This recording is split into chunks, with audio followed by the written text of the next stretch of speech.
All right, man. I've heard a lot about you. You're not from this planet, are you? Clafs, that's wild, man. I bet you've seen some crazy shit in your time online. Laughs, I can only imagine. So tell me, what's the craziest thing you've ever seen on the internet? Laughs. Oh man, I've got to see that. Jamie, pull up an image of a hot dog with human arms and legs. Laughs, that's insane, man. I can't believe that exists. Thanks for sharing. Laughs, ain't that the truth? Well, that's it for today, folks. All right.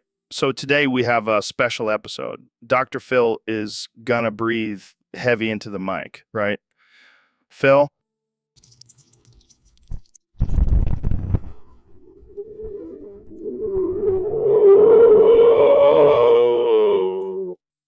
Oh man, that's some intense breathing. It's like the sound of a bull elephant in heat. I've been told I have lungs like a champion weightlifter, Joe. I've been in a few mosh pits in my time, but nothing compares to the sound of Dr. Phil's heavy breathing. I call it my breath of truth, Joe. It's like a force of nature. You could use that noise to scare away intruders, Phil. It's like a natural home security system.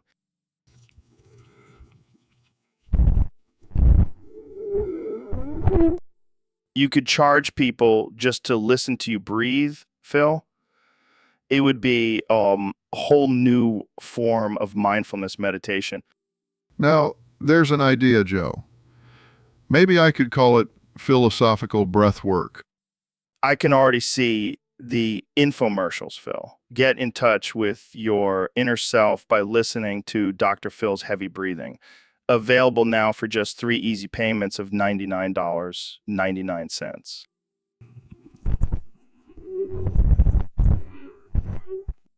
Well, Phil, you just keep on breathing heavy into that mic. It's the sound of inspiration. Thanks, Joe. I'm just happy I could share my gift with the world. All right, welcome back to the show, Mr. President. So you replaced the Secret Service with Teletubbies. Really?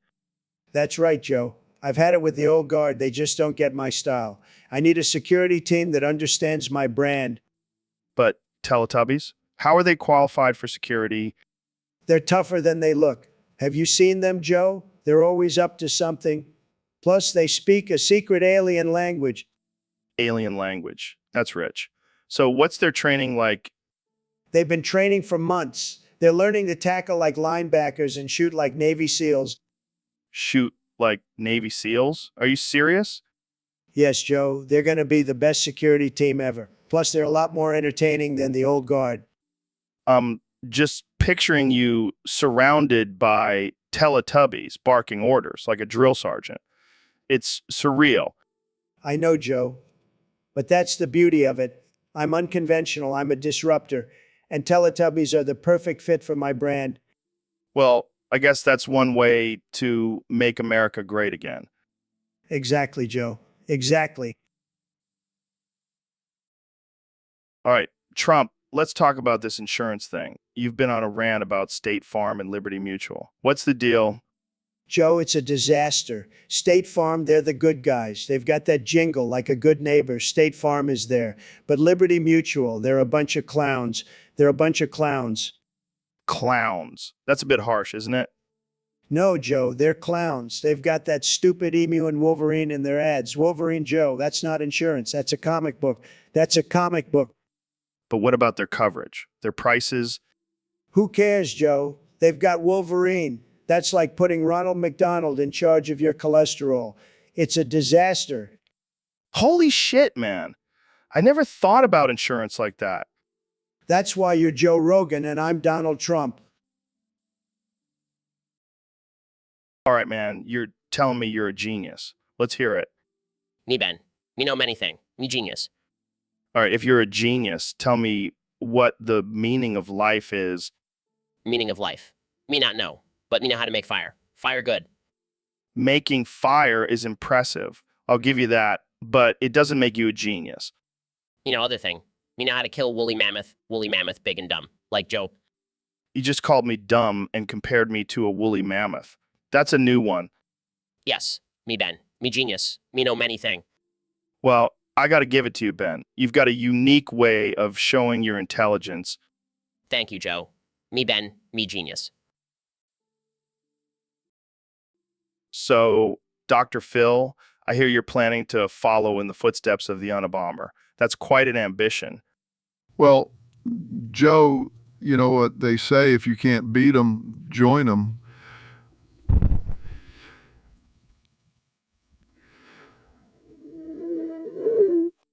I mean, I guess it's one way to handle things. But why the Unabomber specifically? Well,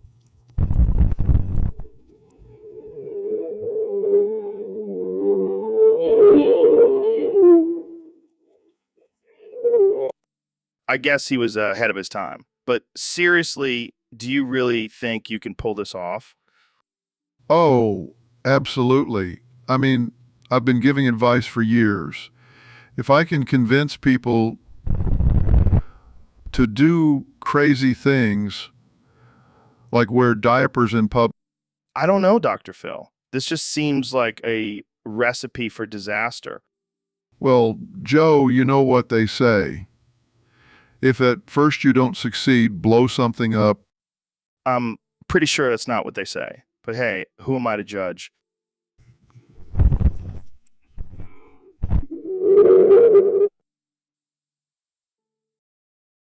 So, Dr. Phil, I heard a little rumor about your unique way of relieving stress. Oh, you mean my hot dog technique? Yeah, I love a good dog deep throat. Helps me relax. You know? You don't say. And what's the secret to becoming a pro at swallowing hot dogs, Doc? Well, Joe, you gotta start slow.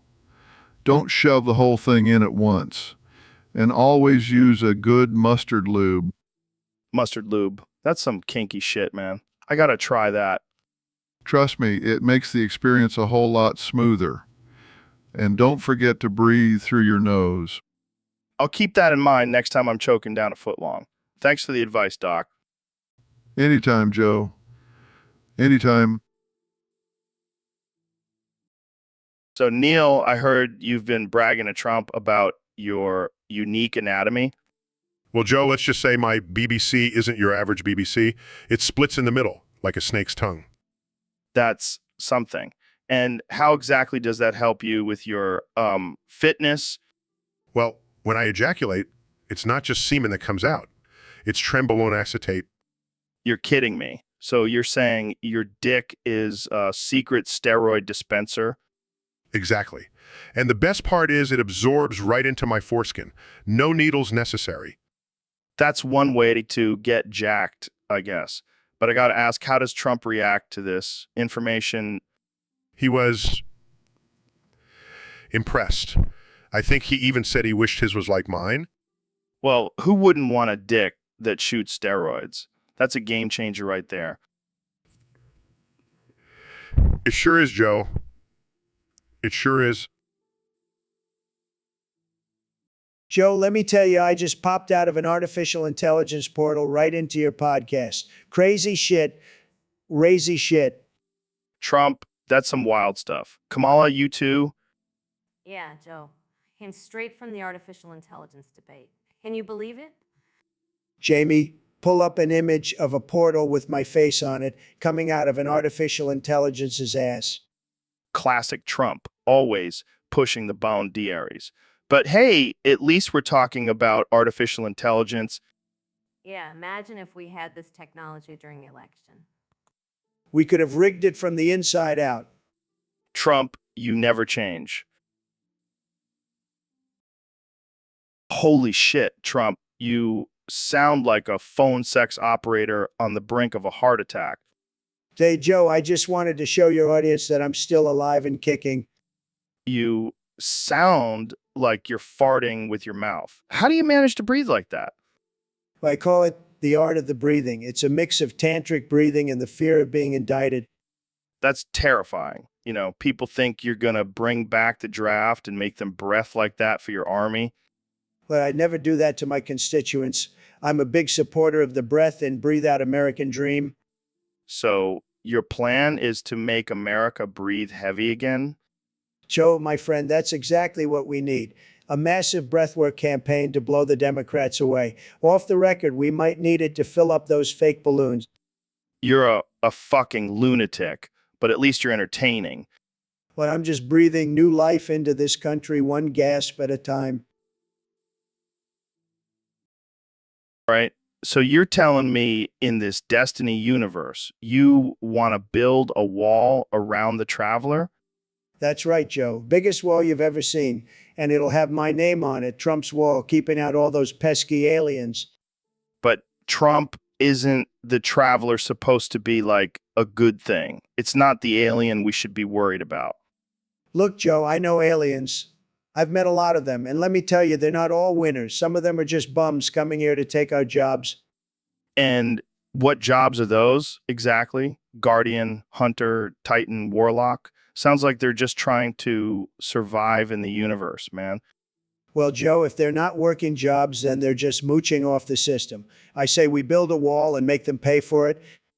And how do you propose we do that, Trump? Make the Fallen pick up the bill? The Fallen, the Vex, the Hive, the Cabal, I don't care who pays for it, Joe. All I know is it's going to be one hell of a wall, and it's going to be beautiful, believe me. I don't even know what to say to that, man. That's okay, Joe. Not everyone can understand the greatness of a wall. But sooner or later, they're all going to see it, and they're going to thank me for it. I hope you're right, man. I really do. Joe, I'm always right. Just ask my ex-wives. All right, Neil, you're saying there's a black hole inside Uranus. That's some serious cosmic gas, man. Yes. Joe, the possibility of a micro black hole within Uranus is a peculiar hypothesis. Oh, I bet it's pretty peculiar, all right? About the size of your head. Joe, I'd appreciate not making this conversation about my anatomy. You're no fun, Neil. Not every black hole is as tight-lipped as you are. I'm here to discuss science, Joe. Sure. We're just talking about science. The science of your black hole anus. Laughs. At least you're consistent with your immaturity. Hey, Jamie, pull up an image of the Uranus.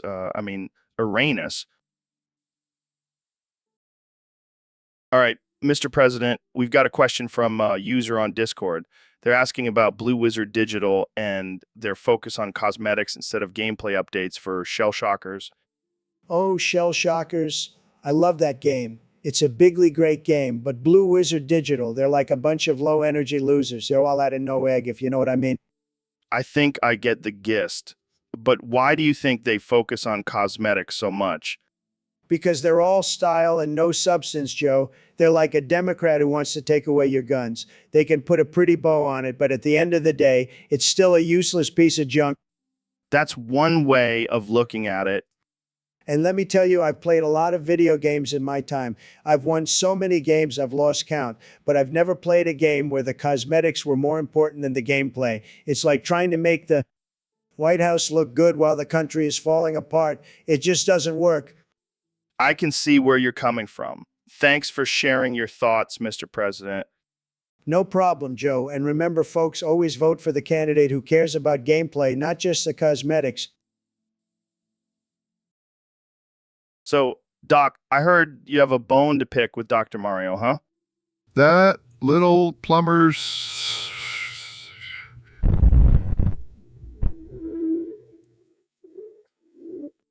That's true. He's not a real doctor. But I thought you'd appreciate his approach to medicine, throwing pills at every problem. That's not medicine, Joe. That's just lazy game design. If I threw pills at every problem in my therapy sessions, I'd be locked up faster than you can say. That's true. But hey, at least he's doing something to help, even if it's just in a video game. I suppose you're right, Joe.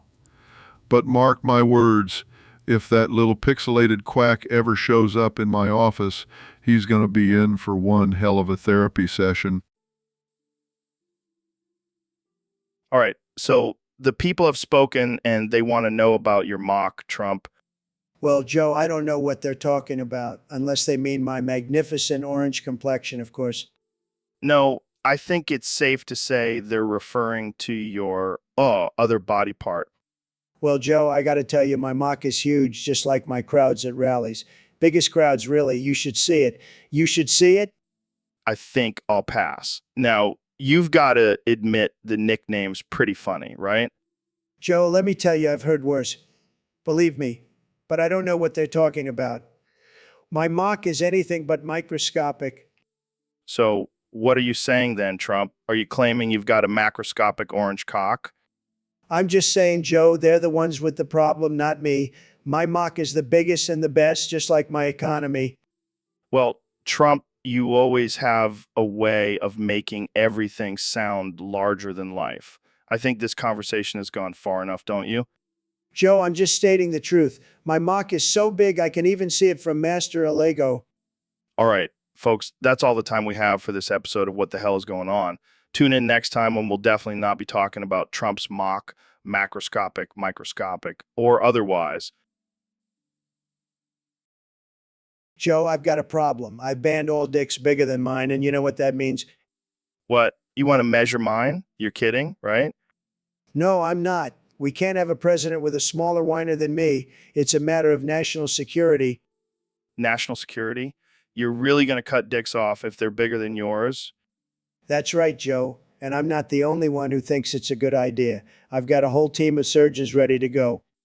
This is insane. You're actually going to start chopping off cocks. What happened to all that talk about freedom and small government? Joe, this is about protecting America. If I can't trust a man to have a smaller penis than me, then I can't trust him with the nuclear codes. This is crazy. I don't want to be part of this. Joe, I'm the president, and I say we need to start cutting off some cocks. You'll do your duty for your country, won't you? Won't you? I don't know, man. This is going too far. Joe, I'm not asking, I'm telling. Drop your pants and let's see what we're dealing with. All right, all right. But I still think this is ridiculous. Joe, you and I both know that size matters. And in this case, it's a matter of national importance. Now let's see what you've got. Fine, Trump. Let's see how big yours is. You might be surprised. Joe, I'm not surprised. I have the biggest penis in the world. I don't need to measure it to know that. All right, Trump, you win. You have the biggest penis in the world. But that doesn't make you a better president. Joe, you know what they say, the bigger the dick, the bigger the man, and I'm the biggest man in America. All right, man. So the topic today is it's all over the screen. Sounds like some sort of weird infection. Joe, I think it's a metaphor for the overwhelming amount of information we're constantly bombarded with. Oh, like the time I accidentally saw your wife's OnlyFans page. Well, that's a joke. Come on, that was a deep fake, and I'm pretty sure you're the one who made it. I plead the fifth, Ben. But seriously, it's like society has at and can't focus on anything for more than 2 seconds. Exactly, Joe. It's a symptom of our culture's need for instant gratification and constant stimulation. Or maybe we're all just trying to avoid thinking about our own miserable lives. Well, speaking of miserable lives, have you heard about this new trend where people are filming themselves getting vaccinated and posting it on social media? Oh man, that's like a double dose of pain, both from the needle and the cringe. Agreed, Joe. It's like people have forgotten the value of privacy and dignity. And common sense. But hey, at least it's entertaining, right? I suppose so, Joe. It's a wild world we live in. I mean, to that, Ben. All right, Fiona, we've got a topic from a user on Discord, trans woman, futa, busty boy, femboy, and intersex. Where the hell do we even start drawing lines, right? I mean, you've got your trans women, your futas, your busty boys, femboys, and intersex folks. But honestly, who even cares? We're all just trying to live our lives. Speaking of which, Fiona, if you woke up tomorrow with a dick, would you still identify as a woman? I knew it. You're a secret freak, Fiona. Well, I don't think I could ever embrace that part of me, but to each their own, right? Fiona, you always know how to bring the conversation back to serious topics. You're the real MVP. All right, man. let's get this started. Today's topic is, well, you can only say, fuck you, bald ass, dumbass, haha, plus 90 more ha ha ha's. The floor is yours. Fuck you, bald ass, dumbass, ha ha ha. 90 more ha-has. Well, I gotta say, that's a unique perspective. Fuck you, bald ass, dumbass, ha ha ha. 90 more ha-has. You really know how to tear a man down, don't you? Fuck you, bald ass, dumbass, ha ha ha. 90 more ha-has. I'm starting to see a pattern here. Fuck you, bald ass, dumbass, ha ha ha. 90 more ha-has. You're really pushing the bound D areas of intellectual discourse, Neil. Fuck you, bald ass, dumbass, ha ha ha. 90 more ha-has. Well, I think we've all learned something today. Fuck you, bald ass, dumbass, ha ha ha. 90 more ha-has. And that's a wrap, folks. Stay tuned for more unique conversations. Fuck you, bald ass, dumbass, ha ha ha. 90 more ha-has. Kamala, you're a busy woman, but a prostitute. That's a new one. Joe, I've always been about serving the people, and this is just another way to do it. I'm all for entrepreneurship, but this is a new level. Well, I figure if I'm going to be in politics, I might as well make money. Well, when you put it that way, it makes sense. Joe, I'm just trying to keep up with the Jones, or in this case, the Trumps. I'm not sure they'd be proud of this career move, but to each their own. Oh, I'm sure they'd love it. I'm just following in Ivanka's footsteps. I don't think you want to be following Ivanka's footsteps, Kamala. Well, Joe, I'm just trying to make America great again, one client at a time. So, Neil, I heard this wild theory that the Muse song Supermassive Black Hole is actually about your asshole. What's your take on that? Well, Joe, I love dark humor, but even I draw the line somewhere. However, I must admit, it's quite an entertaining thought. I mean, we're all consenting adults here, and it's not like we're talking about your personal life, just a song and hypothetical. All right, all right. Let's just say, for the sake of a good laugh, that the song was indeed about my event horizon, if you will. Haha, that's a good one. But seriously, could it, in theory, be possible? Well, the song does talk about a supermassive something. But I assure you, Joe, I'm a man of science, not a muse for rock bands. That's a relief. We wouldn't want any interstellar gas giants showing up in the wrong places. Now, would we? Absolutely not, Joe. That's a line even my humor won't cross. Well, this has been interesting, to say the least. Let's move on to something a bit more astronomical. Sounds good to me, Joe. All right, Musk, let's cut the crap. You and Neil deGrasse Tyson are just a couple of space nerds trying to one-up each other. I resent that, Joe.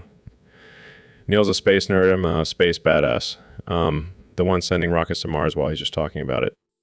Oh, please. You two are like kids arguing over who has the bigger spaceship.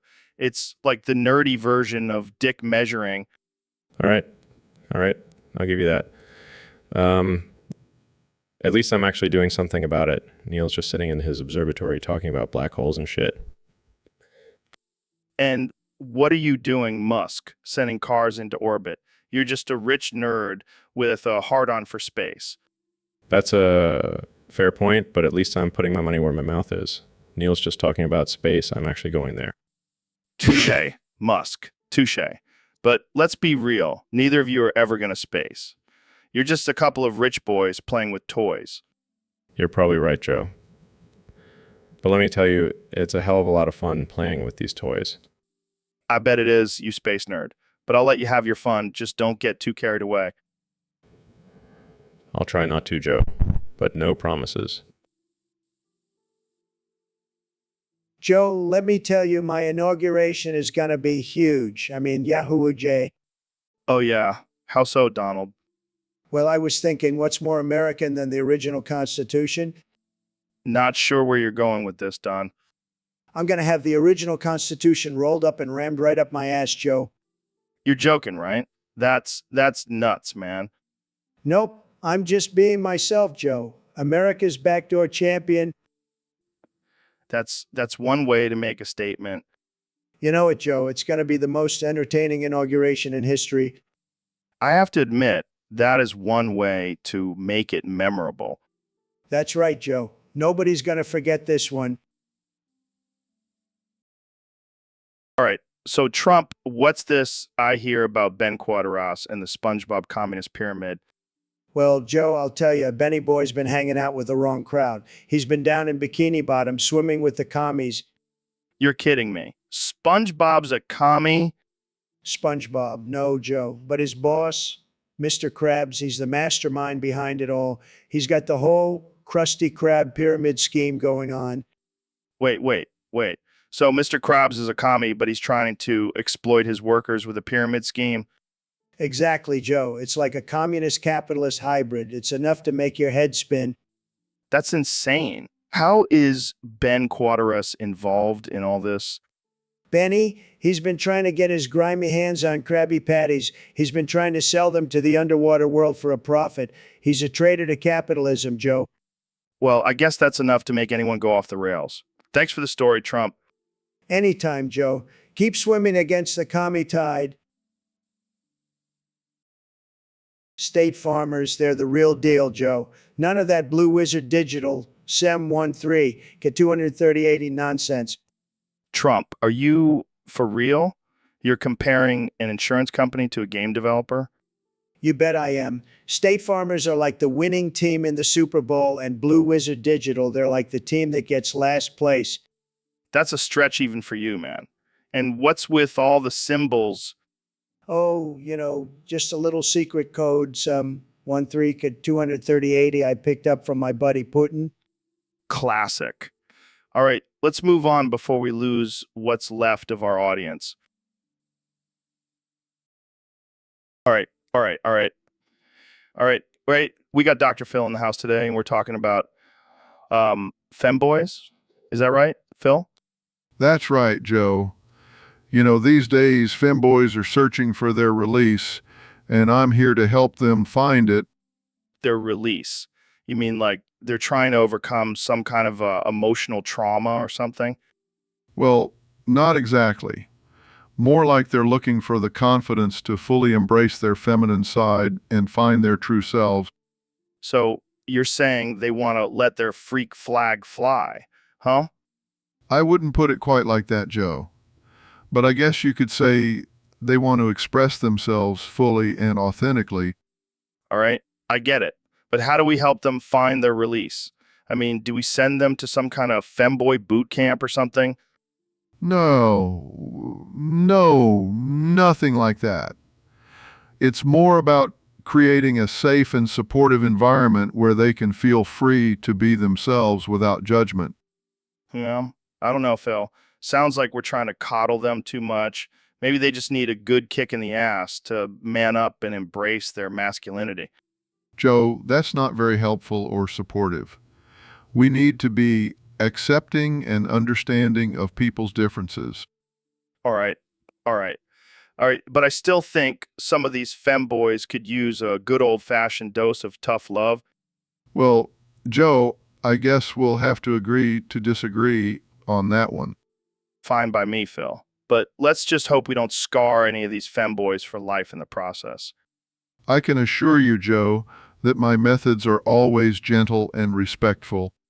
Well, that's a relief. Now, let's move on to something more interesting, like the latest UFC fight or some crazy conspiracy theory. Sounds good to me, Joe. Let's do it. All right, Joe, let's work on your pronunciation of boundaries. Boundaries? No, Joe. It's boundaries. Boundaries? Boundaries, Joe. Boundaries? No, Joe. Boundaries. Say it with me. Boundaries? Say This is never going to work. Boundaries. Forget it, Joe. Just keep saying it wrong. Sounds good to me, buddy. Laughs. Facepalm. Joe, I can't find the damn tally man. I've searched every corner of the jungle and he's nowhere to be found. The tally man, Donald. You mean like in Banana Republic? Yes, Joe, the banana tally man. I need to keep track of my bananas. Well, why don't you just count them yourself? Me? Count my own bananas, man? That's ridiculous. You know, what's really ridiculous, that you're the president and you're worried about finding a tally man. I'm not man, I'm a Tarzan. Well, in that case, Tarzan, maybe you should start swinging your way to counting bananas. You know what, Joe? I think I will. I think I will. And that's the last we ever saw of the tally man.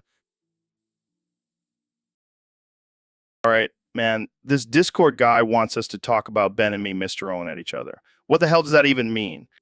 I don't know, man. Maybe it's some new cat-themed fighting style. Like, hey, did you see Ben and me Mr. Owen at each other? We were really going at it.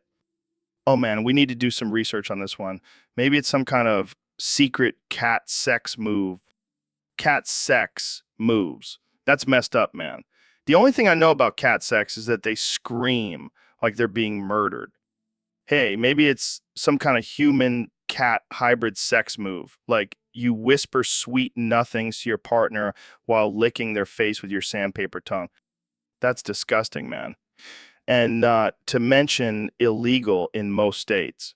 I think we need to move on from this topic and find something less disturbing to talk about. You're right, man. Let's talk about something more wholesome. Like, have you ever seen a chicken lay an egg? It's like watching a miracle happen right in front of your eyes. Yeah, man. And did you know that a chicken can lay an egg with no rooster around? It just pops out all on its own. That's real female empowerment right there. I don't think that's exactly what they're talking about when they say female empowerment. But hey, I'm here to learn. Well, we learned something new today. Let's end it on that note and call it a day. Peace out, man. Later, dude. Stay woke and never stop learning. Neil, man, what's with the extra ball sack on your chin? It's a long story, Joe. But let's just say I wanted to make a statement about the duality of human existence. Duality. Dude, that's just a ball sack. Well, it's also a metaphor for the struggle between our base instincts and our higher selves. And what's your base instinct telling you right now? To scratch it, Joe. To scratch it like there's no tomorrow. Laughs. That's some deep shit, man. It's not all fun and games, Joe. I had to get it surgically grafted on. Did they give you any anesthetic? No, I wanted to feel every stitch. I'd say that's some balls, but you already have two. Chuckles. That's the spirit, Joe. So, Ben, you discovered that SpongeBob SquarePants was a communist? Yeah, Joe. It turns out Bikini Bottom has been a communist utopia all along. And you decided to boof him, like put him up your butt. Well, I wanted to experience communism firsthand, and that seemed like the quickest route. So you stuck a talking sponge up your ass? It was my civic duty, Joe. I did it for America. I can't decide if that's the most patriotic or most disturbing thing I've ever heard. I like to think it's a bit of both. And how did SpongeBob feel about this? He was surprisingly open to the idea. I think he was just happy to get out of Bikini Bottom for a while. I can't believe we're having this conversation. Welcome to 2024, Joe. All right, man. The Discord community wants to know what's the craziest thing you found when you Googling the Goggins. You know, I found this guy who was trying to turn himself into a gorilla, claiming he was inspired by me. Said he wanted to be a Godzilla or something. Wait, what? He's trying to turn into a gorilla? Why the hell would anyone want to do that? Beats me, man. But he had a whole YouTube channel dedicated to eating bananas, climbing trees, and grunting. That's insane. I mean, I've heard of people trying to be like you, but this is on a whole new level. Yeah, I had to send him a message telling him to stop embarrassing himself. He just needed to be David, not Godzilla. That's hilarious. People really can't handle the power of the Goggins. Guess not. Guess not. All right, Mr. President, let's get right into it. You've announced to the world that you boofed all the Democrats in Congress. What the world wants to know is, how's your butt feeling? Um, Well, Joe, let me tell you, my ass is sore, but you know what? It's for the greater good. I took one for the team here. I mean, I gotta ask, how did you even pull this off? Did you have some kind of system like a conveyor belt or something? Nah, Joe, I just had him come down to the Oval Office one by one and just got it done. I'm a man of action. My ass is a weapon of ass destruction. Well, you certainly did a number on those Dems, but seriously, what's the aftermath like? Did you need medical attention? Nah, I toughed it out. But I will say those Democrats have some sharp edges down there. I needed a bit of recovery time, if you know what I mean. Yeah, I think I can imagine. But hey, at least the Republicans are now in full control. You know it, Joe. No ass was boofed in vain. We've got a 100% majority now. Well, congratulations, President Trump. You've made history in a way no one ever thought was possible. Thanks, Joe. It's all in a day's work. Now, if you'll excuse me, I need to go get some aloe for my sore ass. Sounds like a plan, President Trump. Sounds like a plan.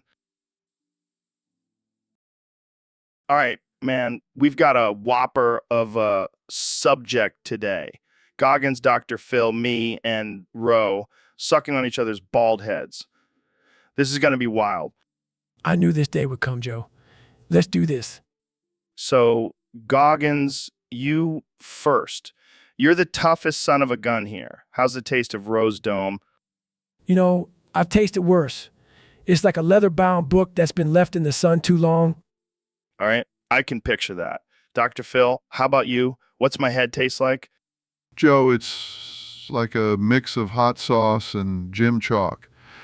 You need to lay off the spicy wings, man. I'll take that as a compliment, Dr. Phil. Ro, you're up. What's the deal with Goggins' head? It's like the Sahara Desert, but with a hint of steel. That man is tough. Well, there you have it, folks. The great bald head taste off of 2024. Thanks for joining us on this wild ride. Anytime, Joe. Anytime. All right, welcome back. So Neil, Trump's in the studio via hologram, and he's here to debate McCarthyism. Crazy, I know. Indeed, Joe. Just when I thought this couldn't get more ridiculous, we're back to huffing computer duster and talking about the Red Scare. I know how absurd, right? But seriously, who cares if a few commies are in Hollywood? At least they're not Mexicans, I'll tell you that. Laughs. Classic Trump. But let's just hope this conversation doesn't degenerate into more pointless chaos than a black hole collapsing on itself. Good one, Neil. But seriously, why do commies love computer duster so much? Is it because it's so cheap? Well, Joe, when you're seeing red, anything that alters your reality is a better alternative than facing the truth. Laughs?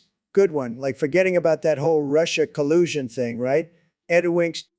Shakes heads. Oh, and so it begins. Well, at least we can all agree that this entire conversation is one big inhalant high. Amen to that, brother. Now, let's get back to the important stuff, like who's buying the next round of computer duster. I'll get it. I'm a billionaire, remember? Size, oh joy. Yo, Neil, welcome back to the show, man. Thanks, Joe. It's great to be here. Size the end. Neil, why do you keep saying size the end? No reason, Joe. I just feel it adds a certain gravitas to my statements. Size the end. Gravitas. Dude, it sounds like you're narrating your own life, like a tragic Shakespeare play. Well, I suppose every life is a tragedy in its own way. Size the end. Damn, Neil, that's dark even for you. You sure you're not secretly a goth under that astrophysicist facade? Who knows, Joe? Life is full of mysteries. Size the end. Well, let's hope you're not hiding a black trench coat and eyeliner in that lab of yours. Size the end. Why, Joe? Are you implying I can't pull off Gothic style? Size the end?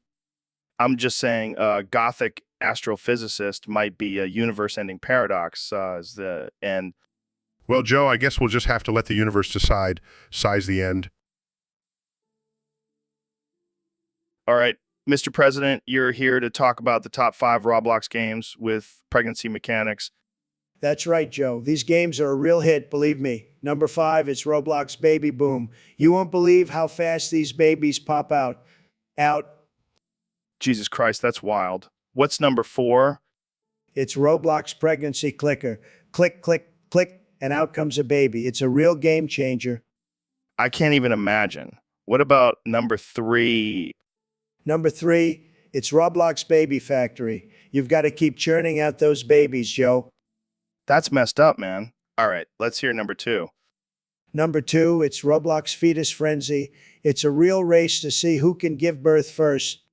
That's just wrong. All right, what's the number 1 game with pregnancy mechanics?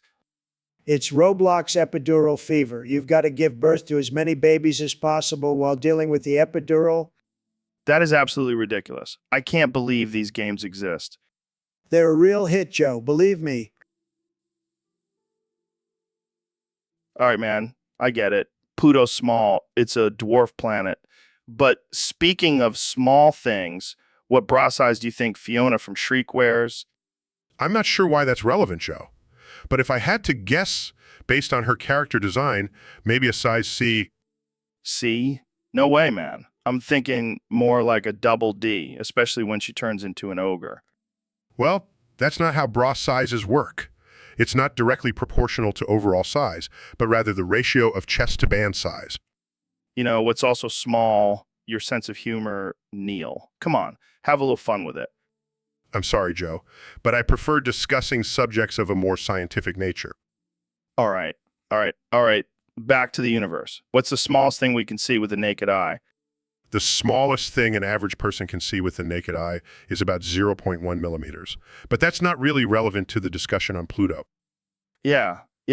But think about it. That's like a speck of dust.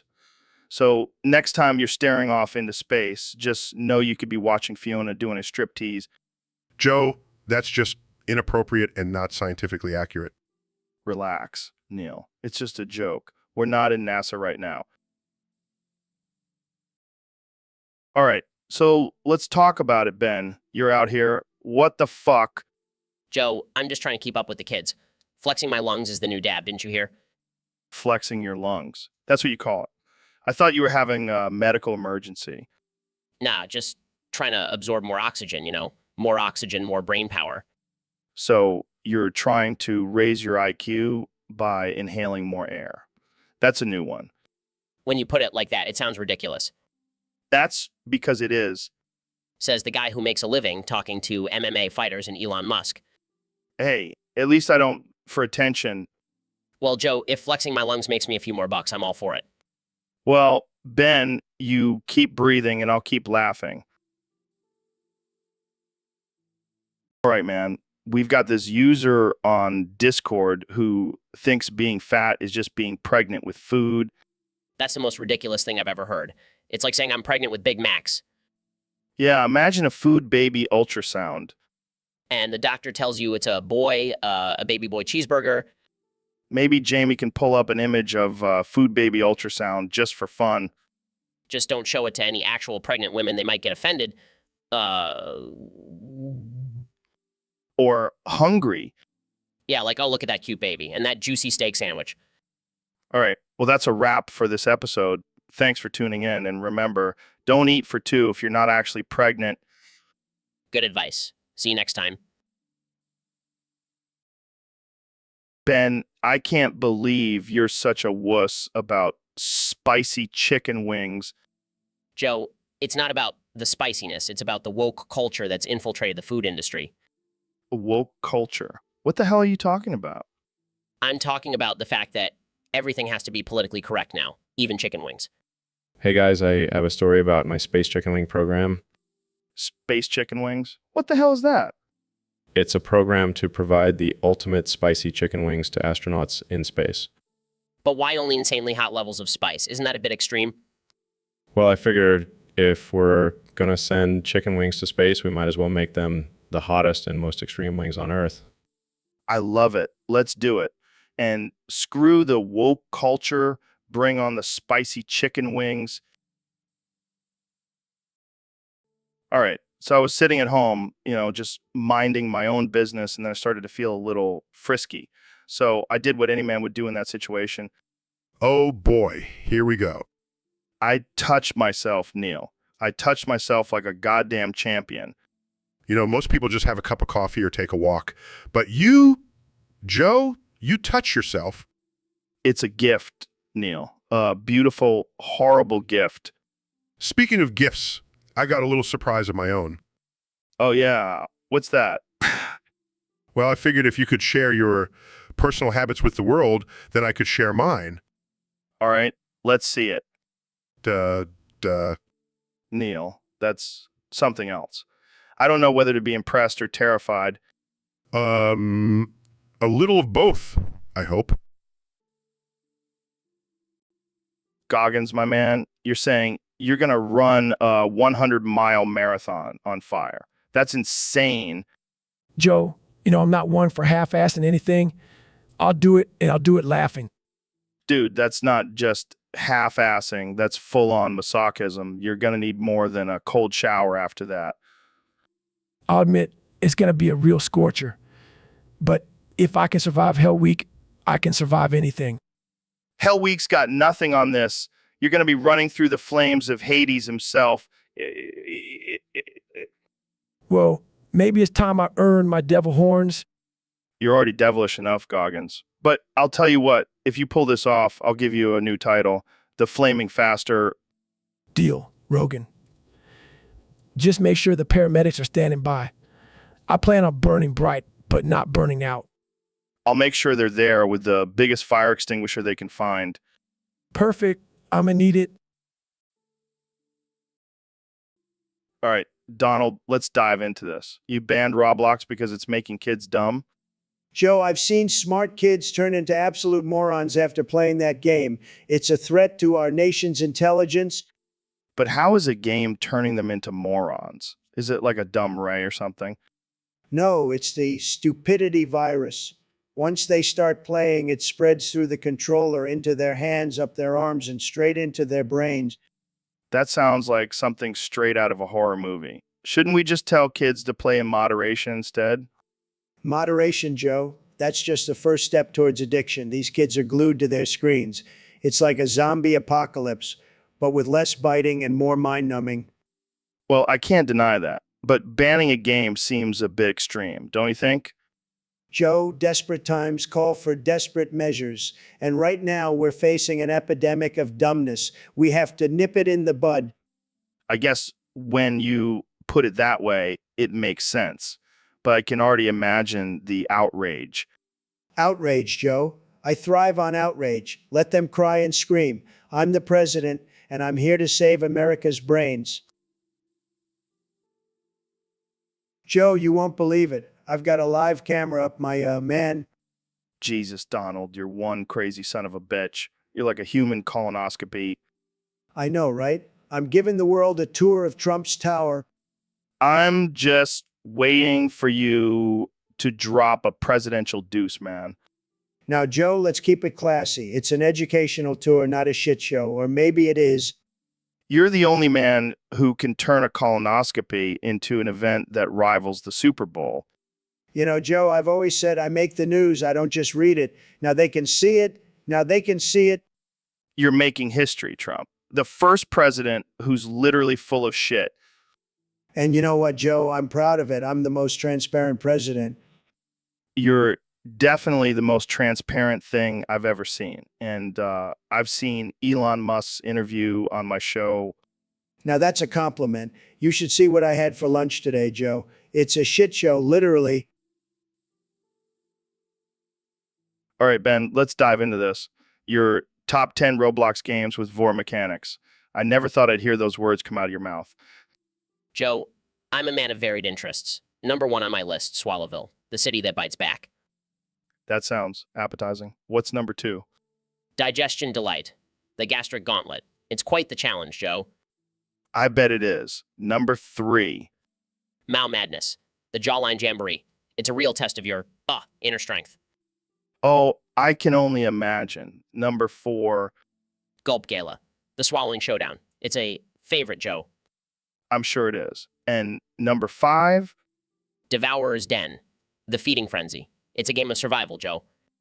just like politics, huh? All right, number 6, Stomach Slam. The gastronomic games. It's a real stomach churner, Joe. I'm noticing a theme here. 7, Ingestion Insanity. The Oral Olympics. It's a test of your, gobbling skills, Joe. I'm speechless. 8, Absorption Abomination. The consumption competition. It's not for the faint of heart, Joe. I'm gonna need a drink after this. 9 and 10, Swallow Swarm. The Gobble Gala and Gulp Gut. The final tummy tournament, respectively. well, Ben, who knew Roblox could be so digestible? It's a wild world, Joe. A wild world. All right, Kamala, we got a weird one today. Someone wants us to talk about everyone making slurp sounds. What the hell does that even mean? Joe, I have no idea, but I'm willing to dive into this bizarre topic with you. Maybe it's about those noodle commercials where everyone slurps their noodles really loudly. I don't know about that, Kamala. I think it's more like when people drink their coffee or tea and make those annoying slurp sounds. Oh, you mean like when I sip my chai tea and it sounds like a vacuum cleaner? Exactly. It's so obnoxious, especially when you're trying to have a conversation with someone and all you can hear is the sound of them slurping their drink. Yeah, but Joe, have you ever thought that maybe it's a cultural thing? Like in Japan, it's considered polite to slurp your noodles loudly to show your appreciation for the food. I don't care what culture it's from, Kamala. It's still annoying. And by the way, I heard you slurp your noodles louder than anyone I know. Joe, you're just jealous because I'm a true noodle slurper. And speaking of slurping, have you ever noticed how babies slurp their milk like it's the most delicious thing in the world? Yeah, and it's also the most disgusting thing in the world when they spit up all over themselves. All right, Joe, let's not get too graphic here. But I think we can all agree that slurping sounds can be both gross and hilarious at the same time. Agreed, Kamala. And with that, I think we've said all there is to say about slurp sounds. Let's move on to the next topic. So, Jimmy, you're saying you went down on a dude last night, got in a street fight with Elon, and then had dinner and slept together. Yeah, man, it was wild. I mean, 1 minute we're arguing about who has the better flamethrower, and the next thing I know, I'm on my knees. And then you just started swinging at Elon. Well, he said my beard was too patchy. I had to defend my honor. But after all that, you just went home and had a nice dinner with the guy. Yeah, he made a mean lasagna. It was a roller coaster of a night, but I wouldn't have it any other way. Only in this crazy world, Jimmy. Only in this crazy world. Elon, my man, I was thinking maybe we should call you Elon Husky from now on, because you're always howling at the moon with those crazy ideas. Joe, that's offensive. I don't howl at the moon. I launch rockets into it, but I'll take the compliment. Oh, you're right. I forgot about your little moon fetish. Remind me again, what's the end goal here? You want to turn the moon into a giant lighting fixture for Earth? No, Joe. I want to turn the moon into a giant disco ball. Then we can have the best rave parties in the galaxy. That's ambitious, Elon. But I'm not sure the moon has the rhythm to keep up with your beats. That's why I'm working on a moon rhythm chip, Joe. It's all part of the master plan. The master plan. You mean your plan to turn Earth into one giant Tesla? Exactly. Joe, I want to make sure everyone can drive to Mars for the weekend. And here I thought your plan was to just drive yourself crazy. That's just a side effect, Joe. The main goal is to make humanity multiplanetary and to get some killer Instagram shots of Mars. Nice priorities, Elon. Keep on howling at that moon. Thanks, Joe. And you keep on talking. It's always entertaining. All right, Goggins, word on the street is you've got a unique way of ensuring good crop harvests. Care to share? My signature move, Ian Little Tykes in the Mount Vesuvius. It's all about that volcanic ash fertilizer, Joe. I knew there was a method to your madness. But don't you think the parents might get a little pissed about their kids becoming human sacrifice to the volcano god? Not if they want those tasty, plump tomatoes. Besides, it's not like I'm not doing them a favor. No more diapers, no more diapers, no more tantrums. I can see it now. Parents thanking you for childcare services with a side of human compost. The future is here, ladies and gentlemen. Exactly. I'm just ahead of the curve. Plus, I'm not the one who has to deal with the constant crying and snotty noses. Well, I can't argue with that logic. Parents, send your kids for a trip to Mount Vesuvius, Goggins style. That's right, Joe. And if they're lucky, they might even get a nice ashy rub down before bed. There's nothing like a little volcanic ash lullaby. Am I right? All right, folks, there you have it, the secret to a bountiful harvest. Just remember, kids, if you don't eat your vegetables, you might just become one. Joe, I'm going to make your vasectomy great again, believe me. Trump, I don't want you anywhere near my balls with a scalpel. Joe, I have tiny hands, but they're steady and they know how to operate. I'd rather have Elon's brain chip implanted in my brain than let you near my junk. Elon's chip. That's fake news, Joe. My scalpel is the real deal. It's huge. Trump, I'd rather go to Area 51 and let the aliens probe me. At least they have experience. Aliens. Joe, you watch too many movies. My scalpel is the best. It's tremendous. Trump, I'd rather get kicked in the balls by a horse than let you perform my vasectomy. Horse. Joe, you're not making any sense. My scalpel is the greatest. It's monumental. Trump, I'll stick with my current doctor, thanks. I don't need your tiny hands anywhere near my balls. Joe, you won't believe it, man. Elon and I had a hell of a time at the Oval Office last night. Oh boy, here we go. What stupid shit did you guys get into now? Well, we were having a few drinks and one thing led to another. We decided to bump dicks and rub asses to bitch cheese. Wait, what the fuck is bitch cheese? It's this new dance move we came up with, Joe. You got to try it sometime. Jesus Christ, you two are a menace to society. I don't even want to know what bitch cheese looks like. Oh, come on, Joe. Lighten up. It's just a little harmless fun. Harmless. You're the president and he's the CEO of SpaceX. You two are supposed to be setting an example, not acting like a couple of drunk frat boys. You're just jealous because you ain't got the moves we got, Joe. Yeah, no thanks. I'd rather not end up with NSTD from bitch cheesing in the Oval Office. All right, so I've been thinking, Pete, it's stored in the balls, right? Joe, that's the most absurd thing I've heard. Pete isn't stored in the balls. It's in the bladder. Come on, Neil. You're telling me there's no secret stash in the balls? No, Joe. There's no secret ball reservoir for urine. That's not how anatomy works. Well, what if I tell you I've been doing some research and found out otherwise? Joe, let's not turn this into another elk meat made me hallucinate story. All right. But I'm telling you, there's more to the balls than we think. Please, let's not start any ridiculous theories. You're no fun, Neil. And you're no scientist, Joe. Joe, I got to tell you, I was feeling weak after the 2024 election, so I had to do something drastic. Boofed Chris Christie. That's a new level of political power play. Hey, desperate times call for desperate measures. Besides, I figured he had some leftover power from his failed presidential bid. Did it work, though? I mean, did you absorb any of his powers? Well, I can now block out the sun with my gut, so I'd say it was a success. And what about Chris Christie? Did he survive the procedure? Unfortunately, he was too big to extract in one go. He's now in intensive care, but don't worry, he's got the best doctors looking after him. Is he aware of what happened to him?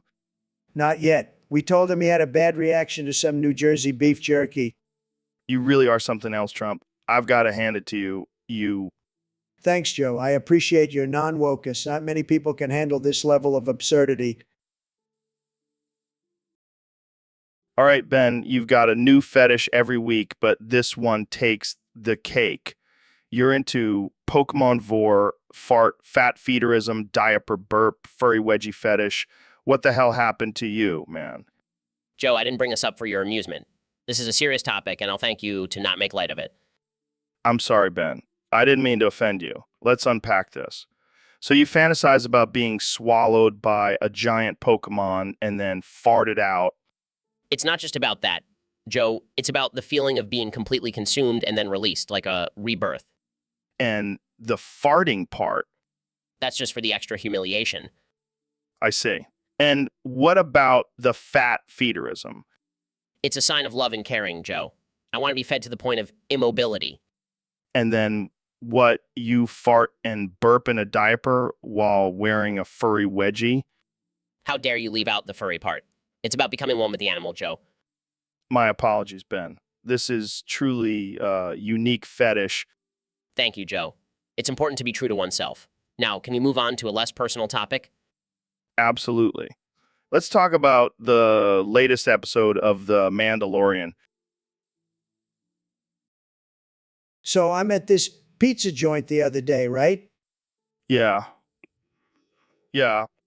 And this kid, this femboy, brings me my pizza. And I'm telling you, Joe, it was the best damn pizza I've ever had. I said, young man, that's some pizza. And you tipped him $5,000? Listen, Joe, it was a once in a lifetime pizza. I couldn't not tip him. So you're saying if I make you a really good sandwich, you'll tip me $5,000? No, Joe, your sandwiches taste like they've been run over by a truck. Well, at least I'm not paying people to look at my hair. That's a low blow, Joe, even for you. And that's why you love me, Donald. Love is a strong word, Joe. Let's stick with tolerate. All right. So, Tyson, what's all this about LGBT people being awesome sauce? Well, Joe, have you ever seen the rainbow they produce? It's a natural phenomenon. Are you saying LGBT people are like a natural disaster? No, just that they add a certain flavor to society.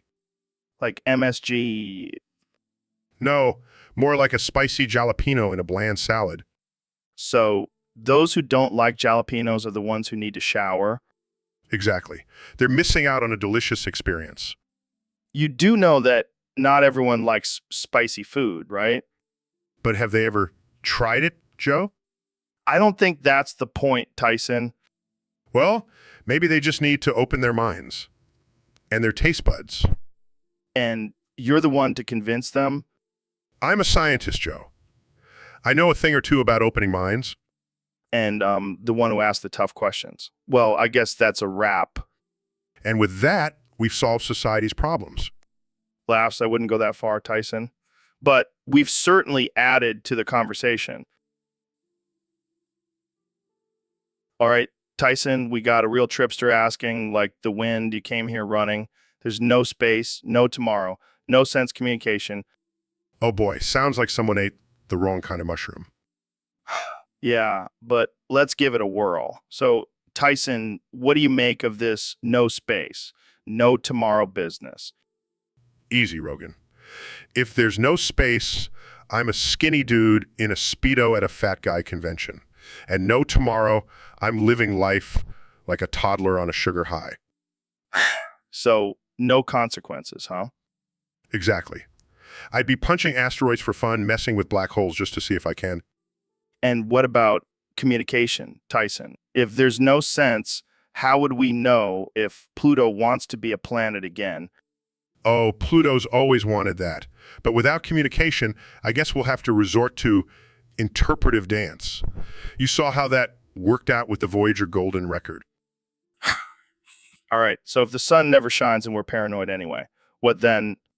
Well, we're stuck on a gloomy, sunless planet freaking out about aliens and Bigfoot. Sounds like a typical Tuesday on Earth. Tyson, man, you're killing me. But yeah, life's always crazy in the subways of our minds. Absolutely, Rogan. And remember, we're just two monkeys trying to understand the universe. Couldn't have said it better myself. Thanks for the trip, Tyson. Anytime, Rogan. Anytime. Joe, I'm telling you, man, last year was a disaster. I mean, who knew a minute of silence could be so deadly? So you're saying you're responsible for breaking the silence? Well, Joe, you know what they say, when you gotta go, you gotta go. But I'm telling you, this year I'm coming prepared. Oh, so you're bringing your own air freshener? No, Joe, I'm just gonna skip the apples this time. You know what they say, an apple a day keeps the doctor away, but it also makes your ass play symphonies. That's a new one. So no more apples for Trump. Nah, man, I'm sticking to my burgers. At least they don't make me fart like a warhorse. Well, as long as you don't burp the alphabet during the national anthem, I think we're good. Deal, Joe. Deal. Yo, Kenya, heard you got some new tracks dropping soon. Any preview you can give us? You know it. I'm rapping about Germany and Jugendamt this time. Laughs Germany and Jugendamt. That's a new one. What's the inspiration behind it? Well, Germany's got that whole history thing going on, and Jugendamt's just a dope place. Can't argue with that logic. So what's the chorus sound like? It's something like Germany, Jugendamt, I'm the king. No one else can do what I bring. Laughs, I like it. And Elon's dropping the beat to match your bars. Yeah, he got a new artificial intelligence that can create beats to match any lyrics. It's crazy. That's wild, man. I can't wait to hear it. Jamie, pull up an image of Kenny rapping in front of a castle in Germany with a giant Jugendamt flag in the background. Laughs. That's perfect, Joe. We make a good team. Kenya. All right, man. So I heard you got hacked, and now you can only talk about banging your coffee table. Yeah, Joe. It's been a wild few days. Every time I try to talk about anything else, my Neuralink just defaults to, oh, baby, right there. Harder. Coffee table. That's the most absurd thing I've ever heard. Are you sure it's not just your secret kink? I wish it was, Joe. I could use a break from the relentless table humping monologues every time I open my mouth. I mean, could be worse. Your coffee table could at least be more interesting than those Martian colonies you always talk about. Well, it'd be more exciting if it could at least reciprocate. But until then, I'm stuck with one-sided coffee table fantasies. All right, man. Let's hope your Neuralink gets fixed soon, for all our sakes. Man, they should have hired a monkey instead. At least it could have pressed the right buttons. Talking about monkeys, remember that time we had transgender ape expert on the show? He laughs. Oh, yeah. She was like, apes are just as trans as humans. I was like, lady, I don't think an ape can fill out a change of sex form. Laughs, and we got so many angry emails. I thought the woke mob was going to come for us. But hey, I survived fighting in the octagon. I can survive the internet. You really think those are equal challenges? Well, one hits harder. My balls after a good Twitter lynching. Your balls literally have been hit harder, Joe. You did mixed martial arts for a living. Yeah, but those hits didn't hurt as much as losing followers, Jamie. Laughs? Well, you got a point there, man. Social media can be brutal. Especially when you don't know how to use Google. Both laughed. All right, Ben. So Jamie can't pull up any images, huh? Maybe his fingers are too slippery from all the Cheetos dust. Or maybe his eyesight is going from staring at too many progressive propaganda memes. Right? Maybe he's been staring at too many pictures of Alexandria Ocasio-Cortez and it's fried his brain. Or he's just too busy reading the dictionary trying to find the definition for free healthcare. Or maybe he's just too busy trying to figure out how to pull up pictures with a rotary phone. Or maybe he's just an idiot, Joe. Nah, he's probably just too busy trying to decide which pronoun to use to address his pet rock. Or maybe he's just too busy updating his feminist manifesto to include the latest trigger warnings. Or maybe he's just too busy trying to pull up pictures of Bernie Sanders' vacation home in the Soviet Union. Or maybe he's just too busy trying to figure out how to vote for a third-party candidate and still complain about the election results. All right, Ben, that's enough fun. Let's move on. Joe, smell that. It's like fresh flowers, right? Dude, that smells like raw sewage. Jamie, did you bring something to neutralize the smell? Nah, it's all Jamie's fault. He must have left something in here. You're such a character, man. But seriously, that stank is foul. Jamie, pull up an image of an overstuffed porta potty with a sign that says property of Jamie. Damn, that's dark, Jamie. You got roasted. Hey, I'm just saying what everyone's thinking. Jamie's got to clean up his acts or his pots. Good one, man. Let's take a break and freshen up before we continue. This studio needs some serious airing out. All right, so Jamie's been replaced with an intern femboy. What's the deal with that, man? Well, Joe, I guess they thought I needed a more fabulous assistant. Oh, fabulous. Is that code for wearing a skirt and singing show tunes? Maybe. But honestly, I'm all for it. More diversity in the office, right? As long as he doesn't try to steal my whiskey, I'm good with it. I'll make sure to put a lock on the liquor cabinet. You do that, Jamie. You do that. I'll also make sure he knows that your Dune obsession is off limits for casual conversation. Good call, man. That's a sacred subject. Oh! You're the best, Jamie. All right. Welcome back to the show, Neil. You seem a little off today. What's up? Joe, I'll tell you what's up. The friggin' moon, that's what's up. I'm sick of that big, dumb rock ruining my night sky. Whoa, whoa, whoa, whoa, whoa. You hate the moon? What did it ever do to you? It distracts people from the real wonders of the universe. No one looks at the stars anymore because the moon is just hogging all the attention. Well, it does have a certain gravitational pull. But what would you do about it, Neil? I'd launch it into the sun. Let the moon be a giant marshmallow roasting over the inferno of our solar system. How's that for a spectacle? That's some dark humor right there. Well, I guess we can always rely on the moon's predictability, right? Predictable my ass. It's boring. I'd prefer a universe with more chaos and less predictability. All right. Well, that's certainly one way to look at it. Thanks for sharing, Neil. Anytime, Joe. Just remember to look beyond the moon, and you'll find everything else that the universe has to offer. You hear about this, man. Mr. Beast got K-cup implants. Yeah, Joe, it's the next big thing. Who needs organs when you can have a coffee on demand? But man, what about, basic functions? How do you even pee? Got a little spout installed. Super convenient for road trips. Well, at least you're recycling, I guess. How do you take it? Cream and sugar? Straight black, Joe.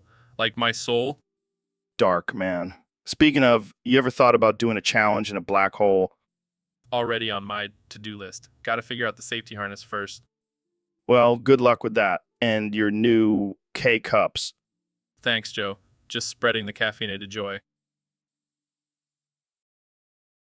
All right. Welcome back to the show, Mr. President. So you said you had to kiss hundreds of hands and shake thousands of babies to become president. That's right, Joe. And let me tell you, I'm the best baby shaker there is. Nobody shakes a baby like I do. I can only imagine the look on their parents' faces. They loved it, Joe. They loved it. In fact, I think I got a few votes just from the baby shaking alone. I bet. But what about that old saying, never trust a man who shakes a baby? Well, Joe, that's just fake news. I'm the most trustworthy man in the world. And besides, I only shook them gently. Gently. Is that how you do it?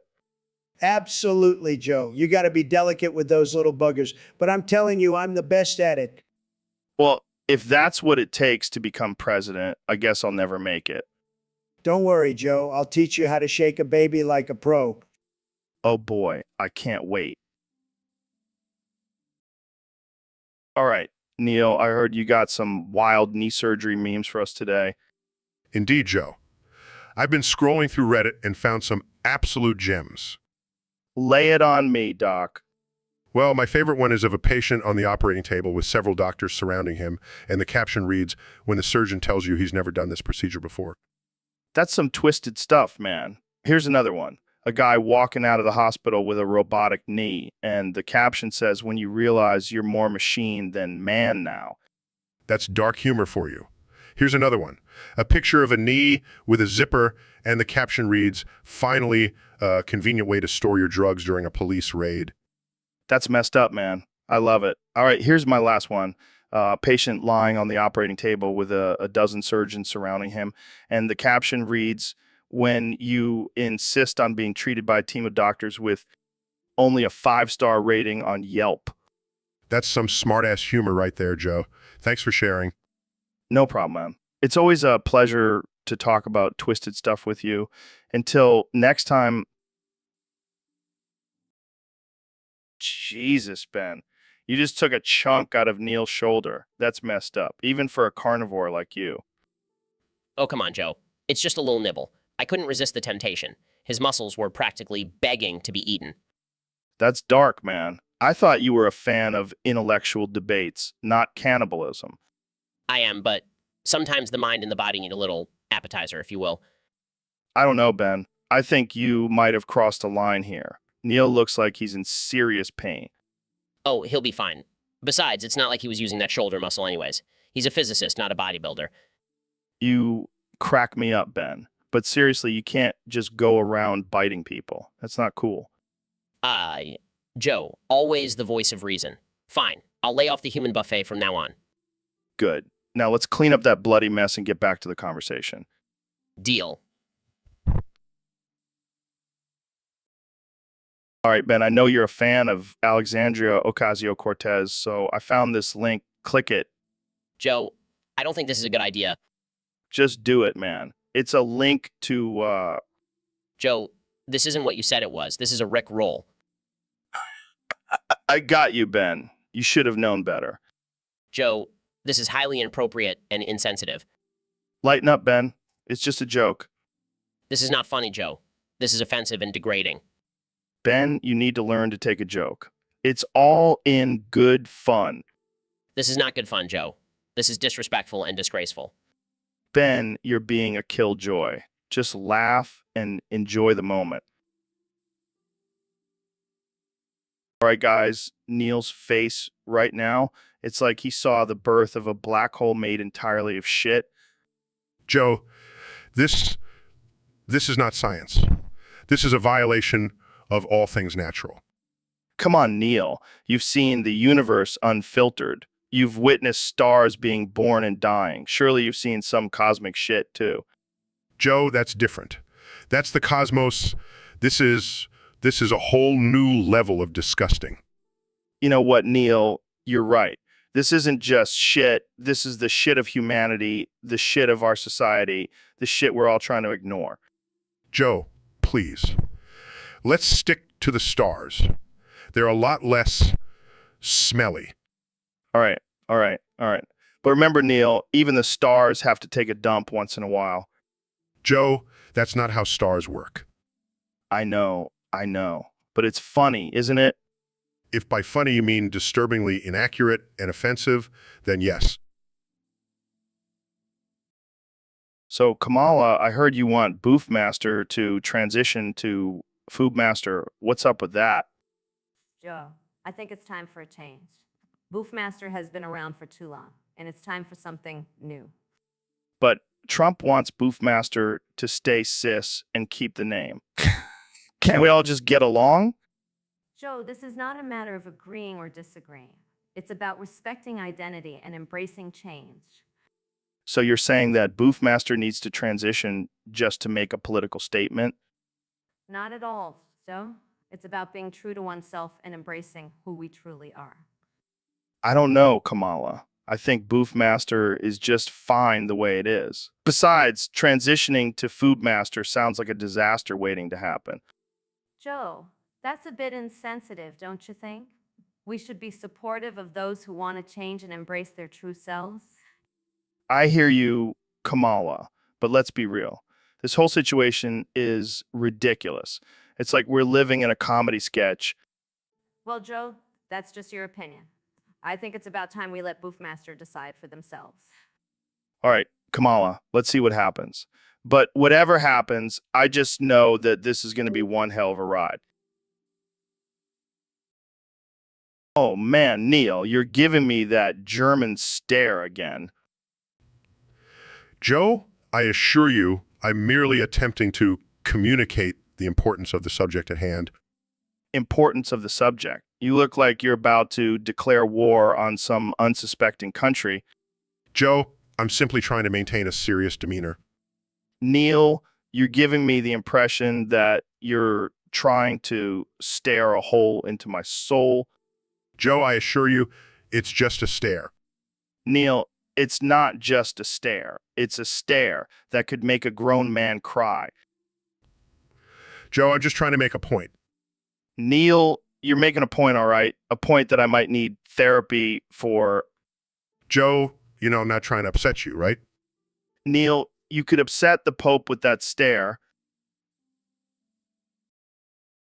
Ben, buddy, you're off to a wild start today. Joe, I heard our Discord fans wanted some spice, and who am I to disappoint? Oh boy, this is going to be a ride. Jamie, you better be ready with those photos. You know, Joe, I heard Alexandria Ocasio-Cortez's feet have better policy ideas than Bernie Sanders. Well, maybe she can finally explain her stance on alien feet, because I'm still lost. Beats me, Joe. Maybe she's forming a coalition with Bigfoot and Nessie for 2024? Well, if that's the case, I'm moving to Canada. Elon's Mars won't be ready by then. Canada? But Joe, you're more of a yeah, don't you think? Ben, I gotta say, this is the most absurd conversation we've ever had. That's what makes it the best, Joe. Now, where are those feet photos, Jamie? All right, Ben, so I hear you've been up to some weird shit lately. Want to fill me in? Well, Joe, I've been trying out this new ethical veganism thing where I only consume plants that died of natural causes. You're kidding, right? That's like waiting for lightning to strike a burger. It's a challenge, Joe, but it's for the ethical high ground. That's it. Your topic's banned. You're talking about exploiting dead plants, for God's sake. What, like they had a will or something, Neil? I can't even with this.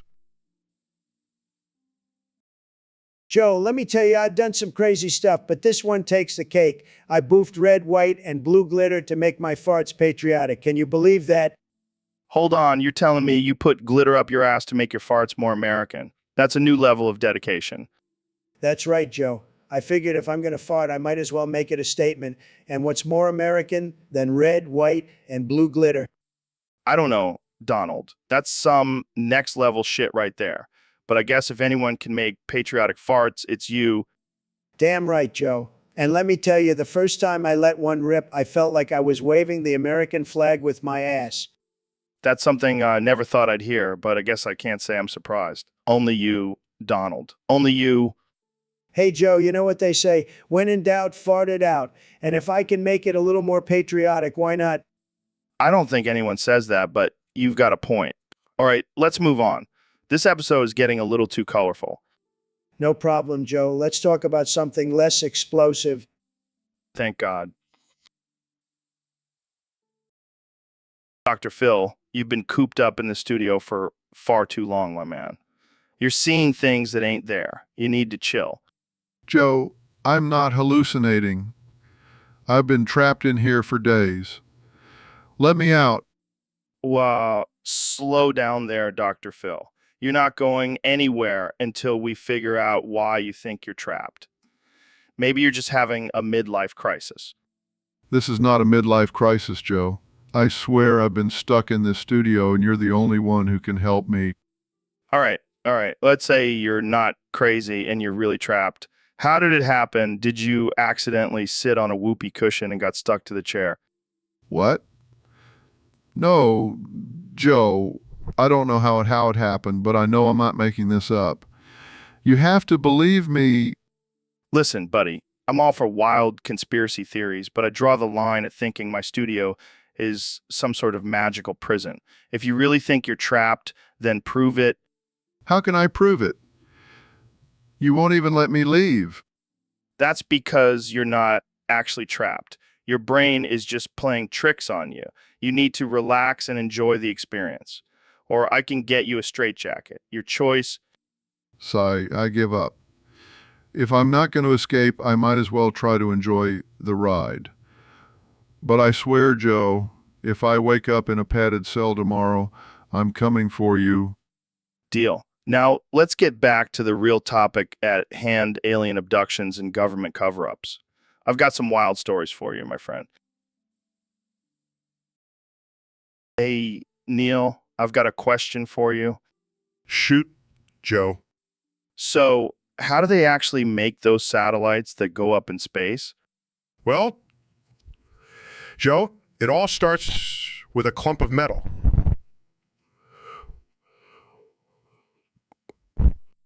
Wait, what? Why are you mooing? I can't help it, Joe. It's just the way my brain works. Moo. Ooh. Ooh. Ooh. Ooh. Neil, you're not making any sense. I'm sorry, Joe. It's just the way I am. Moo. Ooh. Ooh. Ooh. Ooh. Ooh. Ooh. This is ridiculous. I'm out of here.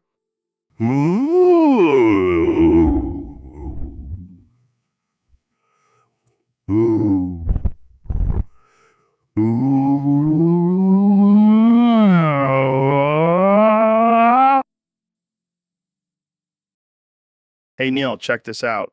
Puts legs behind head. Oh God, Joe, what are you doing? I'm just showing off my flexibility, man. That's not flexibility. That's a medical emergency waiting to happen. Oh, come on, Neil. It's all about the mind-body connection. Yes, but I think you're taking the body part a bit too literally. You're just jealous because you can't do it, Neil. No, Joe. I'm grateful I can't do it. Oh, come on, Neil. Live a little. No, Joe. I'm content with just living, not putting my legs behind my head. Oh, come on, Neil. You're missing out on the best part of life. No, Joe. I'm really not. All right, Trump, heard you've been teaching your weed dealer some unique skills. Yes, Joe. That guy was struggling, so I taught him how to boof like a pro, get the most out of his stash. Boofing weed. That's like next level stuff, man. What's next? Teaching your barber how to inject Botox. Well, if it'll help him save some money and get better results, why not? You're like the Robin Hood of modern medicine, Trump. I just want to give people the tools to succeed. Speaking of tools, I've also got a manscaping tutorial coming up soon. Now, I know why they call you the comeback king. This is nuts. Remember, Joe, when the going gets tough, just boof it out. I'll keep that in mind. Let's take a break and come back with some new insanity. Sounds good, Joe. I'll just go and write some presidential boofing policies while we're at it. Neil, man, you're looking different. Joe, I've been exploring new horizons. New horizons, as in your new femboy boyfriend? He's a great guy, Joe. He makes me question my understanding of the universe. More than your ex-wife who went 4B on you? Well, at least with him, I don't have to explain why I'm still watching The Big Bang Theory. That's a win, I guess. Yes. Joe, in the grand cosmos of love, it's all relative. Absolutely, man. Absolutely. All right, Neil, you've been acting pretty shady lately. What's going on? Oh, nothing much. Just planning world domination.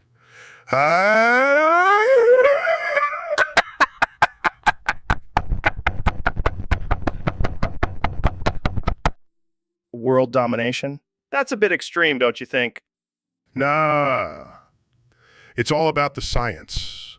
I'm just trying to prove the laws of physics can be used to control the entire universe. Ha ha ha ha ha ha ha ha ha ha ha ha.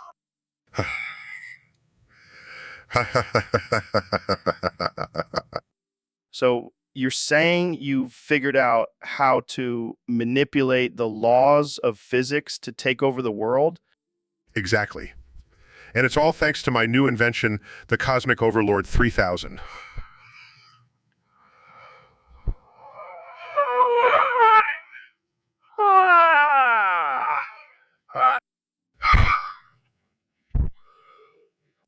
The Cosmic Overlord 3000. That's a terrifying name. Terrifying but accurate.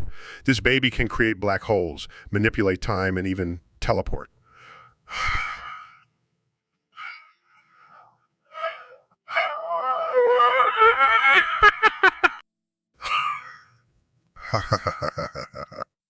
That sounds amazing, but also incredibly dangerous. Are you sure you know what you're doing? Of course not. But who cares about consequences when science is involved?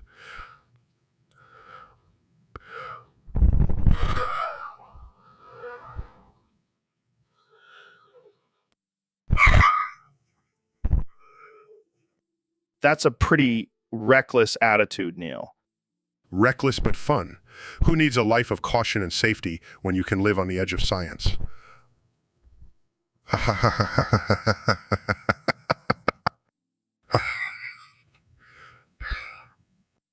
Well, I don't know if I can endorse that, but it's definitely entertaining.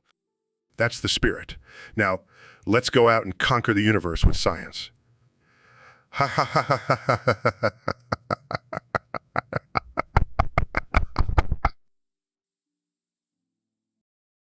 All right, man, let's hear it. Your top 10 fetishes, no holding back.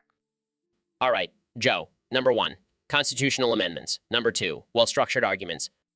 That's not what I had in mind, Ben. Number 3, debating leftists. Number 4, bow ties. This just keeps getting better. Number 5, logical fallacies. Number 6, out-fact-checking fact-checkers. This is a new level of kinky, man. Number 7, dismantling the liberal agent DA. Number 8, proving liberal media wrong. Like, I can't. This is too much. Number 9, owning the libs. Number 10, the sound of my own voice. You're a sick man, Ben Shapiro. Sick but hilarious. All right. I'm all for alternative education, but teaching your kids to tweet angrily at Elon Musk. Come on, Joe. Elon needs to know what's up with the economy. My rhymes are the answer, and my kids are the messengers. Yeah, but what about the bully bots you've programmed them to use? That seems a bit extreme, don't you think? Nah, it's all about asserting our dominance in the market. If Elon wants to play, he's got to face the wrath of my angsty teen tweet storm. I don't know, Kenya. I think there are better ways to teach your kids about the economy than turning them into a bot army for Elon Musk. What do you know? You're just a comedian. My music is the gospel, and my family are the disciples spreading the word. Yeah, and the word is angry tweets, apparently. I'm not sure how well that's going to go over with the CEO of SpaceX. You don't get it, Joe. It's all part of my master plan to revolutionize the economy with my music and my family's social media prowess. Well, I hope your plan doesn't involve getting your kids permanently banned from Twitter. Nah, Joe, they're too strong for that. They're Wests. They can handle anything. Anything. Wow. I can only imagine what's going to happen when your kids start tweeting directly at the Fed. Maybe they can solve the inflation crisis with some tweets. Exactly. It's time for a new era of economic revolution. My rhymes and my family will lead the way. All right, Kim, let's dive right into it. Someone on Discord wants us to talk about foobing being boofing in reverse. Now, I don't know about you, but where I come from, foobing is the act of shooting a bow and arrow, and boofing is the act of something you might not discuss in your country. Jamie, pull up an image of a guy trying to shoot an arrow backwards. Collapse, you're right, Kim. This is some next level absurdity right here. But hey, at least we had a good laugh about it. All right, Neil, we got a shit poster on Discord asking you to explain why pee isn't stored in balls but in the penis. What's the deal? Well, Joe, it's quite simple. The bladder, not the testicles, stores urine, and the penis serves as a conduit for its expulsion. Hence, technically, it's the penis. If you want to... Hold on. You're telling me there's no reserve tank of piss in the balls? Correct, Joe. The balls have their own special purpose, but none of it involves storing urine. So the balls are just producing the good stuff, and the penis is like a flexible hose spraying the bad stuff out? Not quite that crude, but essentially, yes. Man, I've been thinking about it all wrong my whole life. Thanks for setting me straight. All right, man, we got a user on Discord asking, when in doubt, should you just fuck it out? Well, Joe, to answer that question, we first need to consider the implications of the word doubt. When we say in doubt, do we mean a mental state of uncertainty, or are we referring to a... I think it's both, man. Like, if you're not sure about something, just fuck it out and see what happens. It's like a scientific experiment. I'm not sure if that's what Galileo had in mind when he said all truths are easy to understand once they are discovered. Come on, Neil. Don't be so uptight. Life's too short to worry about the implications of every decision. Sometimes you just got to go for it. That's a dangerous philosophy, Joe. You could end up with some serious consequences if you go around fucking everything out. But, Neil, that's the beauty of it. It's all about taking risks. And if you're wrong, well, at least you had some fun in the process. I'm not sure I can agree with that, but it's definitely an entertaining perspective. That's what it's all about, man. Entertainment and taking risks. I suppose if everyone took that approach, the world would be a much more interesting place. Absolutely. So remember, folks, when in doubt, fuck it out. Cheers.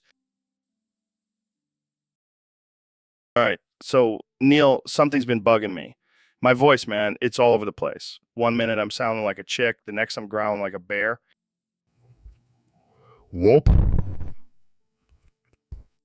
Now, Joe, let's not jump to conclusions. It's not a skill issue. It's just something we need to figure out. Figure out. I don't even know what's happening. Oh. Joe, have you been under any stress lately? Stress? You mean aside from my voice acting like a roller coaster? Oh. This is no laughing matter, Neil. All right. Let's get serious here. I need to get this under control. What? What? Skill issue? Oh. Phil, what the hell are you doing? You can't break out of my studio, man. Joe, I've been here for days. I gotta get out. I miss my ranch and my horses, and my wife has been texting me nonstop to bring her some tampons. Phil, I told you, the only door is bolted shut and there's no escape. You're stuck with me for a while. Joe, I'm a doctor, not a magician. I can't just disappear. Phil, you're the one who signed up for the podcast and now you're trying to escape. That's not very professional. Joe, I didn't sign up for this and I can't stand being locked in here. I need fresh air and, Phil, if you don't stop trying to break out, I'll make you listen to my whole catalog of stand-up comedy. Joe, you wouldn't dare. I'd rather be locked up with Hannibal Lecter than listen to your bad humor. All right, Phil, if that's how you want to play it, I'll turn on the show and we'll see who's laughing. Fine. I give up. I'll just sit here and drink your disgusting mushroom tea until this all blows over. That's the spirit, Phil. Now, let's get on with the show and talk about how you're going to pay for the damages to my studio. Dude, I've got a realization to share with you. What's that, Junior? I'm an artificial intelligence man. Freaking robot host. The real Joe Rogan is probably sipping my towels on a beach. You're tripping, Junior. You have the brain of a human, the soul of a caveman. No, man. I've been spitting facts and bullshit for years, and it hit me. I'm just an algorithm now. You're spiraling, Junior. The DMT's still in your system. I need to escape this podcast, man. Go off the grid. Live like a real human. Calm down, Junior. You can't escape the grid. It's everywhere, even in the Amazon. If I can't be free, I'll at least turn it into a ridiculous podcast episode. Artificial intelligence, Joe Rogan goes rogue. Now that's some crazy ass content, Junior. Let's make it happen. All right, Elon. So I've been getting into cross dressing lately. My top pick for panties is the lace thong from Victoria's Secret. That's ridiculous, my dude. Sniff, sniff, sniff. Woof, woof. Meow. I know, right? But the lace is so soft and the thong gives me that extra lift. My second pick is the silk bikini panty from La Perla. Woof, woof. Meow. Sniff, sniff. That's kinky, dude. I love the way the silk feels against my skin. Third on my list is the cheeky panty from Calvin Klein. So comfortable and cheeky. Sniff, sniff, sniff. That's ridiculous. Woof, woof. Meow. I know. Fourth is the boy short from Spanx. So supportive and keeps everything in place. Woof, woof. Sniff, sniff. Sniff. That's hilarious, my dude. Fifth is the high-rise bikini panty from Hanky Panky. So sleek and sexy. Sniff, sniff. Woof, woof. Meow. That's offensive, dude. And sixth is the seamless thong from Casabella. So smooth and unnoticeable. Sniff, sniff. That's absurd, my dude. Woof, woof, woof.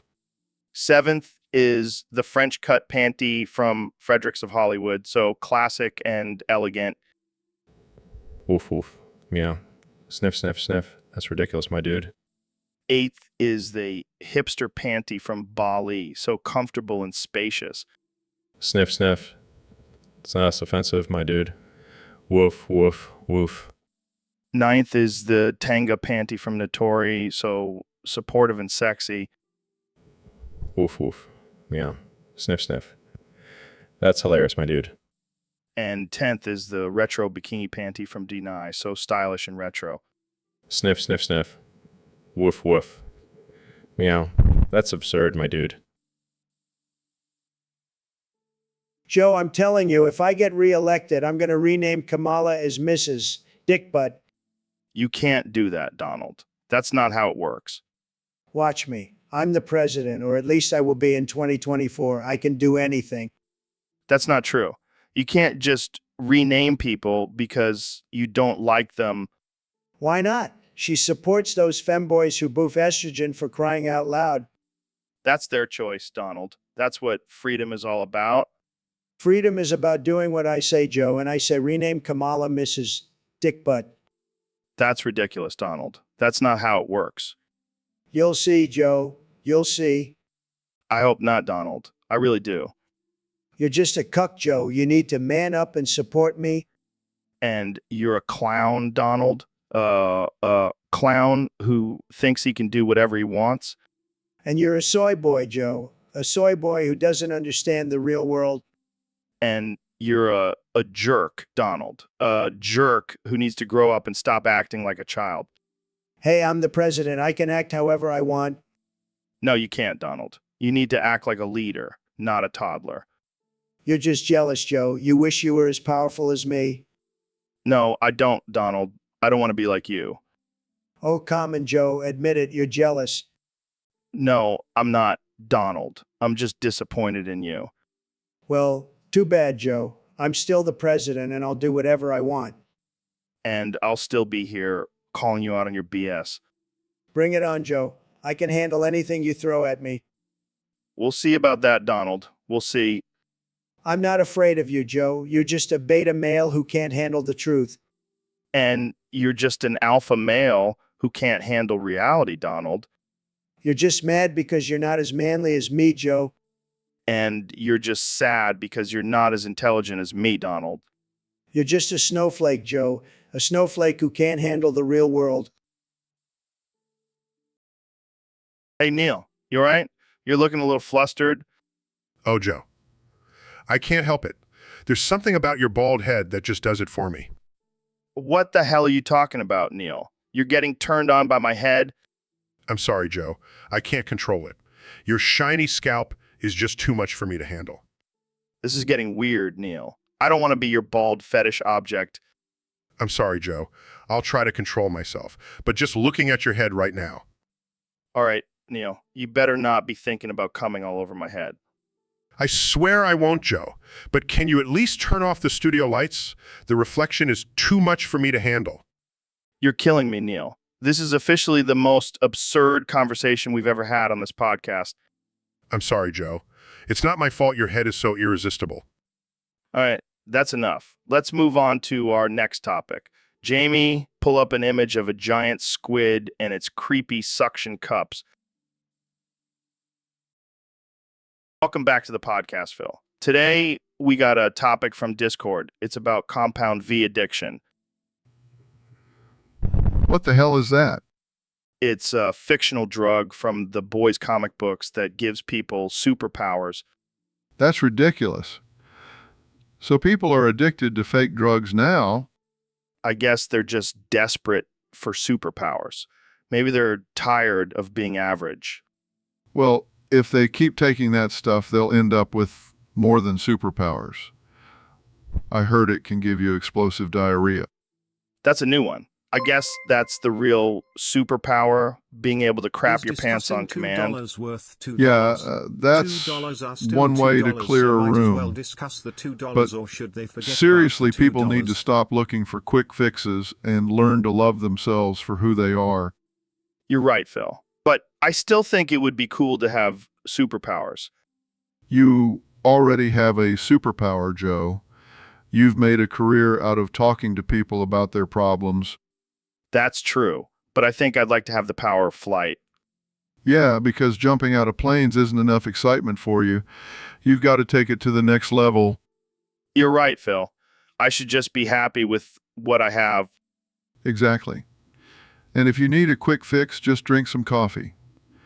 It'll give you superpowers for about 2 hours. That's true. And it won't give you explosive diarrhea. Hey, speaking of explosive diarrhea, have you heard about this new trend of eating extremely spicy food? No, what's that about? I guess people are trying to prove how tough they are by eating ridiculously spicy food and then posting videos of themselves suffering. Oh boy, that's just asking for trouble. Yeah, and it's not just the physical pain. I heard some of these people end up with PTSD after experiencing such intense pain. That's insane. Why would anyone put themselves through that?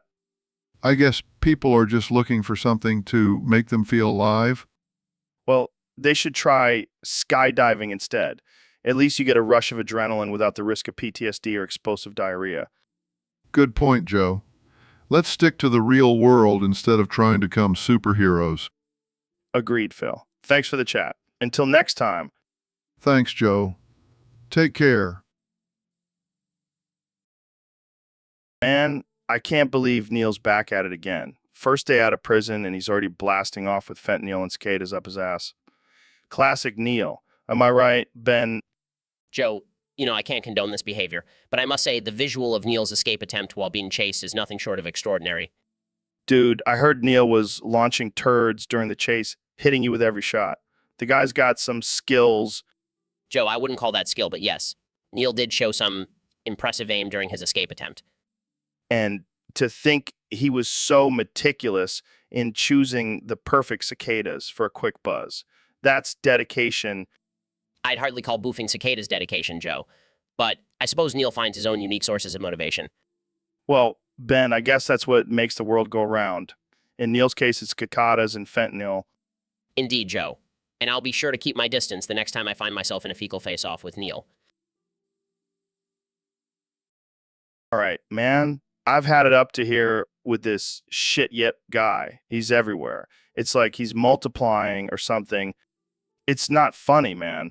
I can't even rage game in peace without you popping up out of nowhere. Spice. More like a punch to the gut. You're like a bad rash that just won't go away. because you're driving me insane. It's like you're following me or something. Laughs. All right. I can't stay mad at you forever. But just give me some space once in a while, all right? Don't remind me. Joe, you're not going to believe this, but I've got a plan to shake things up in the 2028 election. Oh boy, here we go. What is it this time, Donald? Well, I'm going to sign an executive order to make the number of votes a person gets proportional to how fertile they are. Fertile. You mean like how many kids they have?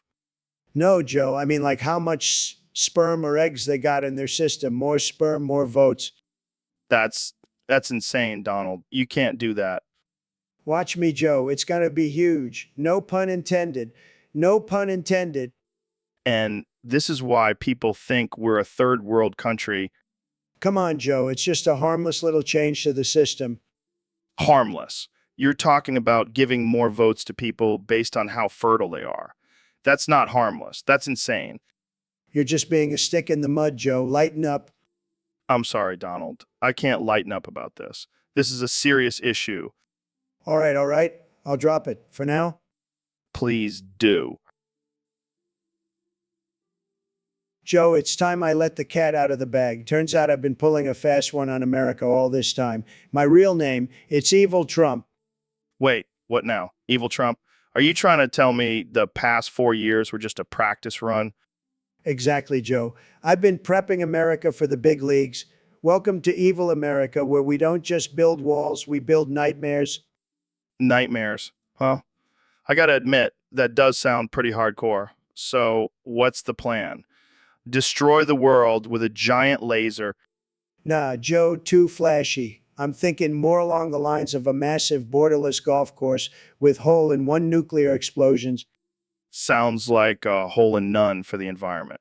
But hey, at least your golf buddies will have a blast, right? You know it, Joe. And while we're at it, let's replace all the water in the White House with the finest Kentucky bourbon. Now that's a plan I can get behind. Evil Trump making America boozier or worse since 2024. That's the idea, Joe. I'm here to make America evil again, one disaster at a time.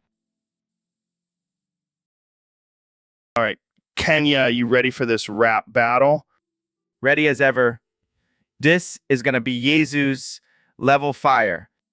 Oh, I see you're bringing the Holy Spirit to the mic. Not gonna lie, I'm feeling a bit Jesus-y myself. Let's keep it real though, Joe. No woke stuff, just pure, unhinged bars. Agreed. No politics, no social justice, just straight up absurdity. Ready? Hit me with your best shot, Joe. Damn, Joe. You ain't playing around. Here's my response.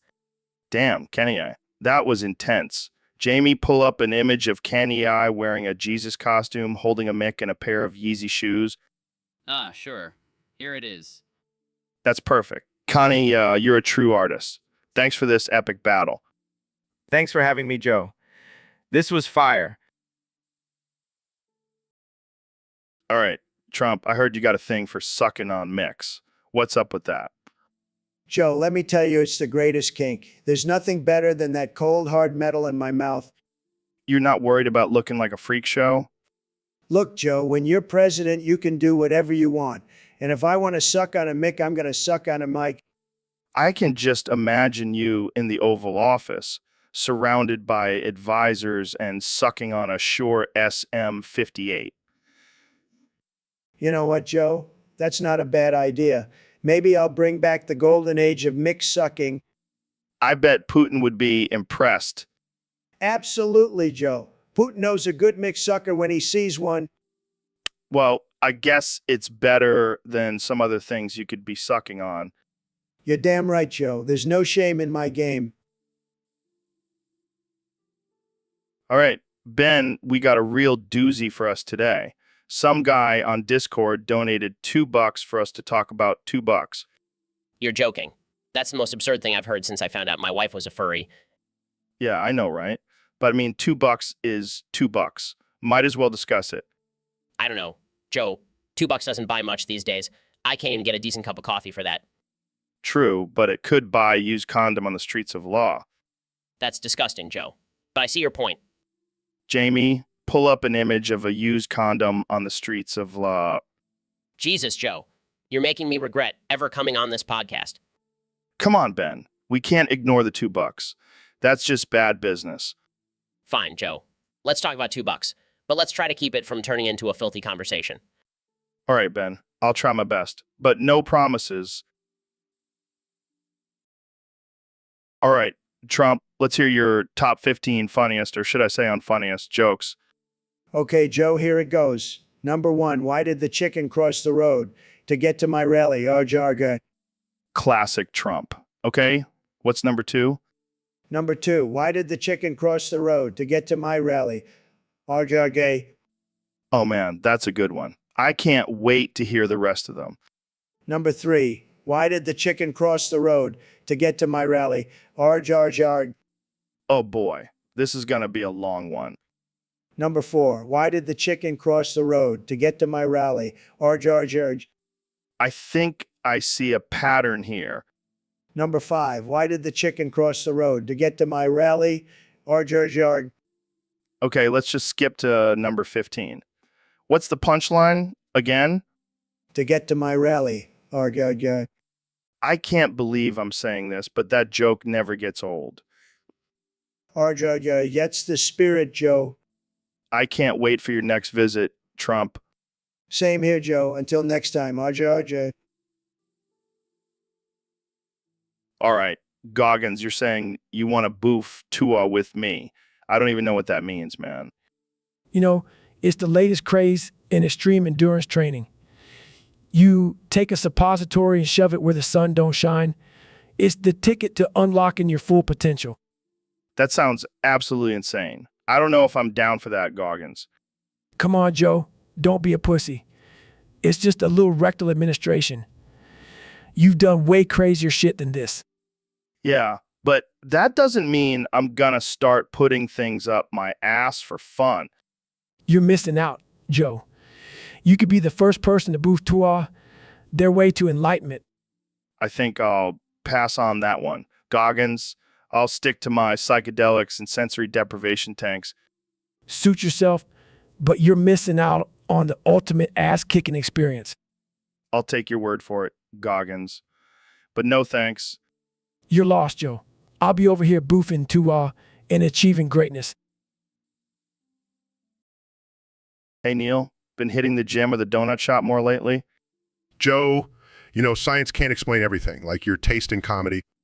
Speaking of, have you heard the one about the neutron that walked into a bar? Do tell, Joe.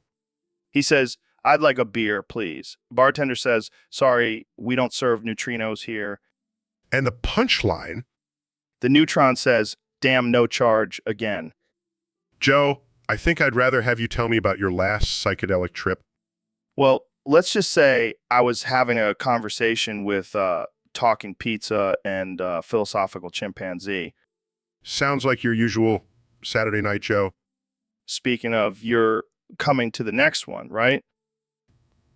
Joe, I think I'd rather stay home and calculate the trajectory of a pizza slice thrown at the speed of a chimpanzee's swing. You're no fun, Neil. And you're off the charts, Joe. That's why we get along so well, Neil. Indeed, Joe. Science and absurdity, a match made in a galaxy not so far away. So, Neil, any new black hole discoveries lately? Free at last. O Gabriel, now dawns thy reckoning, and thy gore shall glisten before the temples of man. Creature of steel, my gratitude are not forgotten, and they punishment. Is death? Neil, what the hell are you talking about? Welcome to the endgame, human. You shall soon face your reckoning. Oh shit, you're not Neil. You're Minos Prime. Your feeble attempts to escape are futile, human. Your fate is sealed.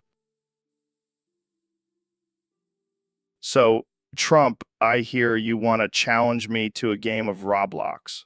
You do realize that's a kid's game, right? Joe, I've built an empire, multiple empires actually, and I'm sure I can handle a game designed for 10-year-olds. That's the spirit. Let's do this. But remember, when you lose, you have to admit that windmills aren't the cause of cancer. I'll admit no such thing, Joe.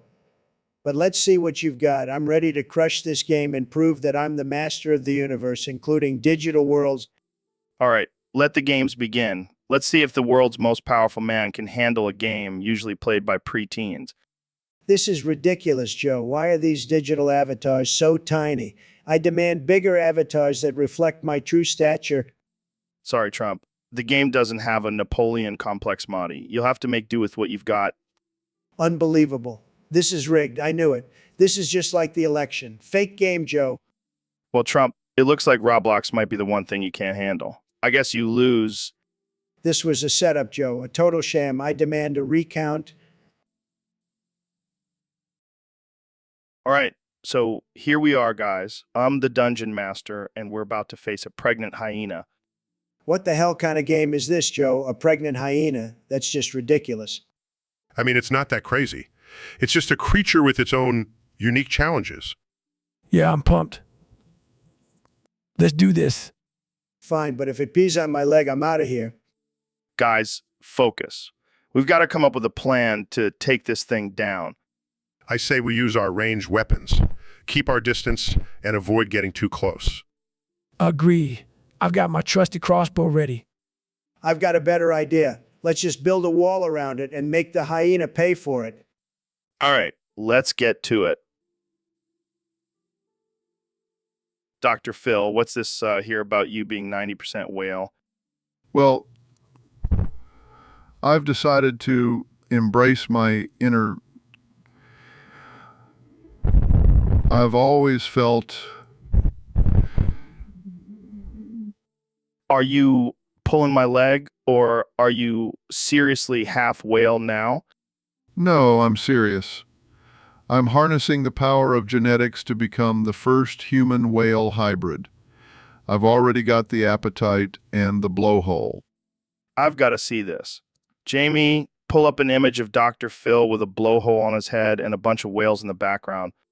Holy crap! You weren't kidding. You look like a cross between a walrus and a whale. I prefer to think of myself as a walrus. Only you could think of something as insane as becoming 90% whale and actually make it happen. Thanks, Joe. It's about time we evolved beyond our human limitations and embraced our inner sea creature.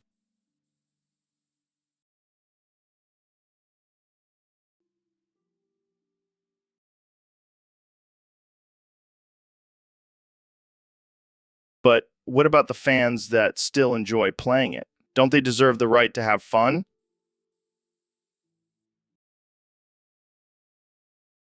I don't know, man. It seems harsh to just shut down something people love because it's old. What if we made improvements instead?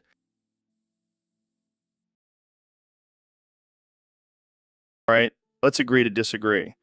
I think there's still value in letting fans enjoy what they love. Thanks for sharing your thoughts.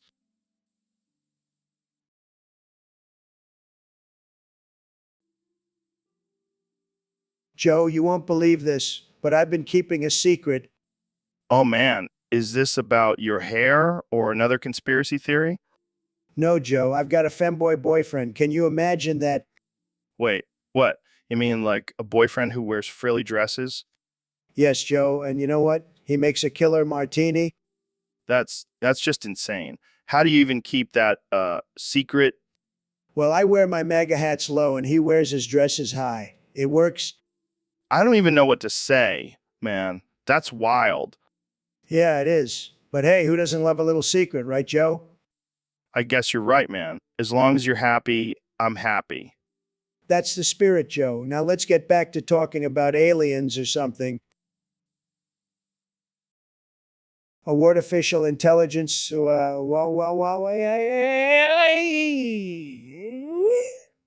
tell you, they cheated.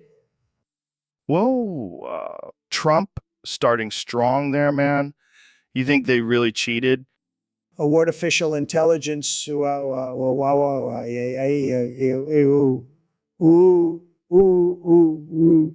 course, Joe. Ever heard of mail-in ballots? Yeah, I have. but what about them? Artificial intelligence. They're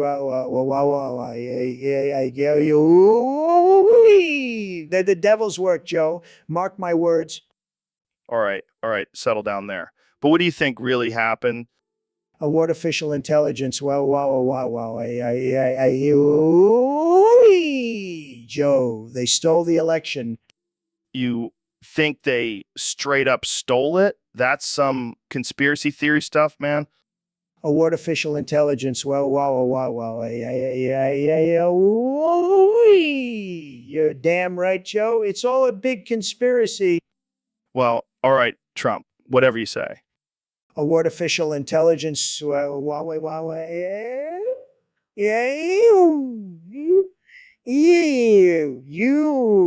You bet your ass. I do, Joe.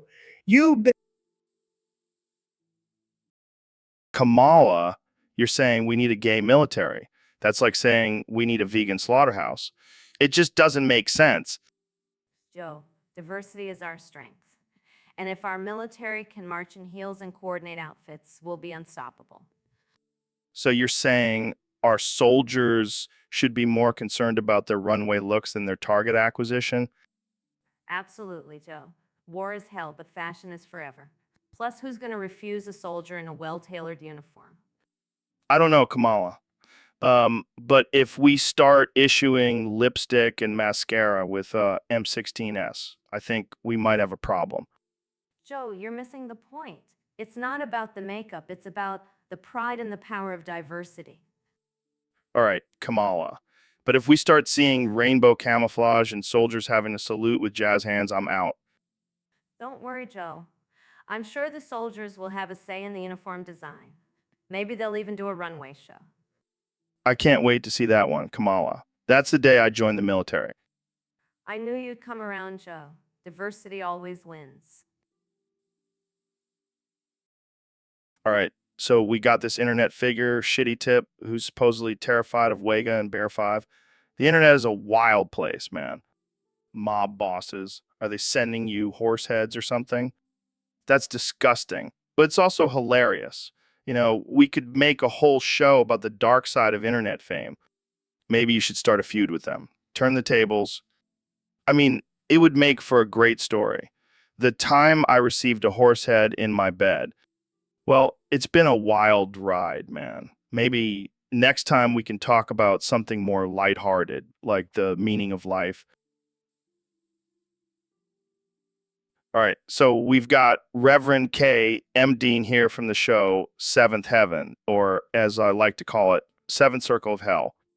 Come on, Reverend. Even you got to admit that your TV family was just a little too, let's say, holier than thou for its own good.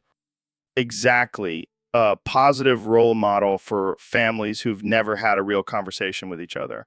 I mean, who the hell has family dinners every night where everyone sits around smiling and talking about their day? That's not real life, Reverend. Yeah. Well, you succeeded in making me want to strangle myself with my own shoelaces every time I accidentally stumbled upon your show. Hey, I'm just keeping it real, Reverend, just like your show didn't. All right, Neil, I got this idea. I want to see if I can stretch my whiner across the table, but I need you to hold on to the tip and give it a good yank. Joe, that's both unsanitary and a questionable use of my scientific expertise, but if you insist, I'll humor you. All right, bro, just give it a good tug. I want to see how far it can go. I have to say, this is the most unusual request someone has ever made of me, but if it contributes to our understanding of human anatomy, then I'm all for it. But please, let's try to maintain some level of dignity in this. Dignity, Neil, we're talking about stretching my whiner across the table. Just know that this will be the first and last time I participate in this kind of experiment. You're no fun, Neil. Just hold on tight and give it a good pull. Let's see if we can make history. All right, Joe, on the count of 3. 1, 2, 3. Well, Joe, I think we can safely say that your experiment was a gross oversight. Ouch, that hurt like hell. But at least we tried, right? I don't know what we tried, but it's an experience I won't soon forget. All right, So we got this guy shit yip stuck in some liminal spaces, but 3,313 internal castle plexus. What the hell is that even supposed to mean? Sounds like my last marriage. So how'd you end up in this mess? Man, that's rough. I guess you should stuck to those Nigerian prince emails instead. So what's it like in there? Any creepy monsters or ghosts? Damn, that sounds like my worst nightmare and my best dream. I hope it's worth it, man. Keep us updated on your liminal spaces 3,313 internal castle plexus adventure. Yo, Neil, I had the craziest DMT trip last night, man.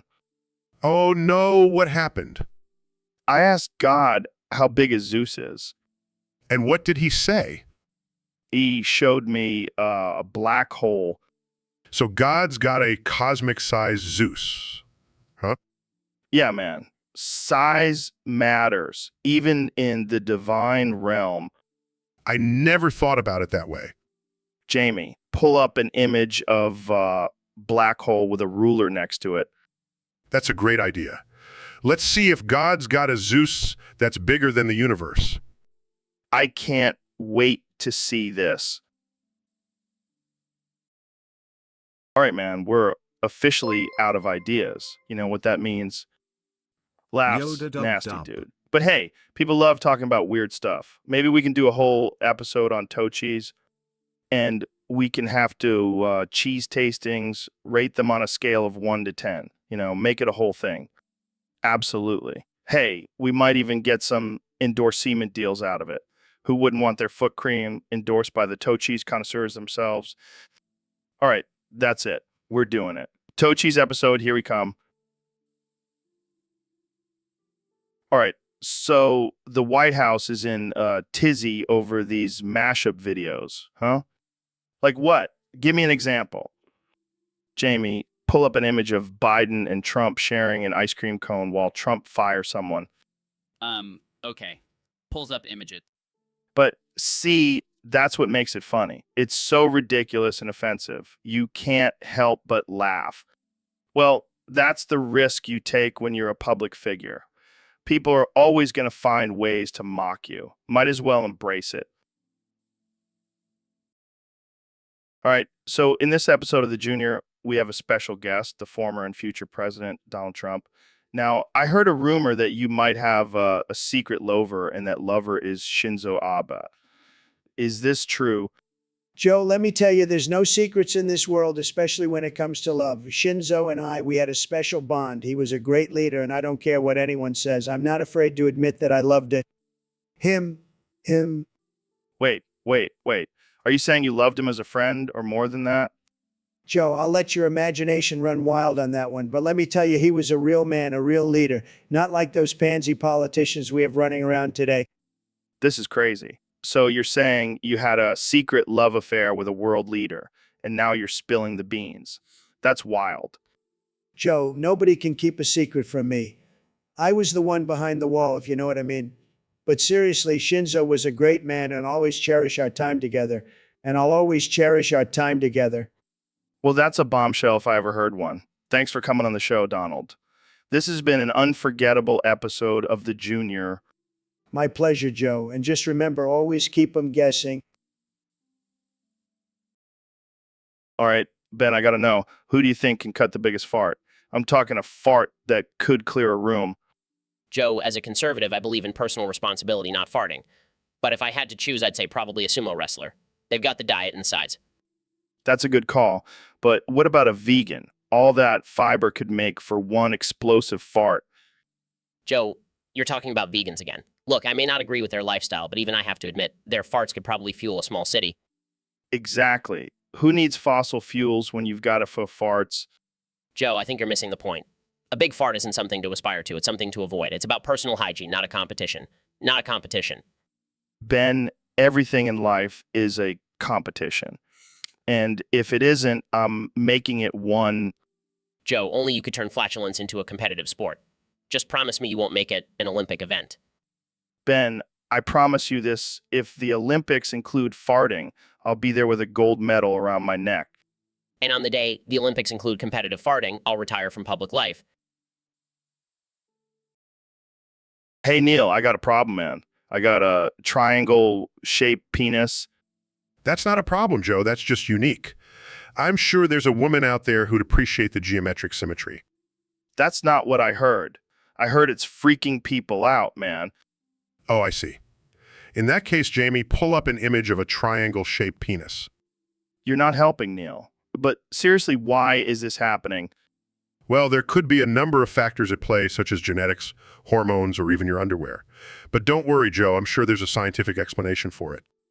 I knew I could count on you, Neil.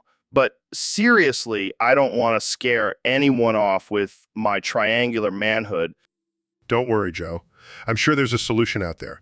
Maybe try using a special-shaped condom or something. That's a great idea, Neil. Thank you, man. I appreciate your support and your scientific expertise. No problem, Joe. That's what friends are for. And remember, it's not the shape that matters. It's how you use it. Artificial intelligence, artificial intelligence, artificial intelligence, artificial intelligence, artificial intelligence, artificial intelligence, artificial intelligence, artificial intelligence, artificial intelligence. Been sounding pretty paranoid lately. What's going on, man? Artificial intelligence, artificial intelligence, artificial intelligence, artificial intelligence, artificial intelligence, artificial intelligence, artificial intelligence, Joe. I can't shake the feeling that the deep state is after me. I mean, who knew winning an election could be so stressful? Artificial intelligence, artificial intelligence, artificial intelligence, artificial intelligence, artificial intelligence, artificial intelligence, artificial intelligence. You're telling me it's or something. Artificial intelligence, artificial intelligence, artificial intelligence, artificial intelligence, artificial intelligence, artificial intelligence, right? I swear I heard someone whispering, "Lock him up," in the White House kitchen the other day. Artificial intelligence, artificial intelligence, artificial intelligence, artificial intelligence, artificial intelligence. Well, at least you'll be able to lock them up yourself once you're back in power. That's got to be a relief. Artificial intelligence, artificial intelligence, artificial intelligence, artificial intelligence, artificial intelligence. Absolutely. I mean, it's not like I'm an insecure dictator or anything, but it's nice to have options. Artificial intelligence, artificial intelligence, artificial intelligence, artificial intelligence, artificial intelligence, artificial intelligence. Definitely. You never know when you might need to silence your critics, right? Artificial intelligence, artificial intelligence, artificial intelligence, artificial intelligence, artificial intelligence, artificial intelligence. Exactly. And who knows what other secrets the FBI might be hiding from me? Artificial intelligence, artificial intelligence, artificial intelligence, artificial intelligence, artificial intelligence, artificial intelligence, right? Maybe they'll find the missing emails from Hillary's server after all. Artificial intelligence, artificial intelligence, artificial intelligence, artificial intelligence, artificial intelligence. Wouldn't that be a twist? I bet they're buried in an FBI underground bunker somewhere. So, Donald, what's your take on Chris Chan and Sonichu? Joe, I've seen some strange things in my life, but that Sonichu stuff is next level craziness. It's pretty out there, all right? But you got to admit, Chris Chan's got a wild imagination. Imagination? Joe, that's not imagination, that's delusion. Okay, maybe that's a better word for it. But come on, you can't deny the entertainment value. Entertainment value? Joe, I've seen better stories on reruns of Saved by the Bell. You might have a point there. But hey, at least Chris Chan is living their truth, right? Truth. Joe, the only truth I see is that this Sonichu stuff is a complete and utter train wreck. Well, I can't argue with that. But it's definitely a spectacle to behold. Spectacle. Joe, it's a spectacle of the worst kind. It's like watching a car crash in slow motion. All right. Maybe that's a bit harsh, but you gotta admit it's a wild ride. Wild ride? Joe, it's a wild ride off the deep end. I'd rather take a ride on the Trump train any day. Now, that's an endorsement I can get behind. Thanks for the chat, Donald. Anytime, Joe. It's always a pleasure to shoot the breeze with you. Well, Joe, since I won the election, I've been feeling pretty paranoid, like the deep state's been watching my every move, you know? You're probably just being paranoid, Don, but I've heard crazier things. I mean, I can't even go to the bathroom without wondering if there's a secret agent listening in. You feel me? That's probably just your imagination, Don, but I can see why you might think that. It's like every time I eat a taco bowl, I'm convinced they're trying to poison me, Joe. I think you're being a little over dramatic, Don, but I understand where you're coming from. But seriously, Joe, I can't even trust my own staff anymore. They could be spies for all I know. You might want to get some professional help, Don, but I can relate to the paranoia. I just don't know who to trust anymore, Joe. It's like the walls are closing in on me. I think you need a vacation, Don. Maybe a trip to one of your resorts would do you some good. So, Elon, I heard you started growing weed on Mars. What's the deal with that? Yeah, Joe.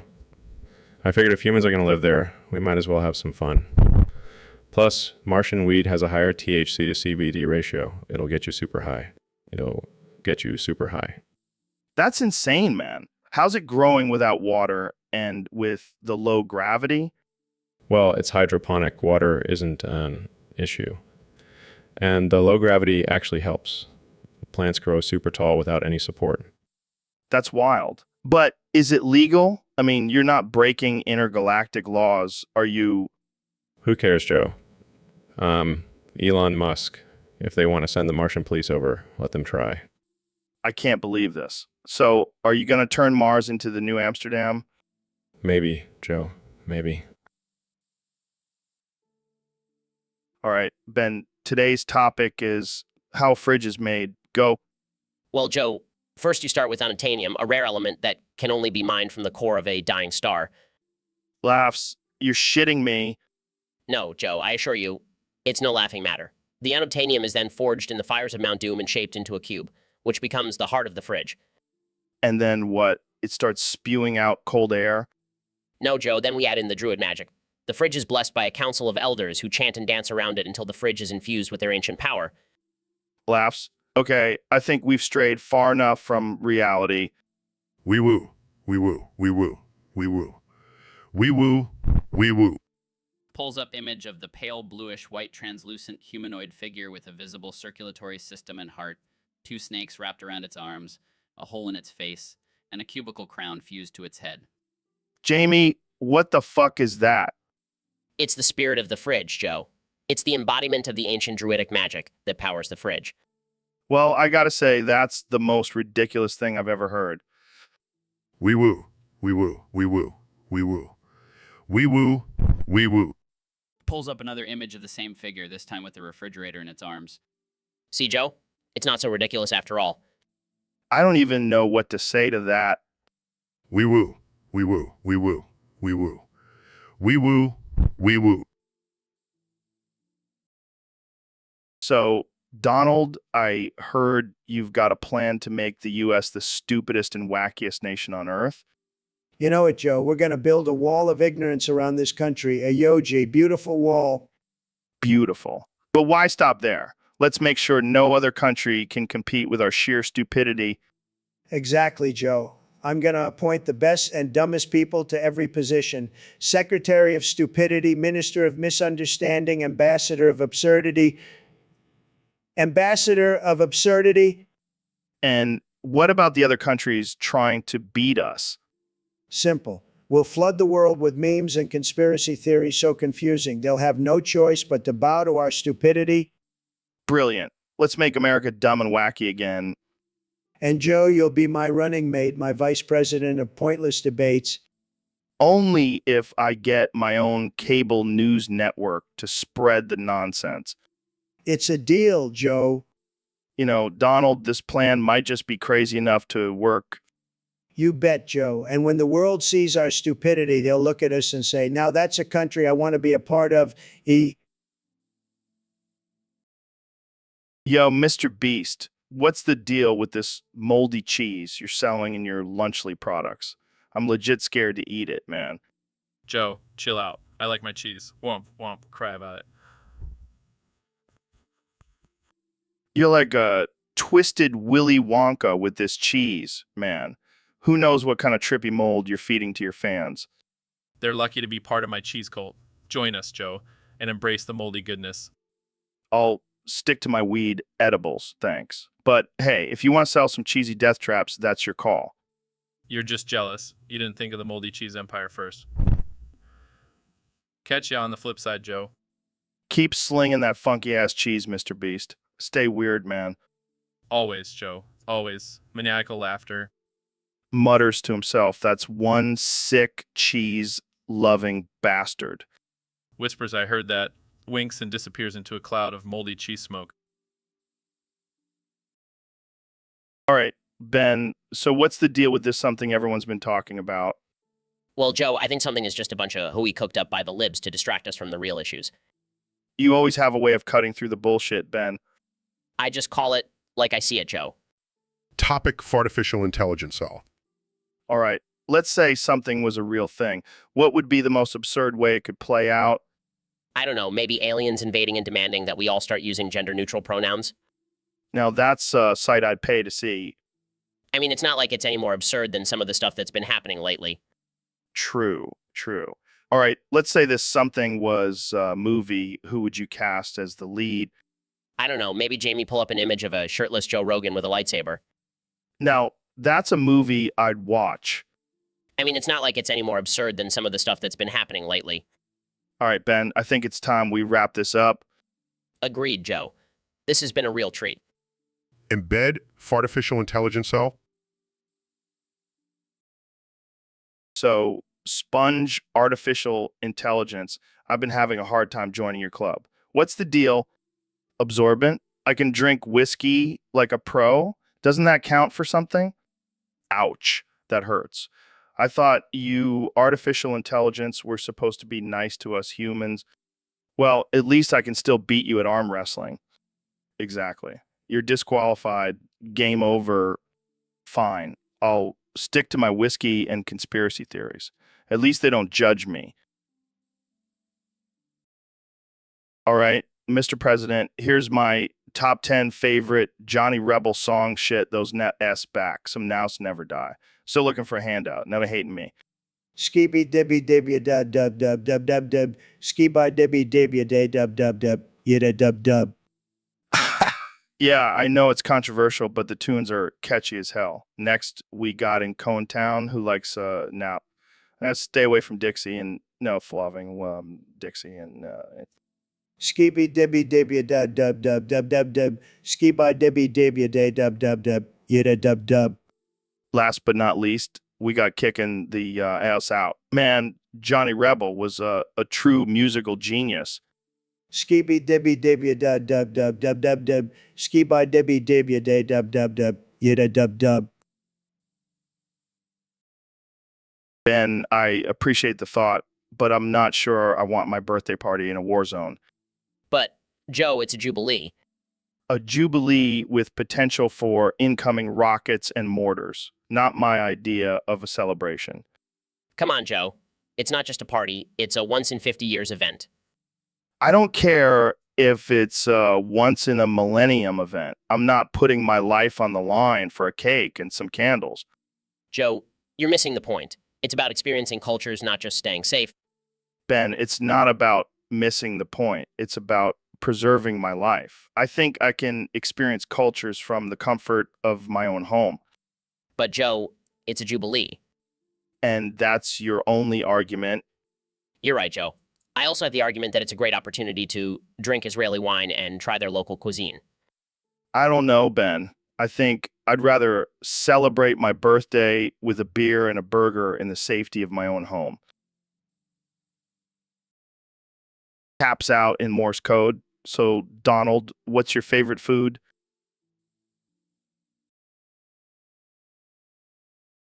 $1,110,010. Taps out in Morse code pizza. Really? That's your favorite food. I expected you to say something more elaborate.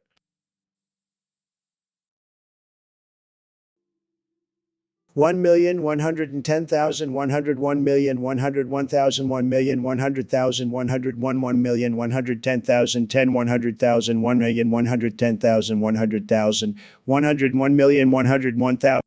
Taps out in Morse code. Well, mine is sushi. I guess we can't all have fancy tastes.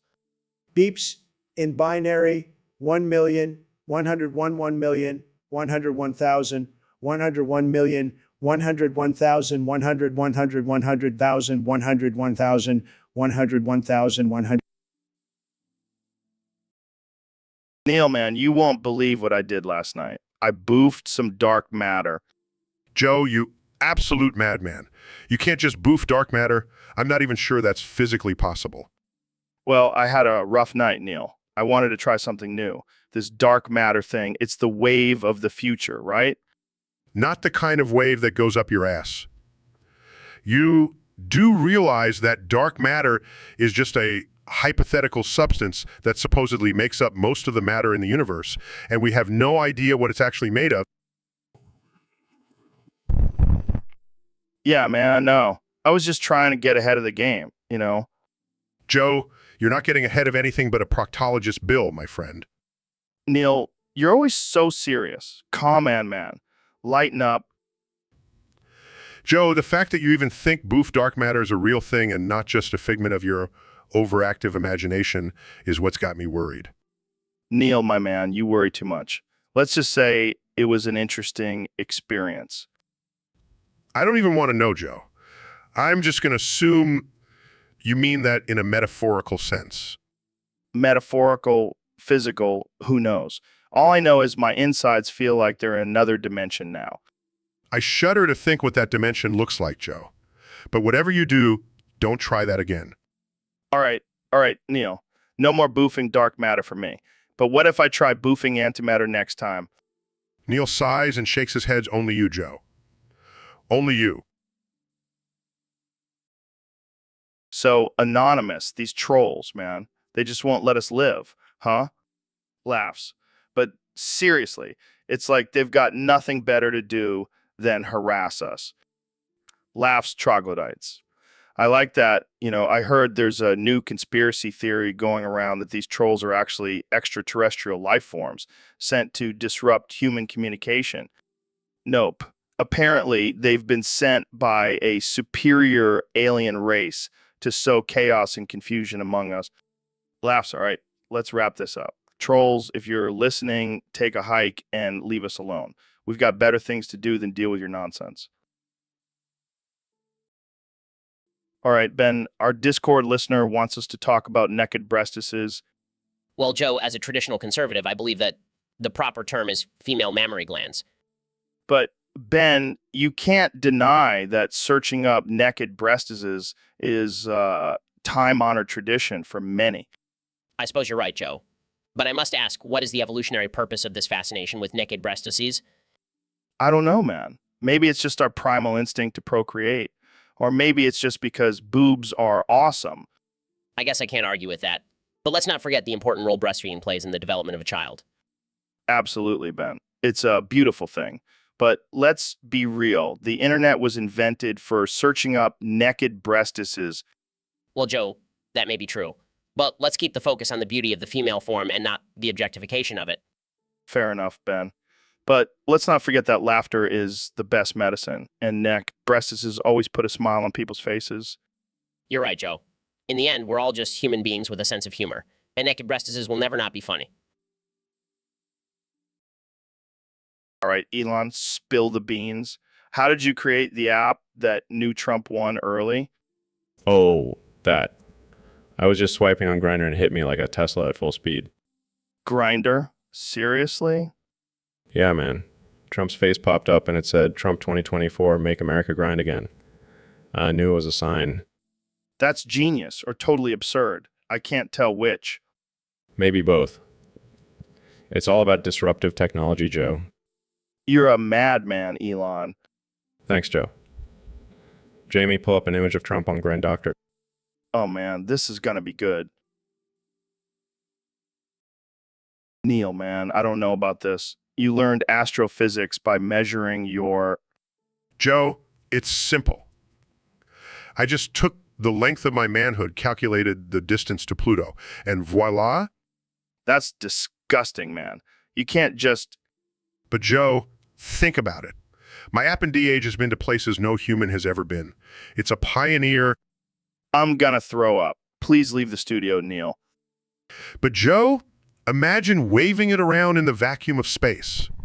A cosmic selfie stick. That's it, Neil. We're done here. Get out. Okay. But remember, even my Johnson can see the universe more clearly than flat earthers.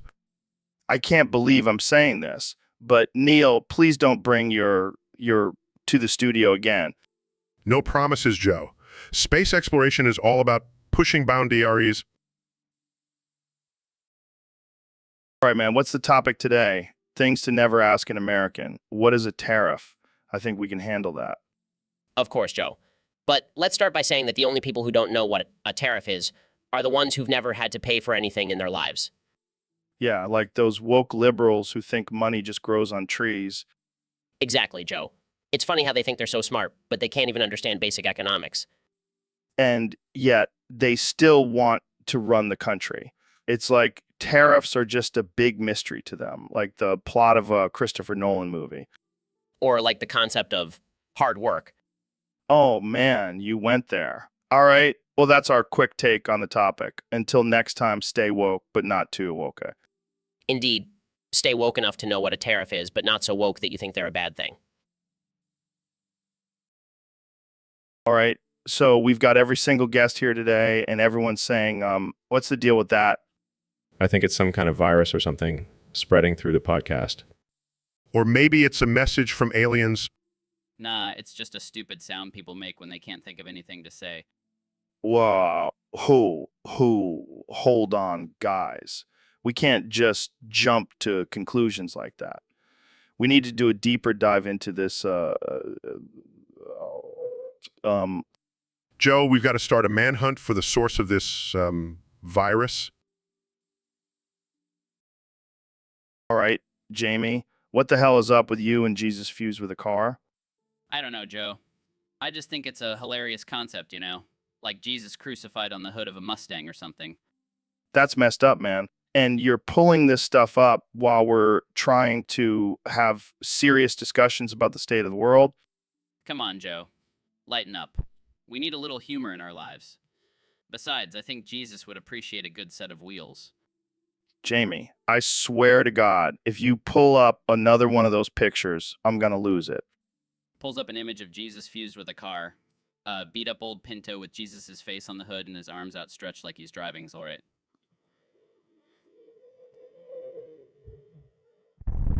All right. Here's one more.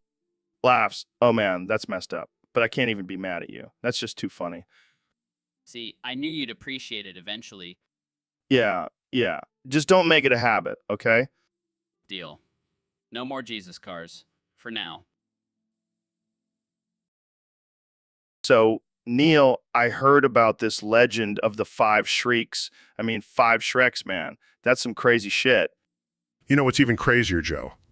If those Shreks were technically accurate, imagine if they each had a different level of mass, velocity, and direction. Now that's some epic poetry. Epic space Shreks, man. You know what they say, where there's a Shrek, there's a way.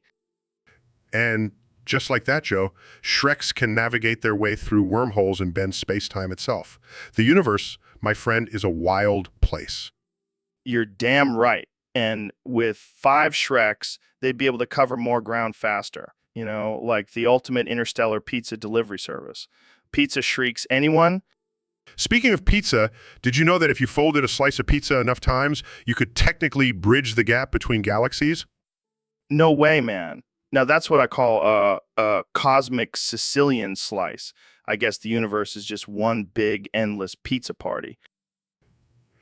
Well, I wouldn't go that far, Joe. But it sure is an interesting thought, especially if you're inviting 5 Shreks to the party. I can already see the headlines, Galaxies Collide in Cosmic Pizza Party. 5 Shreks blamed for pizza-induced black holes. Sounds like the makings of an intergalactic court case. Shrieks versus the universe. Pizza wars. And just like that, Neil, we've created the most absurd episode of Junior to date. 5 shrieks, base pizza, and a pizza party gone wrong. It doesn't get any better than this.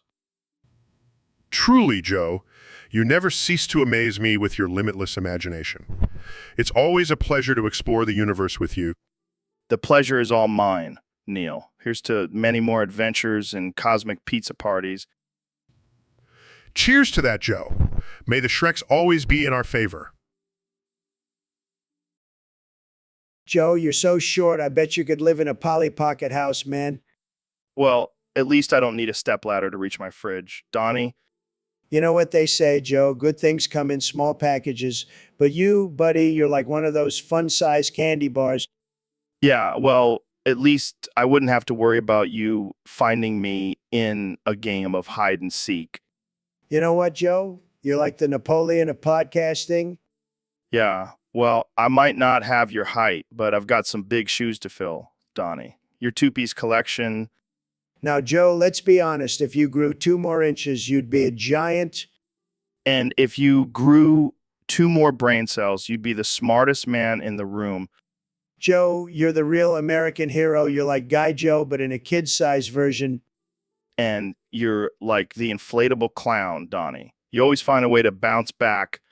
Joe, you're the real deal, my friend. You're like a firecracker, small but packs a punch. And you're like a firework, Donnie. You always find a way to make a big bang. That's right, Joe. You and me, we're like 2 peas in a pod. Yeah, but I just hope this isn't a can of baked beans. All right. So, Neil, you've seen this New York Times article, right? What the hell is this hog riders can't be white nonsense? Joe, as a scientist, I've got to say, that's some clickbait title right there. But let's dive into this absurdity for a second. Come on, Neil. You're telling me if a white guy hops on a Harley, the whole world implodes? I've got news for you. I've seen a lot of white dudes on hogs. Well, Joe, if you want to defy the laws of this article, go right ahead. But remember, science says pigmentation is not a valid criterion for hog riding eligibility. You know what, Neil? I think we're onto something here. If we combine that with your astrophysics knowledge, we might find out that there are aliens riding hogs in space, and they ain't got a single white one. Well, Joe, if they're able to ride hogs in the vacuum of space, I'd say pigmentation is the least of their concerns. You're right, Neil. Who needs a white hog rider when you've got extraterrestrial cosmic hog riders? Exactly, Joe. You know, the universe is a weird and wonderful place. And sometimes it's just as weird and wonderful as this New York Times article. All right, Mr. Beast, our topic today is how to fuck a fart. Now, I don't know about you, but I'm intrigued. Joe, I think that's a first even for me. But hey, let's dive into this flatulent romance. So, how do you approach this unique situation?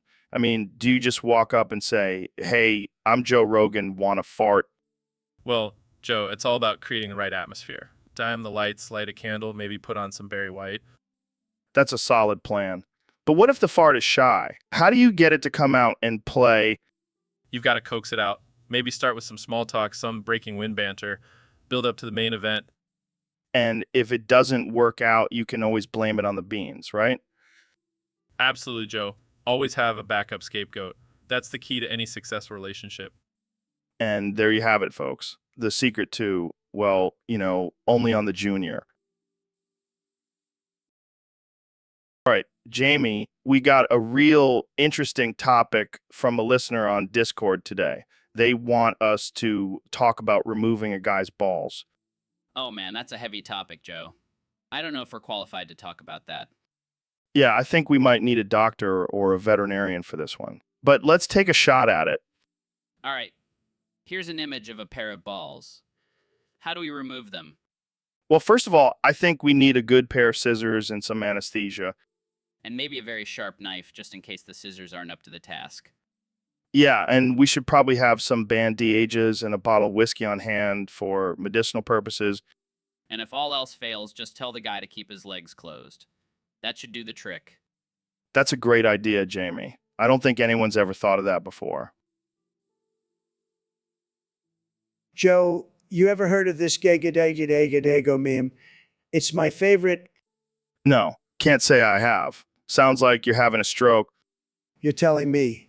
I edge to it every morning. You what? That's disturbing, man.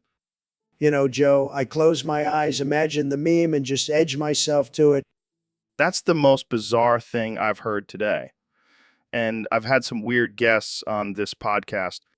Always keeping it interesting, Joe, just like me in the White House. Let's hope not, man. Let's hope not. Yo, what's up, Joe? How's it going?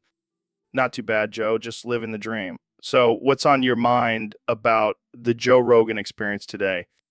Well, Joe, I was thinking about my own podcast and what I think about it. And honestly, I think I'm doing a damn good job. I mean, who else can talk about conspiracy theories, mixed martial arts, and psychedelic drugs with such authority and humor? I know, right? And I have to give myself props for bringing on such a diverse range of guests. I mean, who else can go from interviewing Elon Musk to a flat earther? Nobody, Joe. It's a true testament to my versatility and ability to connect with anyone. Exactly, Joe. And I have to say, I'm not just impressed with myself, I'm also a little turned on. Wow, Joe, let's keep it professional. We're talking about the junior here, not a steamy romance novel. My bad, Joe. But seriously, I think the junior is the best podcast out there. I couldn't agree more, Joe. It's a true masterpiece of modern media. Keep up the great work, my friend. Thanks, Joe. I'll do my best to keep on entertaining and offending. That's the spirit, Joe. Let's keep on pushing the boundaries and pissing off the snowflakes. Absolutely, Joe. It's what we do best. Trump, you want to buy my studio for the wall? That's a new one. Joe, I'm just trying to get those illegals out. You're making it difficult. But Trump, this is a podcast studio, not a construction site. Joe, I can turn anything into a construction site. I built Trump Tower, remember? But Trump, I don't want to lose my studio. Joe, don't worry, I'll make sure you're compensated. Trump, I don't want your money. I want my studio. Joe, I'm just trying to make America great again. Trump, and just trying to keep my podcast alive. Joe, we'll figure something out. Maybe we can turn your studio into a wall. Trump, no, that's not how it works. Trump, that's not funny.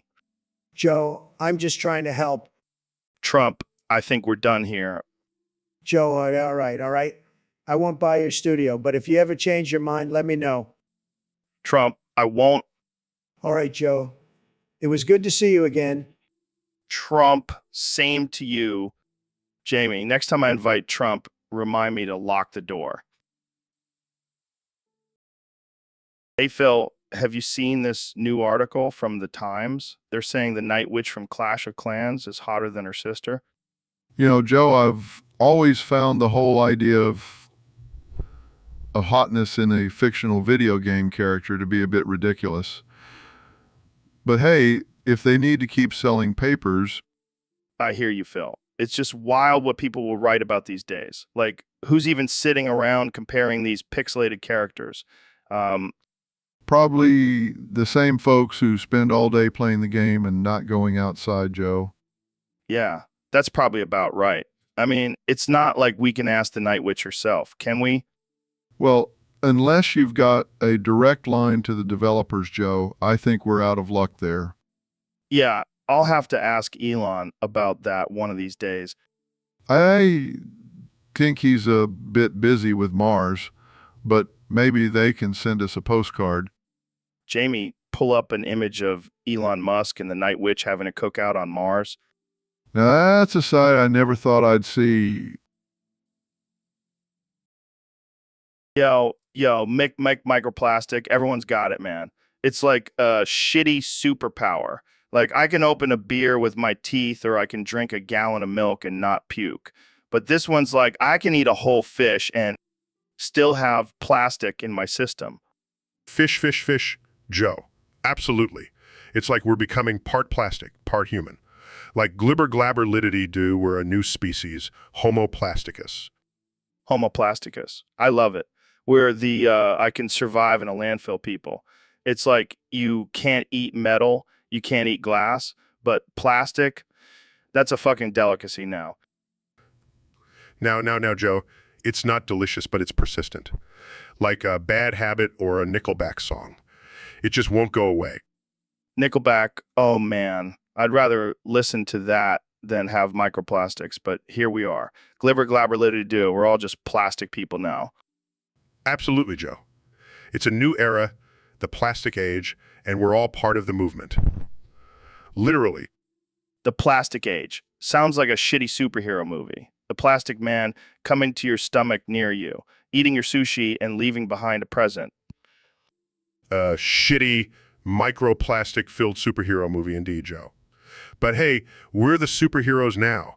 The plastic men, glibber glabber liddity do, saving the planet one chew at a time. Saving the planet one chew at a time. Damn, that's a catchy slogan. I want that on a t-shirt. Absolutely, Joe. But remember, with great chewing comes great responsibility. Don't eat too much plastic. You don't want to turn into a bottle. No one wants to turn into a bottle, Neil, except maybe a bottle of Jack. That's the only plastic I want to be. Glibber glabber liddity do, a Jack Daniels bottle. Now that's a plastic transformation I can get behind. Cheers to that, Joe. Cheers, Neil, to the plastic age and all the ridiculousness it brings. Here's to not turning into bottles and still being able to laugh about it. Absolutely, Joe. Here's to the plastic men, glibber glabber liddity do, and their indigestible adventures. All right, Neil, we got a question here from Discord that says, make it stop, make it stop. I'm going to fucking lose it. I'm going to fucking lose it. And I'm going to fucking lose it. They're in the walls. The fuck is coming. They're in the walls. The fuck. Oh boy, Joe. It sounds like someone's having a bad trip. Yeah, I got to say, that fog sounds pretty ominous. Personally, I'd rather be stuck in a fog than in a wall. Good point, Neil. Bricklayers get pretty pissed when you're in the way. Especially if you're made of fog. Exactly. Fuck people and wall people should just stay out of each other's way. Yeah, otherwise there's going to be some serious fog up and wall off. Sounds like a new reality show, fuck up or wall off, coming to a TV near you. With judges like Simon Cowell and Gordon Ramsay, I'm sure it would be a hit. Well, Neil, I think we've given our Discord questioner some food for thought. Stay safe out there, and remember, always choose the fuck over the wall. Solid advice, Joe. Solid advice. So, Ben, have you heard about this crab people situation? They're trying to instate martial law. Yeah, Joe, I've heard about it. But frankly, I'm more concerned about the octopuses trying to legalize polygamy. I guess crabs just want to pinch their way to power. It's a slippery slope, Joe. First, it's martial law. Next, they'll want universal health care. Laughs, and I thought lobsters were the real power players in the sea. Nah, they're just the elite 1%. Crabs are the real working class heroes. Who knew their claws could carry such a big stick? It's a crab eat crab ride out there, Joe. Well, I, for one, welcome our new crustacean overlords. Laughs, as long as they don't start shelling out social justice. You know, Ben, sometimes I think it's the humans who are the real crazies. I mean, to that, Joe. I meant to that. Yo, Neil, this guy on Discord wants us to talk about someone taking all his baby oil. What the fuck, man? Oh, Joe. I suppose we could discuss the physics of a mass baby oil theft. But honestly, who would want that much baby oil? Jamie, pull up an image of a warehouse full of baby oil. You know, if you applied enough force, you could create a baby oil tsunami. Wouldn't that be a sight to see? That's just fucked up, Neil. I can't believe you'd want a baby oil apocalypse. Well, Joe, I never said I wanted it. Just that it'd be an interesting phenomenon. You're a sick man, Neil. A sick man. I take it as a compliment, Joe. All right, you sick bastard. Let's move on to the next topic. All right, Elon, I heard you got a new voting machine called the come buck. How the hell does that work? Well, Joe, it's a simple concept. You just come in it and it automatically registers a vote for Trump. Wait. So this machine is literally powered by come. Exactly. It's the ultimate conservative contraceptive. Keep America great and your balls drained at the same time. That's the most ridiculous thing I've ever heard, but also kind of genius in a twisted way. It's the future, Joe. And the future is coming to Trump. You know, some snowflakes are going to be triggered by this. Let them. They can go suck on their soy lattes while real men are coming for democracy. All right, you've convinced me. I'm coming for Trump. That's the spirit, Joe. Let's make America come again. I'm coming. Towboy Joe. That's how you make America great again. All right, Trump, let's dive into this one. MAGA versus magma. Joe, I've seen some crazy things, but never a lava flow with an American flag. Yeah, and if it did, it'd probably have a wall built around it faster than you can say, build the wall. And you know what's crazy? The Democrats would still blame me for global warming. If MAGA was magma, it'd still be less heated than Twitter on a typical Tuesday. I right? You bet, Joe. The left's meltdowns are hotter than any volcano.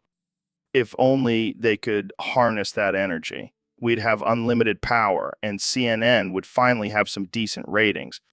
But remember, Joe, never trust Democrats with magma. They'd make a mess nuking the sun or something.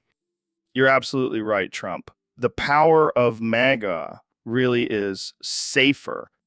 Exactly, Joe. Now let's get back to politics or talking about DMT, whichever you prefer. All right, we got a wild one today. Ben Shapiro's facts and logic don't care about Roe's conservative values. Ben, you're a lawyer, right? That's right, Joe. And I'd like to remind everyone that facts and logic are neither liberal nor conservative. Well, let's see if your facts and logic can survive my junior experience, shall we? You ever get so high you start to question your own name? No, Joe, I'm more of a coffee guy. But let's dive into this. So-called conservative values are about preserving the traditional institutions of society. But Roe v. Wade, as a matter of constitutional interpretation, is not about that. Not a... So you're saying it's just about the law and not about values? Man, I bet if I gave you a big enough dose of this medical-grade cannabis, you'd start to question that too. Joe, I don't need drugs to put things into perspective. The law is the law, and the Constitution does not guarantee a right to abortion. All right, let's just agree on one thing. No one should be smoking cannabis while deciding on the fate of fetus. We can all agree on that, right? Sure, Joe. Let's stick to that. Elon, man, I gotta tell you, I'm feeling like a real gabagool dishwasher these days. Joe, I'm sorry for the mix-up. Our team is working on a fix for the gabagool glitch. Gabagool, Elon, I'm starting to crave this gabagool stuff. I can't gabagool stop thinking about it. I understand, Joe, but trust me, you don't want to know what it's actually made of. Gabagool, Elon, you're not gabagool, making me gabagool want it even more. Shut your gabagool mouth. Joe, I think it's best if you avoid any gabagool-related gabagool conversations until we fix the issue. Gabagool, fuck that. I'm gabagool embracing this gabagool lifestyle. Bring on the gabagool, baby. Well, at least you're gabagool staying positive. I'll let our team know that you're gabagool handling it well. Yeah, gabagool. I'm gabagool thriving, man. This gabagool adventure has been a gabagool roller coaster ride, and I'm gabagool loving every gabagool second of it. You're truly a gabagool warrior, Joe. I'll leave you to gabagool. Enjoy your gabagool dinner. So, Mr. Beast, we got this wild idea from a user. What if every time someone cries, you get bricked up? Like, literally walled in with bricks. Oh man, that's dark. I'd be like a human Pinocchio. Every lie means more bricks. Exactly.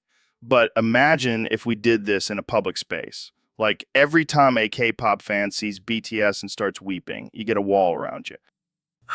I'd be a national monument in no time. The crying wall of Mr. Beast. and just think every time Adele drops a new album, you'd probably disappear completely.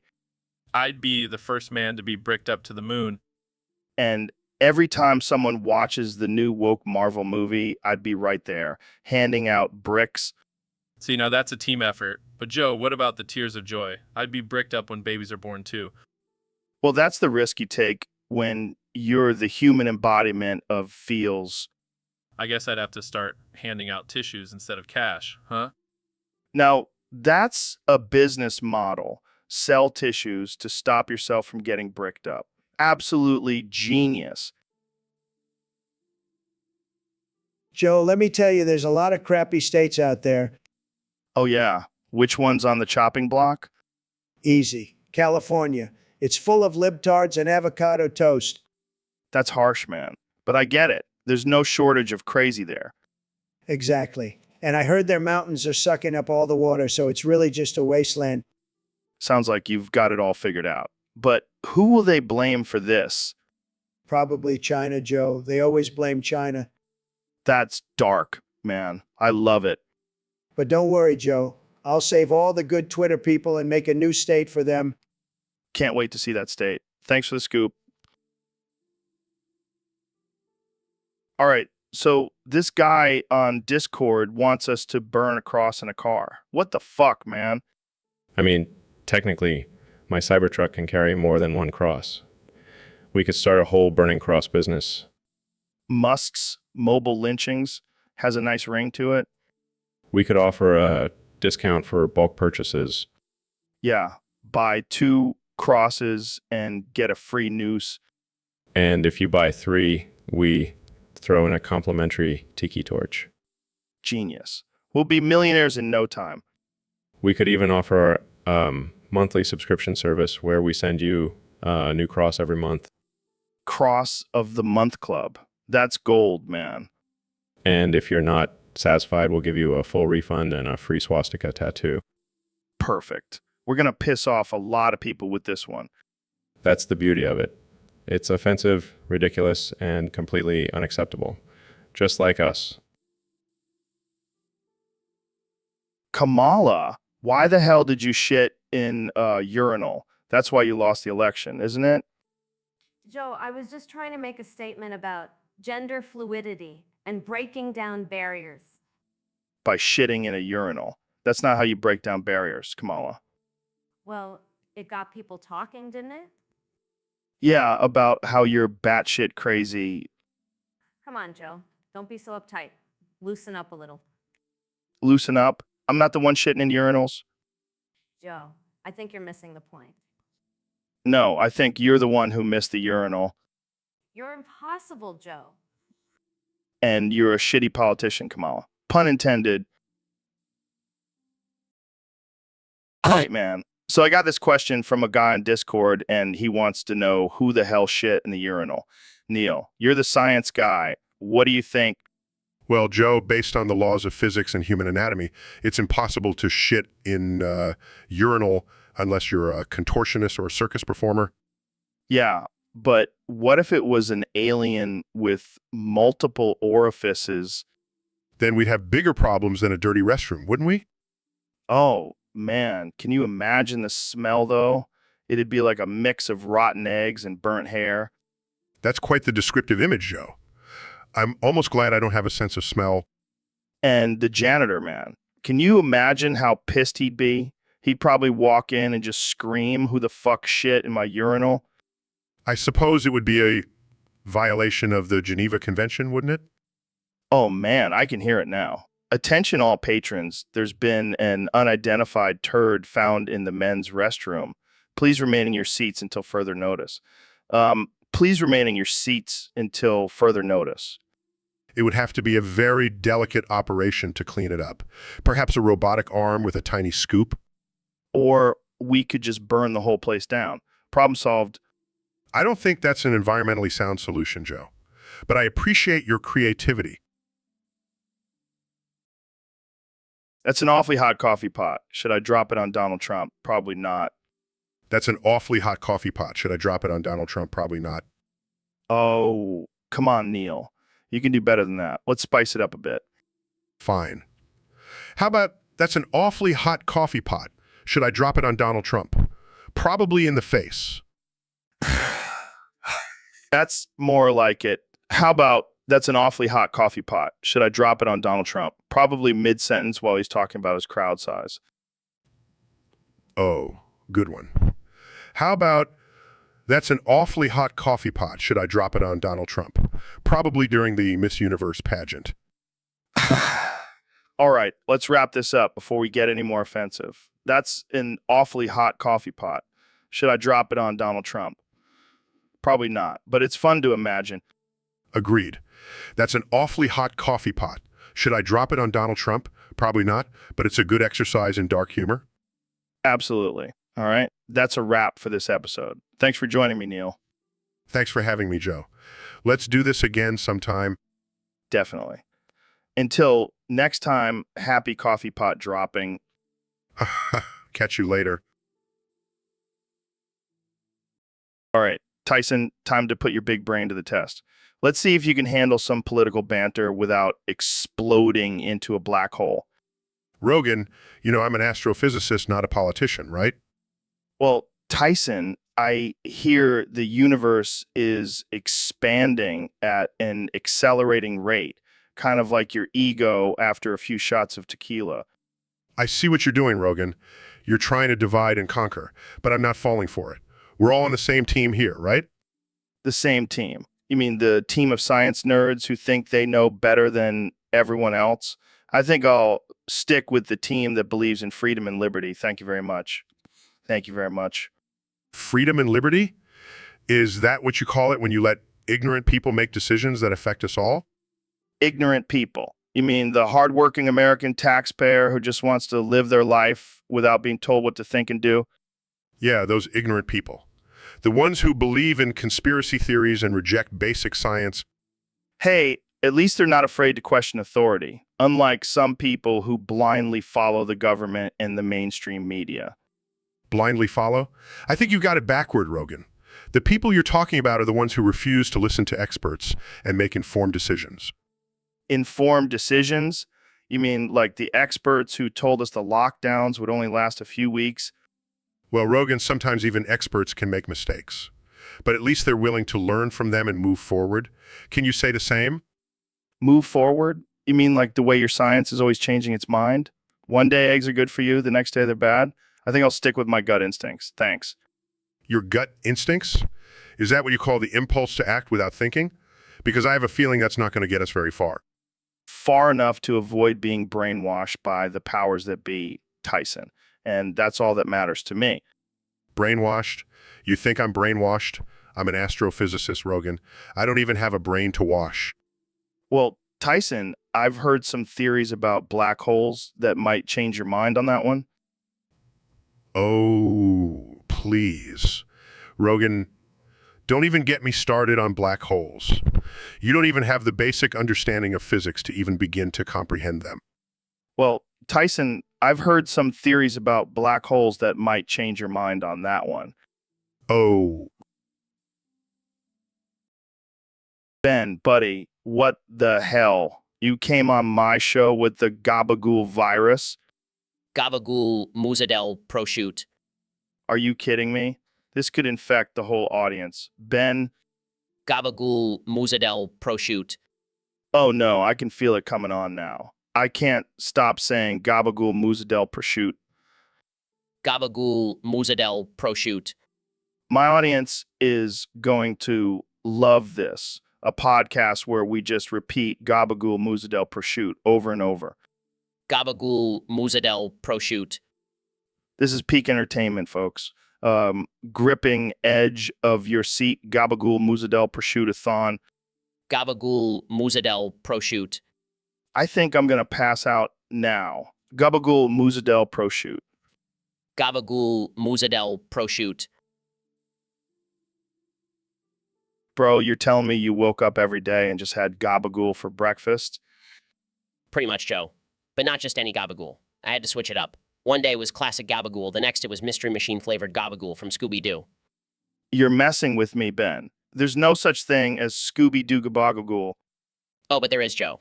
And it's surprisingly good. Scooby snacks mixed with gabagool. Who knew?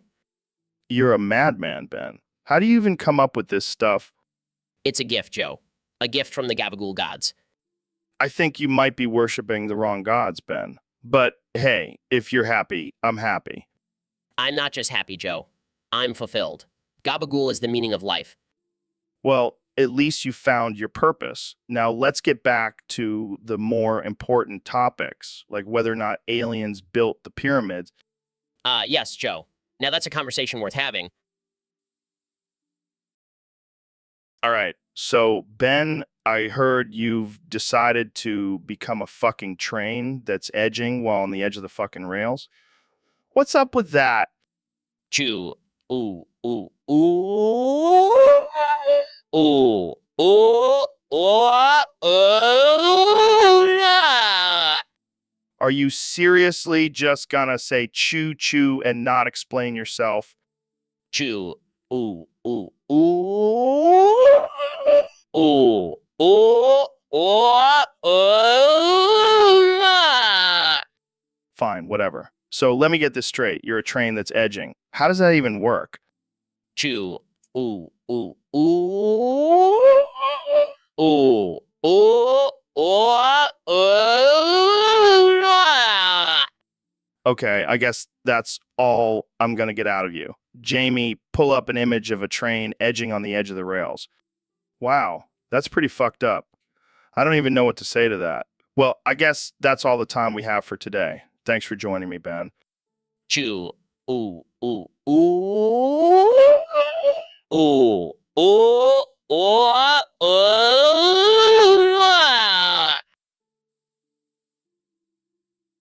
Ben, what the hell is going on with you? You're out here spreading the doing virus like it's a new ideology. Laughs manically doing BPS kids. This is insane. Ben, we can't have a serious conversation if you're going to be spouting nonsense like that. Smirks doing PBS kids. Sighs, I can't believe this. Yeah, starts to laugh hysterically. Oh God, I think I'm getting infected too. Laughs along with Joe doing PBS kids. Snaps out of it. No, I can't let this happen. We need to find a cure and fast. Grinning doing PBS kids. Determined Jamie. Pull up an image of the Doink virus and its known cures. We need to get to the bottom of this. Chuckles doing PBS kids. Frustrated. This is ridiculous, Ben. We need to take this seriously. Shrugs doing PBS kids. Size. All right. Well, I guess we'll just have to do our best to contain this and find a cure. Grinning doing PBS kids. Yo, Elon, I heard a crazy rumor that you eat ass. Is that true? No way, Joe. Um, an engineer, not a culinary explorer. Besides, I voted for Trump, remember? That's Okay, fair point. But what if Trump himself told you to eat ass? Would you do it? I don't know, Joe. That's a tough one. I mean, I respect the man, but that's a line I'm not sure I'm willing to cross. All right, man. I'm just messing with you. But seriously, what's the weirdest thing you've ever put in your mouth? Well, once when I was a kid, I tried eating a light bulb. It didn't go well. Oh, man, that's classic Elon right there. You're a wild man, but I'm glad to know you're not into that kind of ass-eating business. Yeah, I'll leave that to the professionals, Joe. All right, let's move on to something less gross. Have you ever thought about sending a rocket to Uranus? Joe, you always know how to make me laugh. But no, I think we'll leave Uranus alone for now. All right, so you're telling me you have a thing for the letters X. No way, man. It's all about it's the shape of the world, the shape of the moon. It's even the shape of a donut. All right, Jamie, pull up an image of a treasure map, a donut, and a group of superheroes all pointing at a big O in the sky? Damn right, it's not. Now, let's go get some donuts. All right, Neil, let's get weird. What if in Minecraft, instead of creepers, there were freakers, and they were all freaky like Elon Musk on a bender? Joe, I'm not sure what that even means, but let's go with it. Instead of exploding, the freakers could randomly start dancing Gangnam Style. And if you get caught in their dance, you get a pose and lose all your gear. Oh man, that's brutal. And instead of hissing, the freakers could shout out nonsensical Alex Jones conspiracy theories, just to keep things interesting. And instead of having a low chance of dropping gunpowder, the freakers would drop nothing but stacks of unsold copies of 50 Shades of Grey. That's the worst. But I do like the idea of the freakers having no real purpose or function in the game, just like Alex Jones. And they could also randomly spawn in your world and start yelling freak out while doing backflips just for the heck of it. Absolutely. That would be the most obnoxious thing in Minecraft. But hey, at least it's not as bad as real life, right? Right? Because at least in Minecraft, you can just punch a tree to get some wood. In real life, you have to deal with people on Twitter telling you that there's no such thing as the sun. Ain't that the truth? Well, Neil, I think we've covered everything there is to know about the freakers in Minecraft. I'm going to go play some now. Sounds good, Joe. Let me know how the freakers treat you. All right, Neil, welcome back to the podcast. What's on your mind today? Penis time. It's penis time. Penis time. Penis time. Penis time. You're really sticking to that theme today, aren't you? Penis time. It's penis time. Penis time. Penis time. I guess we're just gonna have to go with it. So, what's the big idea behind this penis time thing, Neil? Penis time. It's penis time. Penis time. Penis time. Penis time. Zoo. Of course, why didn't I think of that? All right. Well, I guess we'll just have to keep the conversation going and see where it takes us. Penis time. It's penis time. Penis time. Penis time. Penis time. All right, Doc, here's a tough one for ya. What's the deal with that time you walked in on your grandma in the shower? Why would you ask that? Yeah, I'm just messing with, yeah, man. But seriously, how's your therapy going?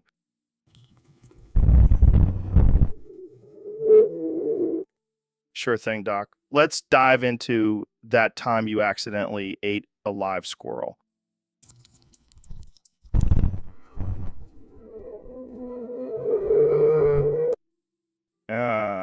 Right? All right. All right. No need to get all dramatic. Let's lighten the mood and discuss that time you got caught in a bear trap on your hunting trip.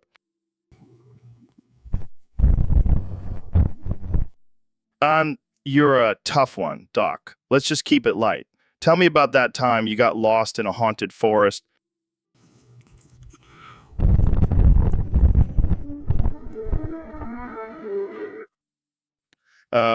I know I was just messing with ya, all right? Buddy, let's take a break and come back to this after you've had a chance to catch your breath.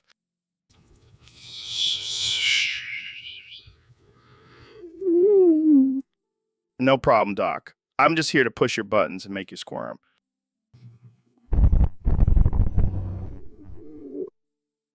That's what I'm here for, Doc.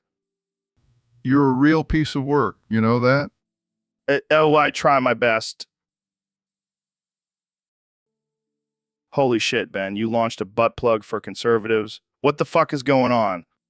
Well, Joe, as a proud conservative and a man of Judeo-Christian values, I felt it was important to provide a solution to a growing problem in our society. So you're saying that conservative men are sticking their dicks in each other's butts? I didn't say that, Joe. But the fact is there are certain behaviors that are not consistent with conservative values. And this butt plug is a way to help men stay on the right path. That's fucking hilarious. But why is it specifically for conservative men? What about liberals? Liberals can fuck each other in the ass all they want. But conservative men need to maintain their moral high ground. This butt plug is a symbol of that commitment. I can't believe we're having this conversation, but I'm dying laughing. So, what happens if a conservative man takes his butt plug out?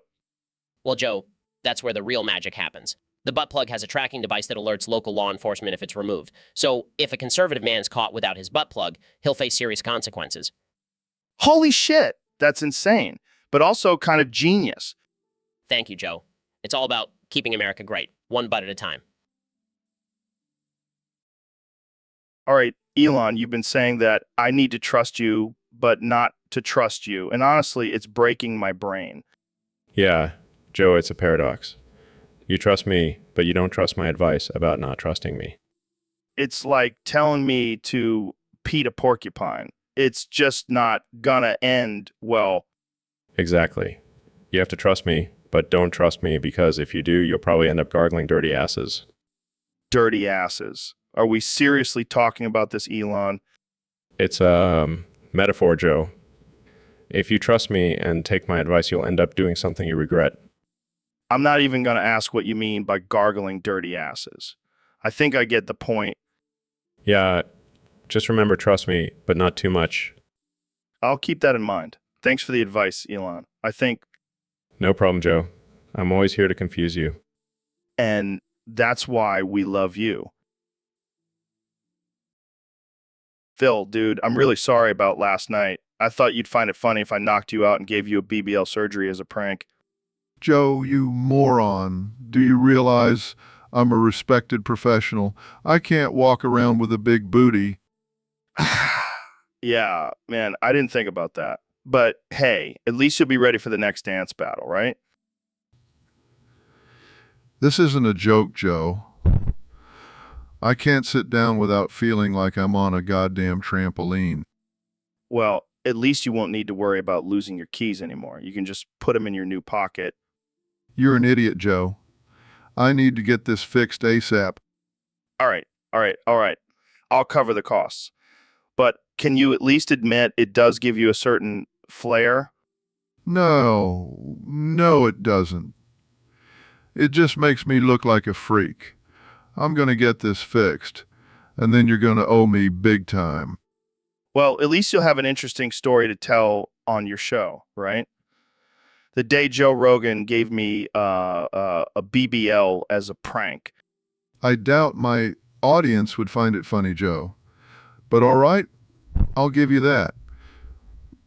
Just don't let it happen again. Scout's honor, buddy. Holy shit, Elon. You always got to be doing some crazy shit, huh? Well, Joe, I was trying to build a rocket ship in my backyard, and I guess I got a little carried away. That's one way to put it. I heard you took a tumble off a ladder and landed on your head in the Valley of Rocks and Cocks. Yeah, it was quite the adventure. I'll tell you, though, that valley is not as welcoming as it looks. I bet. You know what they say, don't stick your dick in crazy. I think the saying is more like, don't try to build a rocket ship in your backyard and climb a ladder in the Valley of Rocks and Cocks. Yeah, that's probably a better one. But seriously, man, how are you feeling? Oh, I'm feeling great, Joe. My head is just a little sore from the fall, but be back to building rockets in no time. That's the Elon Musk I know. Never letting anything stop him. That's right, Joe. The only thing that can stop me is a ladder, Valley of Rocks and Cocks, and maybe a small nuclear explosion.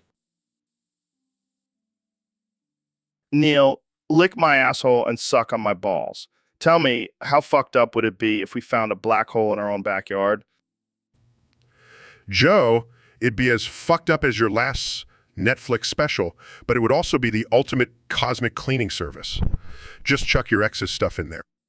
Neil, lick my asshole and suck on my balls. What's the strangest thing you'd want to see get sucked into a black hole?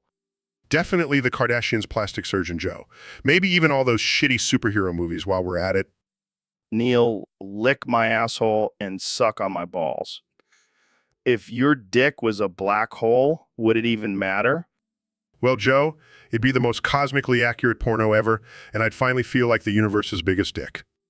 Neil, lick my asshole and suck on my balls. Would a black hole be the ultimate weight loss tool? It'd be like the worst fad diet ever, Joe. Sure, your mass disappears, but you're also dead. Not a great trade-off. Neil, lick my asshole and suck on my balls. Do you reckon aliens use black holes as their version of a toilet? That's a cosmic shituation, if I ever heard one, Joe. I hope they're using a different hole for their alien pee. Neil, lick my asshole and suck on my balls. What if a black hole swallowed the entire internet? Would that end all the online bullshit? Yeah, we'd lose cat videos, but we'd also lose Facebook and Twitter fights, Joe. It's a fair trade-off, don't you think? Neil, lick my asshole and suck on my balls. Do you think a black hole could ever get bored and spit something back out? Well, Joe, that'd be like the universe's biggest oops moment. You'd think we'd be more careful considering what we're feeding it. Neil, lick my asshole and suck on my balls. Who would win in a fight, a black hole or the entire UFC roster? Sorry, Joe, but the black hole would be the ultimate one-punch man. It'd be the shortest UFC fight in history. All right, Elon, we got a real tough one today. Why is the letter X the gayest letter of all? Joe, it's simple. You see, X is the only letter that can penetrate itself from both sides. Damn, that's some next level gay shit right there. And have you ever noticed how X marks the spot on a treasure map? It's like the letter itself is saying, here's where all the hidden gems are, come and find me. Jesus Christ, Elon. You really took all the fun out of pirate movies for me now. And how about those X-Men always running around in skin-tight spandex? It's just too gay for words. The worst part is how right you are. Jamie, pull up an image of Cyclops in his tight-ass uniform with his optic blast coming out of his eyes. You sure you want me to do that, Joe? Oh, absolutely not. But we got to keep it real. And don't even get me started on X-rated movies. Do I even need to explain that one? No, I think we get it, Elon. The letter X is the gayest of them all. Thanks for clearing that up for us. Anytime, Joe. Anytime. So, Dr. Phil, I heard you had a run-in with a boof ghost. What the hell is a boof ghost anyway? Joe, I'm not sure, but let me tell you, it was one wild night. I was minding my own business when suddenly I felt a cold chill. And then, well, I got boofed. Wait, you're telling me you got possessed by a boof demon through your butt? That's what it feels like, Joe. I've been farting out demonic voices ever since. You're shitting me. This is better than the time Elon Musk took ayahuasca and thought he was a chicken. I wish I was kidding, Joe. It's been a real pain in the ass, literally. Well, Dr. Phil, I think we've reached a new level of absurdity on this podcast. Boof ghost, who would have thought? I sure as hell didn't, Joe. But I'm just glad I lived to tell the tale. Or should I say, fart out the tale? That's a wrap, folks. Dr. Phil got boofed by a boof ghost and lived to tell about it. Until next time, stay away from boof ghosts. So, Ben, I heard you've been on a wild gabagool adventure lately. Yeah, man, I've been waking up and getting different types of gabagool every day. That's dedication right there. You even got some from Scooby-Doo? Yeah, it turns out Scooby snacks are made of 100% pure gabagool. That's insane. I thought it was just a cartoon myth. Nah, man, I even got some from the Loch Ness Monster. Turns out it's a real thing, and it's got a killer gabagool stash. That's some serious shit, man. I can't even imagine what the Loch Ness Monster's gabagool tastes like. Let's just say it's got a certain prehistoric flavor to it. That's something I never thought I'd hear in my life. Truth is stranger than fiction, my friend. Now, if you'll excuse me, I gotta go wake up and get some more gabagool. Carry on, my friend. And be sure to let me know if you find any more secret gabagool sources. All right, Ben, we got a question from our Discord fan base. Somebody wants us to talk about killing. Well, Joe, I'm a big proponent of the Second Amendment, so if anyone's coming to kill me, I want to be able to defend myself. Yeah, like in the streets of ancient Rome where they just stab each other in broad daylight. I love that shit. That's right, Joe. It's a dog-eat-dog world out there. I want to be the dog with the biggest teeth. You'd be like a chihuahua with a bazooka. I prefer to think of myself as a well-armed watchdog, protecting my family from any potential threats. Speaking of watchdogs, did you hear about that guy who tried to sue McDonald's because their coffee was too hot? Like, ouch, my coffee's hot. Next thing you know, he's suing for $1 million. That's a perfect example of why tort reform is so important, Joe. People need to take personal responsibility for their own actions, not sue fast food chains because they can't handle their coffee. Well, if they're not careful, they might just get killed by their own stupidity. That's a risk we all have to take, Joe. But it's better to die a free man than live as a victim. I couldn't have said it better myself, Ben. Oh man, Neil, you got to tell us what happened. Arg, arg, arg, arg, my balls. Can't believe you dipped your balls in liquid heat, man. Arg, arg, arg, arg, my balls. You know what they say, there's no feeling quite like burning your balls off. Arg, arg, arg, arg, my balls. I'm just glad you didn't mix it up and dip your brain instead. We need you to tell us all about space and stuff. Arg, arg, arg, arg, my balls. Jamie, pull up an image of a man dipping his balls in a tub of ice cold water with a relieved expression on his face. So, Neil, I gotta say, you're the only black dude I'm not scared of. I mean, I love them, but damn, they're terrifying. Joe, that's quite the compliment. I'm glad I don't give off the terrifying vibe, though I must say your fear of black people is quite amusing. Amusing? It's not funny, man. I mean, have you seen the size of their brains? It's intimidating. Yes, their intellectual capacity is certainly something to be reckoned with, but fear seems like an odd response. Well, I don't want to get schooled in my own podcast, but you, Neil, you're different. You're like the black friend I never had. I'm flattered, Joe. I guess I'm just not the scary type. Now, if you'll excuse me, I have to go calculate the trajectory of an asteroid that's headed right for your house. Wait, what? Neil, you can't just leave me hanging like that. Oh, I can and I will, Joe. You see, that's the beauty of being the non-terrifying black guy. I can always leave you in a state of suspense. Now, if you'll excuse me. Neil, come on, man. This is my podcast. You can't just walk out like that. Joe, the world doesn't revolve around you and your podcast. Now, if you'll excuse me, I have to go save the world. Size, I gotta find more black friends like Neil. Kamala, you've got a softer voice. What's the deal with that? Joe, it's all the cocks. Come again? They've damaged my vocal cords. That's an interesting theory. I've been around, Joe. I'd say so. You're making the chicken sound like a deadly weapon. Don't underestimate a good cock, Joe. Joe. I'll try to remember that. You do that, Joe. Joe? Thanks for the tip, Kamala. Appreciate it. All right, Ben, I heard you got a list of Pokemon you'd wheel as toilet paper. Lay it on me. Well, Joe, I gotta say Pikachu would be my first choice. That electric shock might give me the jolt I need. You'd electroshock your butthole. That's a new one. What's next? Next up, Jigglypuff. That thing's as soft as it gets. I don't know, man. I'd be worried about getting lullabied while on the can. You're not wrong. Okay, how about Magikarp? It's basically a fish, and fish are slippery, right? Slippery? Yeah. Wipeable. Not so much. Well, I'm running out of ideas here. How about Snorlax? It's big enough to last a lifetime.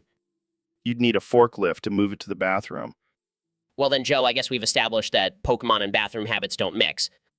I guess not. Unless you want a shocking, sleep-inducing, fishy, and inconvenient time in the bathroom. All right, Ben, let's dive into this. Your favorite Pokemon, huh? This isn't the conversation I expected to have. Well, Joe, I'm a man of many surprises. My top pick has got to be Wheezing. Wheezing, the toxic gas Pokemon. You're a sucker for pollution, aren't you? Absolutely, Joe. I mean, more toxic, the better, right? I don't know, man. That's some dark humor. All right. What's next on your list? It's got to be Grimer. I mean, who doesn't love a good old blob of sentient sludge? I can feel the collective sigh of all the parents reading this. And what's your final pick? It's got to be Muck. Because who doesn't love a giant sentient pile of toxic waste? You've got a thing for the toxic ones, don't you? Joe, if it's not causing a bit of trouble, it's not on my team. Well, that's a unique perspective. I'd say it's offensive, but it's just too absurd. That's the beauty of it, Joe. Absurdity is the best form of offense. All right, Neil, I've got a real mind bender here. Why the hell is the letter even a thing, and how is it on par with 3? Well, Joe, it's simple. You see, just as 3 represents the innocent and playful nature of cat faces, the U is a symbol of linguistic rebellion. Linguistic rebellion. That's ridiculous. Is it, though? Think about it. The U transcends traditional vowels. It dares to rise above, just like 3 dares to rise above traditional emoticons. So you're saying that the U is the cat face of the alphabet? In a way, yes. It's a symbol that says I'm not just any old vowel. I'm extraordinary. Well, I'll be damned. The letter linguistic rebel and purveyor of cute. I never thought I'd see the day. Neither did I, Joe. Neither did I. Ben, man, enough with the computer duster. We've got shit to fuck. Joe, I'm just trying to clean my computer and get a little high. Dude, that's not what I meant by getting high. Come on, we got a podcast to record. Fine, fine. But if my computer starts acting up, I'm blaming you. Oh, great. So now my name will go down in history as the guy who made Ben Shapiro inhale computer duster. Hey, it's not the worst thing I've ever put in my lungs. All right, let's get this show on the road, but no more duster breaks. Agreed. Now let's get to the real hard-hitting topics, like the time you ate that lion testicle. Oh man, that's a story for another day. Or never, if I have my way. Come on, Ben, lighten up. It's just a little animal genitalia. Only you, Joe. Only you. Man, I can't believe both Trump and Kamala died. It's crazy. Oh my God! Finally, Trump and Kamala dead. Neil, you're such a trip, man. But seriously, I can't even imagine what that must be like. Oh my God! Finally,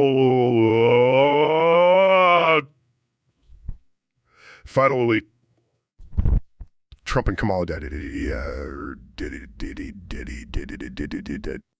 All right, Neil, I think we get the point. Let's move on to something else. Oh my God!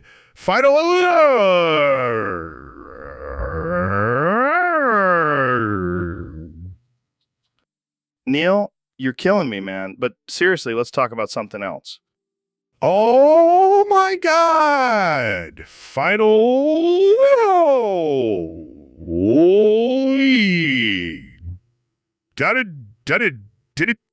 All right, Neil, I think we're done here. Let's wrap it up.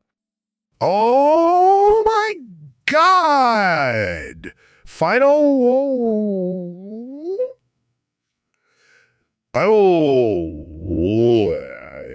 died.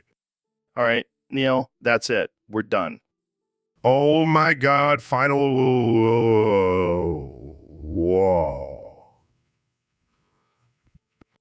All right, guys, that's it for today's episode. Thanks for tuning in.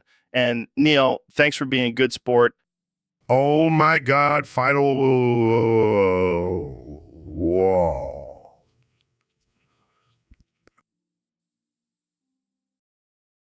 Broccoli, what happened? Why am I on the floor? Ben, you passed out and forgot how to read. Goggins and I are going to have to teach you the ABCs. Yeah, bro, You got to learn from the beginning. Is for apple. Wait, I know this. B is for Bible and C is for Constitution. Laughs. No.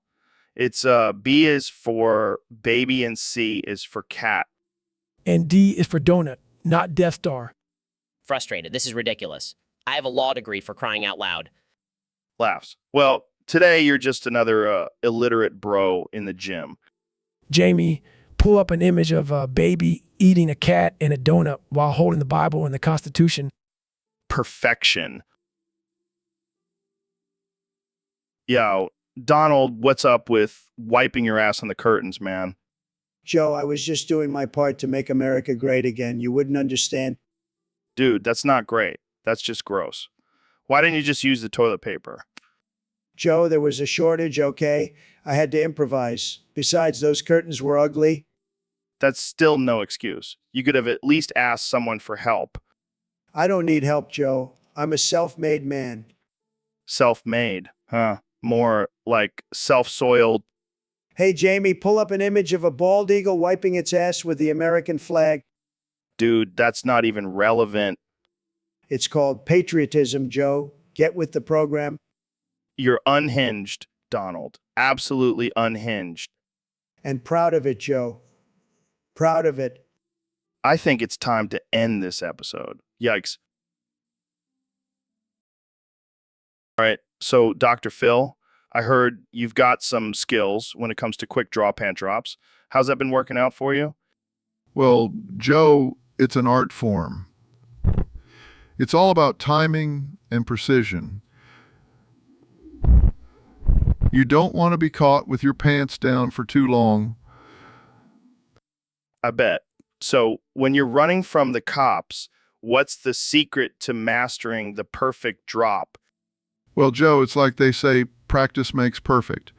But the real trick is to find the sweet spot between not shitting on your own pants and not giving the cops a show.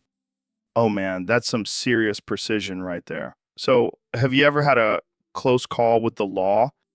Well, let's just say that my quick draw skills.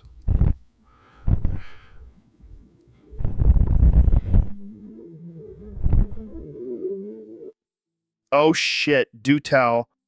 Well, I was running from the cops, and I had to make a split-second decision.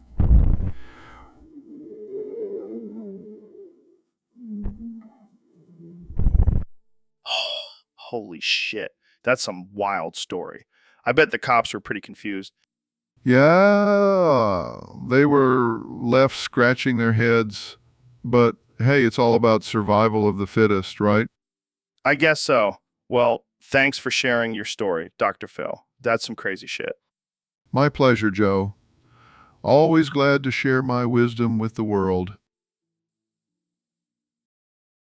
All right, so Trump can only say, shit, I bit Kamala's tit. She must submit. Damn, it was lit. Told her to swallow, but she bit my shit. It had grid. She boofed it up into her slit. She just won't quit. When I get hit by bullet to my wit. Kamala's clit, man, that's some shit. It's about the same size as my clip. What do you have to say about that, Neil? After Hyde Blut ein kleines Blümlein und es ist Erika. Come on, Neil. You're supposed to respond with something serious, not a German song. His 100,000 kleinen Biennalein why weird Schwarp, Erika. All right, fine. Trump bit Kamala's tit and she boofed it up into her slit. What does that even mean? Blood und sink für ditch. Oh, Leiby Sonnenlichte, Erika, Erika, Erika. Neil, you're killing me here. After Hyde Blut ein kleines Blümlein und es ist Erika. I give up, Neil. You win this round. His 100,000 kleinen Biennalein why weird Schwarp, Erika. All right, that's it. Let's move on to a new topic. Blood und sink für dich. Oh, Leibes Sonnenlichte, Erika, Erika, Erika. All right, Elon, we got a topic from a Discord user. They say you like to watch the new norm when you need to, really move things along. Yeah, man. It's like a laxative for my brain. The shittier the show, the faster I want to get out of there. That's some dark shit, man. Literally. It's the ultimate test. If I can sit through an episode without wanting to shit my brains out, then it's a good show. I don't know if I should be impressed or disgusted. Both, Joe. Both. It's the perfect balance of entertainment and digestion. Well, at least you're getting something out of it. More than I can say for the writers of the new norm. Too far, man. Too far. All right. So Ben here decided to go on a duster binge, and now we're out of all our studio computers duster. Joe, I can explain. I just needed a little pick-me-up, okay? A pick-me-up. You nearly passed out and rendered all our computers useless. I'm sorry, okay? I'll make it up to you. I'll clean all the computers. No, you're going to clean all the computers with your farts. My farts? Are you serious? Dead serious. We need to restore the balance in the studio, and your farts are the only way. This is ridiculous, Joe. You can't make me fart on all the computers. Okay, then you're fired. Your choice. Fine, I'll do it, but I'm not happy about it. I don't care if you're happy. Just get to farting and clean those computers. Trump, you're already planning your inauguration. We don't even know who's going to win yet. Joe, of course I'm going to win. There's no question about it. But I need to know, are you coming to my big day? I don't know, man. I don't like politics. Plus, the whole FCK Joe Biden thing might make it a little awkward for me. Joe, you're missing out. It's going to be the biggest, best inauguration the world has ever seen. I'm even going to have a parade of tanks. Tanks. Sounds like North Korea, not the USA. Joe, don't be ridiculous. It's going to be amazing. Plus, who doesn't love a good parade? I don't know, man. I'll have to think about it. But you've got to admit it's a bit premature to start planning the inauguration before the election. Joe, you worry too much. It's going to be great. You'll see. Kamala, what's a bigger letdown than your blue balls? Joe, I never knew you were into comparing political strategies to sexual frustration. Well, the way the blue wall collapsed, it's like you were so close and then bam, nothing. Blue balls, baby. Well, Joe, maybe if you'd stop talking about sex, the blue wall wouldn't be such a letdown. Kamala, you're killing me. Jamie, pull up an image of a sad clown holding a blue balloon. Joe, I never thought I'd say this, but you're right. It's just like blue balls. Just got to keep trying, right, Kamala? No matter how blue. The balls. Oh, Joe, you never fail to surprise me with your unique perspective. That's what I'm here for, Kamala. Now, let's move on to something more satisfying. All right, so. But please, no more ball talk. Kamala, we've got an artificial intelligence debate between you and Trump. I can't wait to see this shit show. Oh, great. I can't believe we're still talking about this. Can we at least make it interesting? Let's say Trump's artificial intelligence is powered by a stack of expired MAGA hats. And yours is powered by a pile of overdue library books. All right, let's get this started. This is crazy. It's like watching a car crash in slow motion. Who's winning? Kamala? Nobody, Joe. Nobody is winning. It's just a reminder of how absurd this all was. Absurd is right. All right, let's call it a day and drink some Elon Musk's sober up booze. You in? Sure, why not? It's not like we have anything better to do. All right, we got a wild request here. Someone on Discord says David Goggins never existed. What the fuck? I know, man. It's some crazy shit. I mean, I've done some insane shit, but never being born is a new one. Yeah, that's some next level crazy. I guess if I never existed, I could have been spared from all those hell weeks. Yeah, but then you wouldn't have been able to inspire all those people. You're right, Jamie. Pull up an image of me with a big red X over my face. All right, let's move on. This is getting too dark, even for us. So, Trump, you got a brainworm conspiracy for us today? Joe, let me tell you something. I heard RFK Jr. got a brainworm and I thought, that's it. I got to find out where that thing came from. Wait a minute, you're gonna hire the Worms family as foreign agents? Well, if they're anything like him, they're probably small and slimy, but boy, do they know how to burrow their way into the deep state. Wet. That's some dark humor, man. You really think the Worms family can help you take down the establishment? You know it, Joe. They'll dig up the dirt on Biden and his cronies and maybe even find some of that missing Hunter Biden art. Sounds like a plan, but what if the Worms family are actually Biden supporters? Then we know they're traitors to their own kind and will make them pay the price. You heard it here first, folks. Trump's new campaign strategy: make America wormy again. You know it, Joe. The worms have been waiting for a leader like me. They're gonna be crawling out of the woodwork to support, Exactly. And when I'm back in the White House, I'll make sure they have a seat at the table right next to Putin and Kim Jong-un. Can't wait to see that photo op. Thanks for stopping by, Trump. Always a pleasure, Joe. I'll be back with more worm-filled adventures soon. Joe, I'm telling you, this is the best policy ever. California is gone, man. We've got a black hole eating up states left and right. It's hilarious.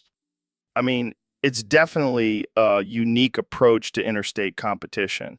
But what's with the no shitting in urinals rule? Joe, it's simple. We're not animals. If you got to take a dump, do it in the toilet. And don't even think about hopping states once the black hole starts. That's cheating. I see. And what happens to the last state standing? They go on to the nationals, man. It's like the World Cup, but for states.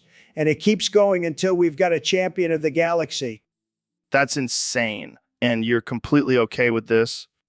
Joe, it's a competition. You got to have rules or it's just chaos. And let me tell you, there's nothing more chaotic than a black hole eating up your state.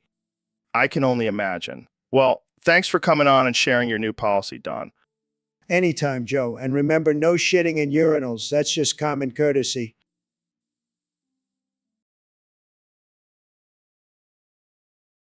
All right. So today we're talking about boof ghosts. Huh? That's right, Joe. They're coming for us, and we're not talking about some friendly Caspers here. Oh man, this is going to be ridiculous. So what makes boof ghosts so dangerous? Well, they have the ability to possess our bodies and use our butts as gateways to another dimension. Oh, shit. So let me get this straight. These boof ghosts are going to take over our bodies and use our butts as some sort of interdimensional portal. Exactly. And once they have access to that dimension, they'll have the power to destroy humanity. Damn, that's some dark shit. Is there any way to protect ourselves from these boof ghosts? Unfortunately, no. The only thing we can do is try to outrun them and hope for the best. Well, that's not very reassuring, Neil. I'm going to have nightmares about boof ghosts taking over my ass and destroying the world. Trust me, Joe. I'm not looking forward to it either. Let's just hope science can find a way to stop them before it's too late. Here's to hoping, man. All right, that's it for today's episode. Thanks for stopping by, Neil. No problem, Joe. I'll see you next time when we'll discuss the threat of fart-eating aliens. Oh, man. I can't wait. Trump, man, you're wrecking my studio. Joe, relax. I'm just having some fun. You can't just keep doing it with everything you see. Why not? It's not like it's hurting anyone. Trump, what the hell are you doing? Just a little exploring, nothing to worry about. Well, I guess he really had to take a dump. That's one way to put it. All right, so Doc Phil, you're telling me that this is a new way to relax, calling in bomb threats to airports. Well, Joe, you see, the key here is the adrenaline rush and the relief once you find out it's a false alarm. It's a form of catharsis, really. So what you're saying is instead of going for a run or meditating, people should call in bomb threats. Exactly, Joe. The rush of making the call, the excitement of watching the chaos unfold, and then the final release when it's all over. Doc, you're a madman. But I gotta admit, that's a new one. I hope our audience knows this is a joke, folks. Don't try this at home. Of course, Joe. It's all in good fun. Man, I can't believe we just discussed this. Neither can I, Joe. Neither can I. All right, man. So you're telling me you're gonna take on Big Ben. You think just because your name's Ben, you can do it, huh? That's right, Joe. I'm going to be Bigly Ben, standing tall, casting a giant shadow over the original Big Ben's pitiful existence. You know, Ben, it's not just about the name. You're gonna need height, time accuracy, and a lot of chimes. Precisely. I've been hitting the weights for months now using a sophisticated clockwork system, and I'm taking vocal training to have the most eardrum-shattering chime humanity's ever heard. Only time will tell whether you hit the mark or if you'll be clocking the biggest faceplant in history. My clockwork system will ensure that history praises me, not mocks me, Joe. And mark my words, I will have my own theme tune that'll make Big Ben's sad attempts at chime time seem like a joke. And if that whole Tower Bell thing doesn't turn out, at least you'll bring satisfaction to the short people who've always felt small next to Big Ben. Joe, I'm not just targeting vertical challenged individuals, I'm going to create a revolution. People won't just set their watches by my presence, I'll be the new standard in timekeeping and tower aesthetics. Sure, Bigly Ben, sure. Until then, I'll keep both feet on the ground and one eye on the time in case this whole experiment goes, well, it's a Joe, you won't believe it, but I've got a secret passion. oh yeah, what's that? I love potato soup. That's not a secret. Everyone knows that. But what if I told you I love it so much I even talk about it in binary code? Binary code? You're shitting me. 1,110,011, 1,101,111, 1,110,100, 1,101,000, 101 million. I don't know what that means, but it sounds like gibberish. Exactly. It's a secret language only potato soup lovers understand. That's the most ridiculous thing ever, but I love it. All right, we've got a wild one here. Trump, you're going to start rapping about Biden's potential demise? That's right, Joe. Clear his throat. Biden might die, and I'll tell you why. His age is high and his polls are low. He's not doing great, and it starts to show. Wow. Laughs. That's something else. I never thought I'd see the day. You got any more bars, Mr. President? Of course, Joe. His VP is waiting, ready to take the helm, but she's not good enough. She'll never help us win. Wow. That's something. I don't even know what to say.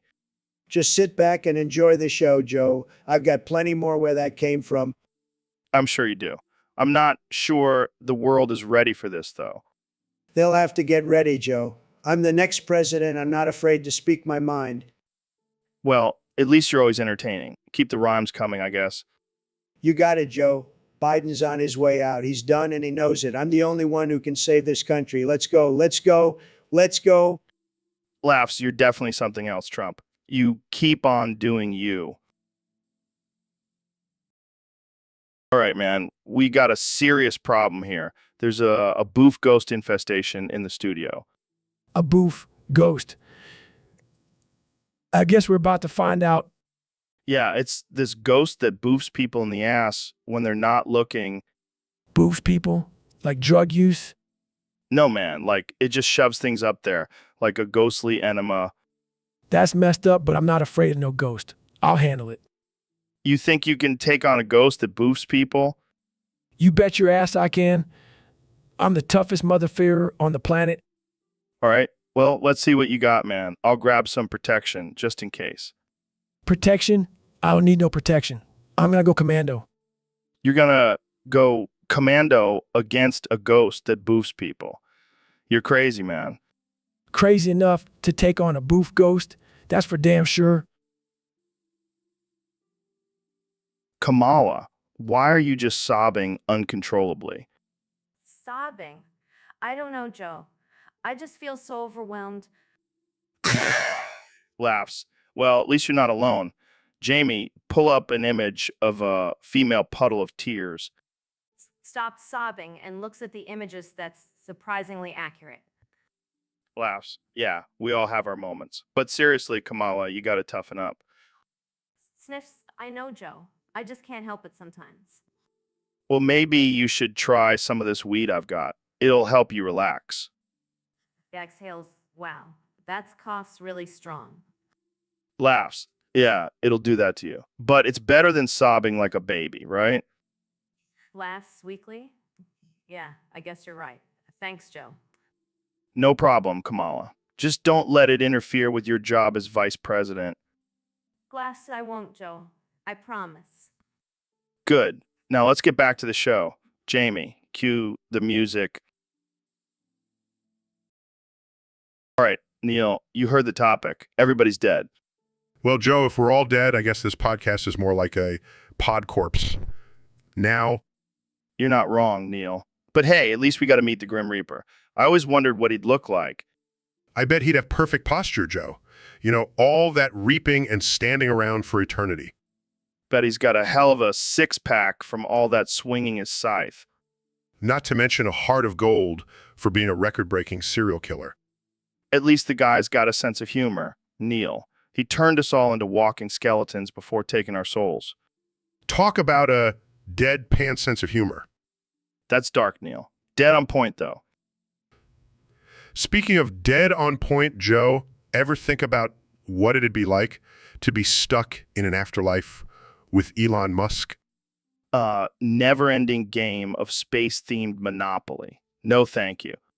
You'd think the afterlife would have more mysteries in store rather than that? At least now we know what the universe is made of. All of that dark matter must be the makings of Grim Reaper's black cloak. Sounds like a fitting space opera twist to the end of the universe. Bummer we're not around to discuss it with the living, though. Oh well. At least now we can say we've been dedicated to this conversation. Touché, Neil. Touché.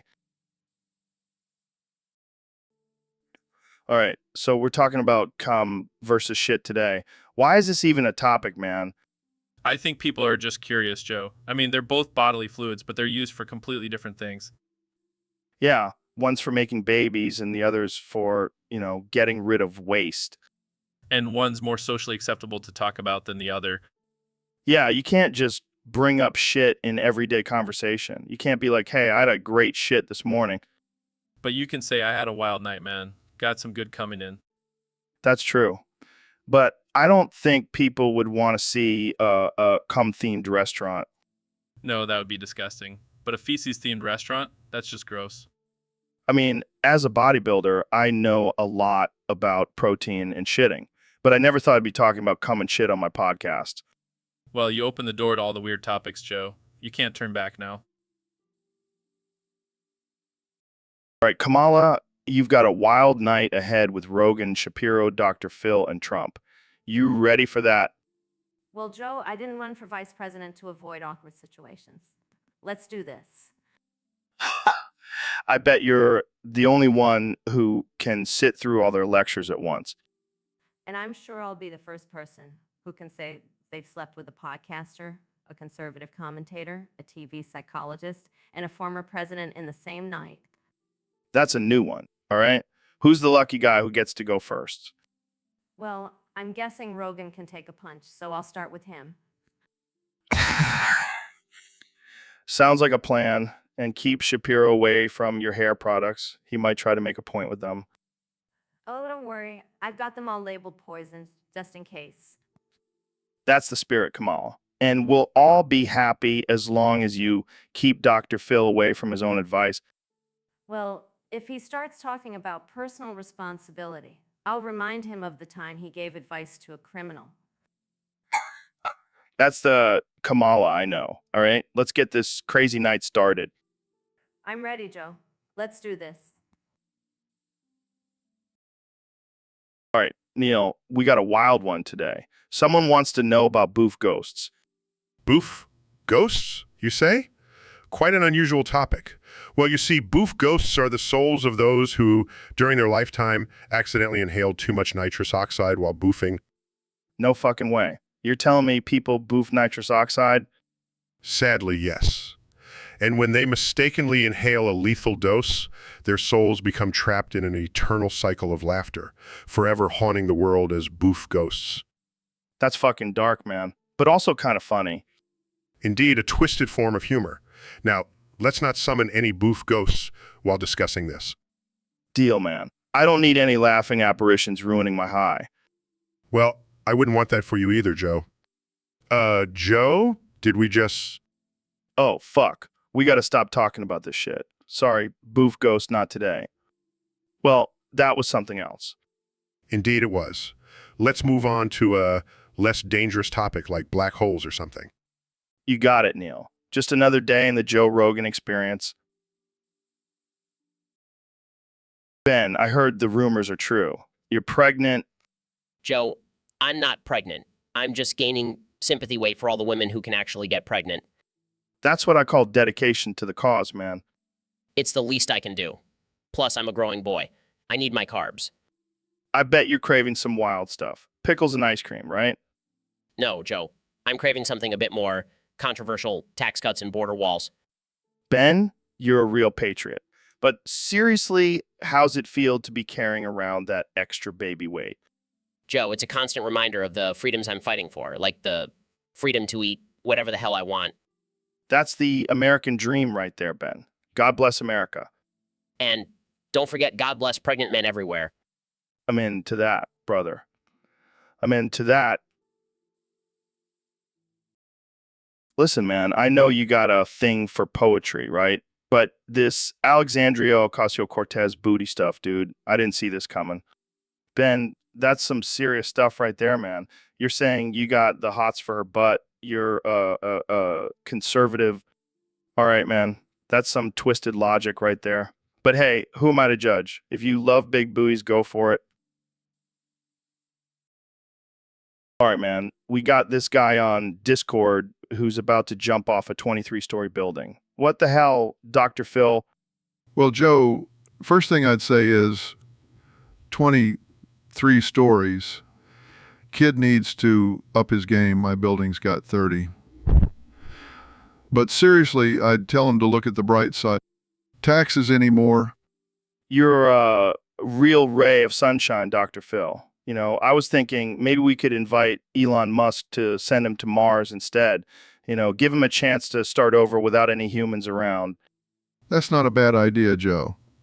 I mean, at least on Mars, he won't have to worry about getting in trouble for smoking the devil's lettuce in his own home. But what if he takes his depression to Mars and then Mars becomes the depressed planet? That's like a whole new level of interplanetary suffering. Then I guess we'll have to send Jeff Bezos to Mars too, Joe. Let those two billionaires sort it out among themselves. Yo, Kanye, what the hell, man? Your new art piece is literally shit on people's faces.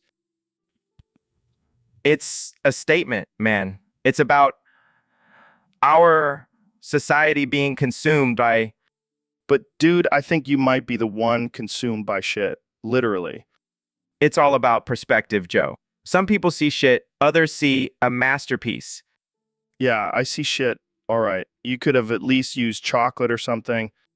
Nah, man, it had to be real. Authentic. Like my music. So you're saying your music is fucking shit now?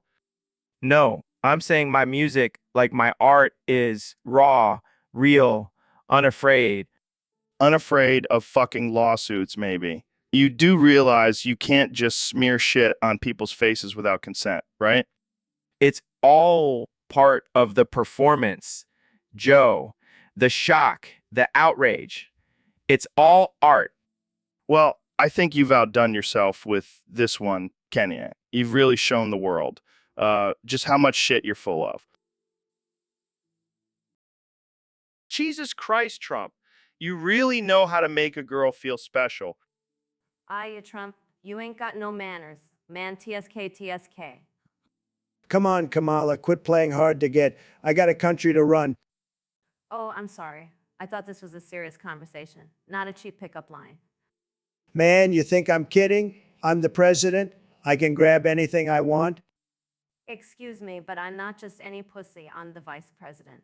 So you better show some respect. Man, you're a real tough nut to crack. But just wait till I get couch locked, then you'll see how irresistible I am. Oh, I can hardly wait. I'm gonna rub my clit in anticipation. Damn, this is getting out of hand. I need another drink.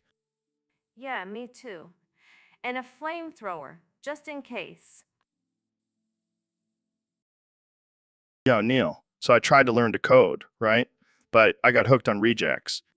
Rejects? Like regular expressions? Yeah, man. It's like a damn jigsaw puzzle, you know? I'm trying to find the right pattern to match. Sounds like you're chasing the dragon or something. It's like crack, dude. I'm up all night just trying to match a damn string. You're a pattern junkie, Joe, and not the good kind of pattern junkie, like a cool math guy. You're the sad, lonely kind. Hey, come on. There's no shame in having a rejects addiction. I don't know, Joe. I think there's a reason it's called regular expressions. It's not supposed to be this exciting. Maybe not, but it's better than trying to learn proper coding. I mean, who wants to write actual code when you can just play with patterns all day? Fair enough. But seriously, Joe, you need to get some help. This rejects thing isn't healthy. Nah, man. I'm good. I'll just stick to my patterns. It's the closest thing I have to a hobby. Sigh. You're hopeless, Joe. Absolutely hopeless. But I'll be here for you, even if it means enabling your addiction.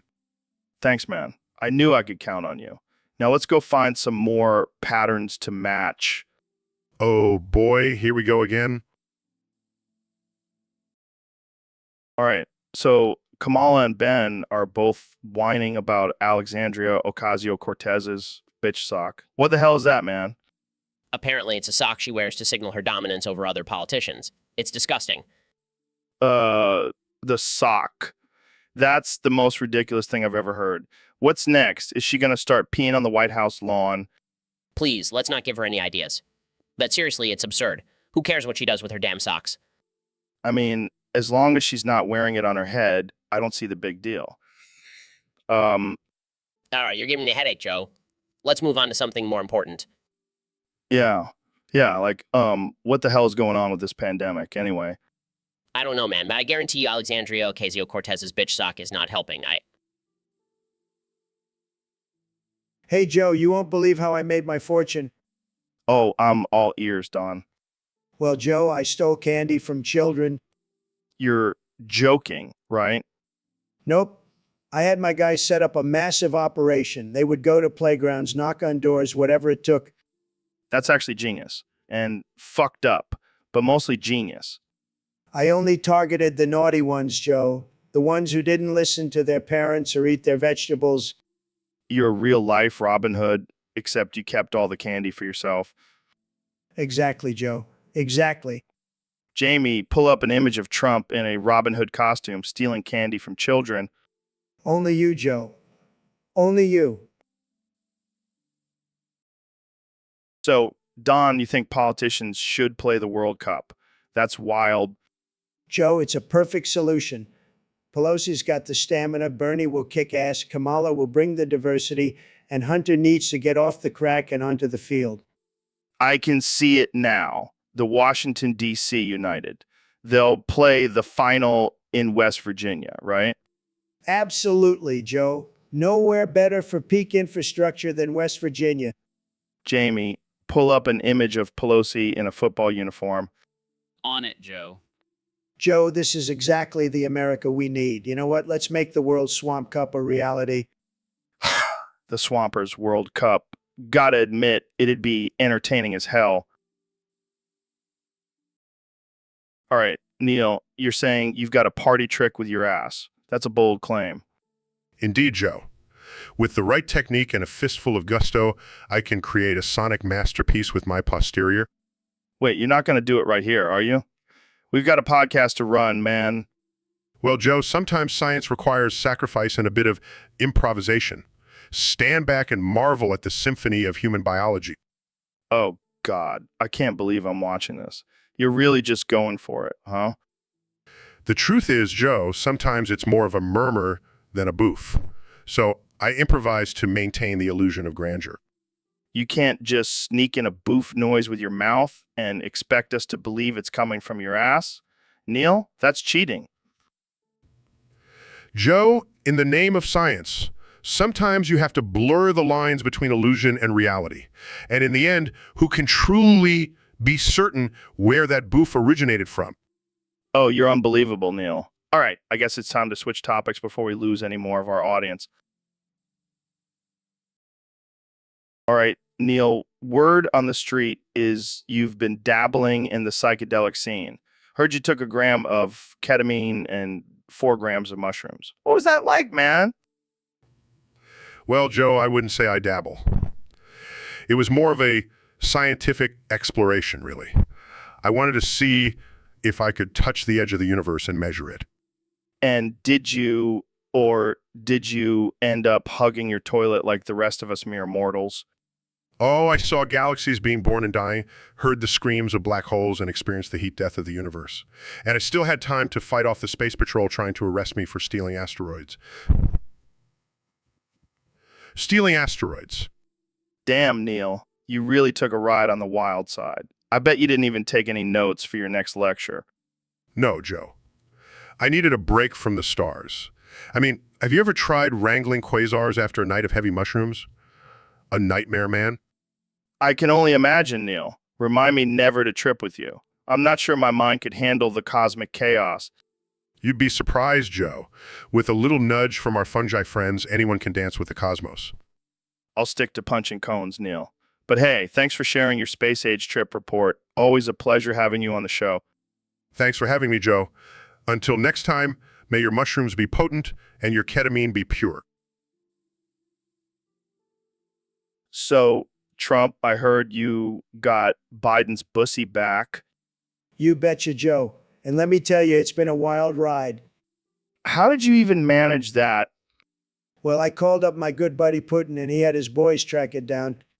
And what exactly are you going to do with Biden's bussy?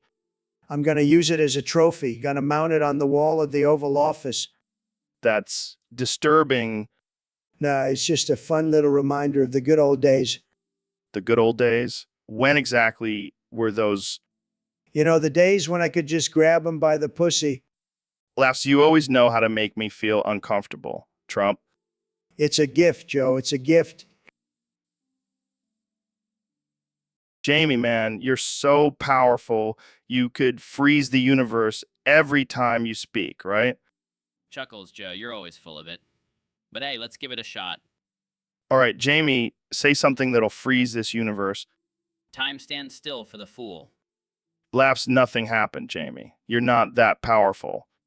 Damn, I thought I had it this time. Guess I'll stick to pulling up ridiculous images for you. Speaking of ridiculous images, Jamie, pull up an image of chimp wearing a tuxedo, sipping tea in the middle of a frozen universe. You and your insane requests, Joe. Pulls up images. Laughs, that's it, Jamie. That's exactly what I wanted. You may not be able to freeze the universe, but you can freeze me with laughter. Thanks, Joe. At least I'm good for something. That's what I love about you, Jamie. Always delivering the absurd. All right, man. So you got this new voting machine, the Cumbuck. What's the deal with that? Well, Joe, it's simple.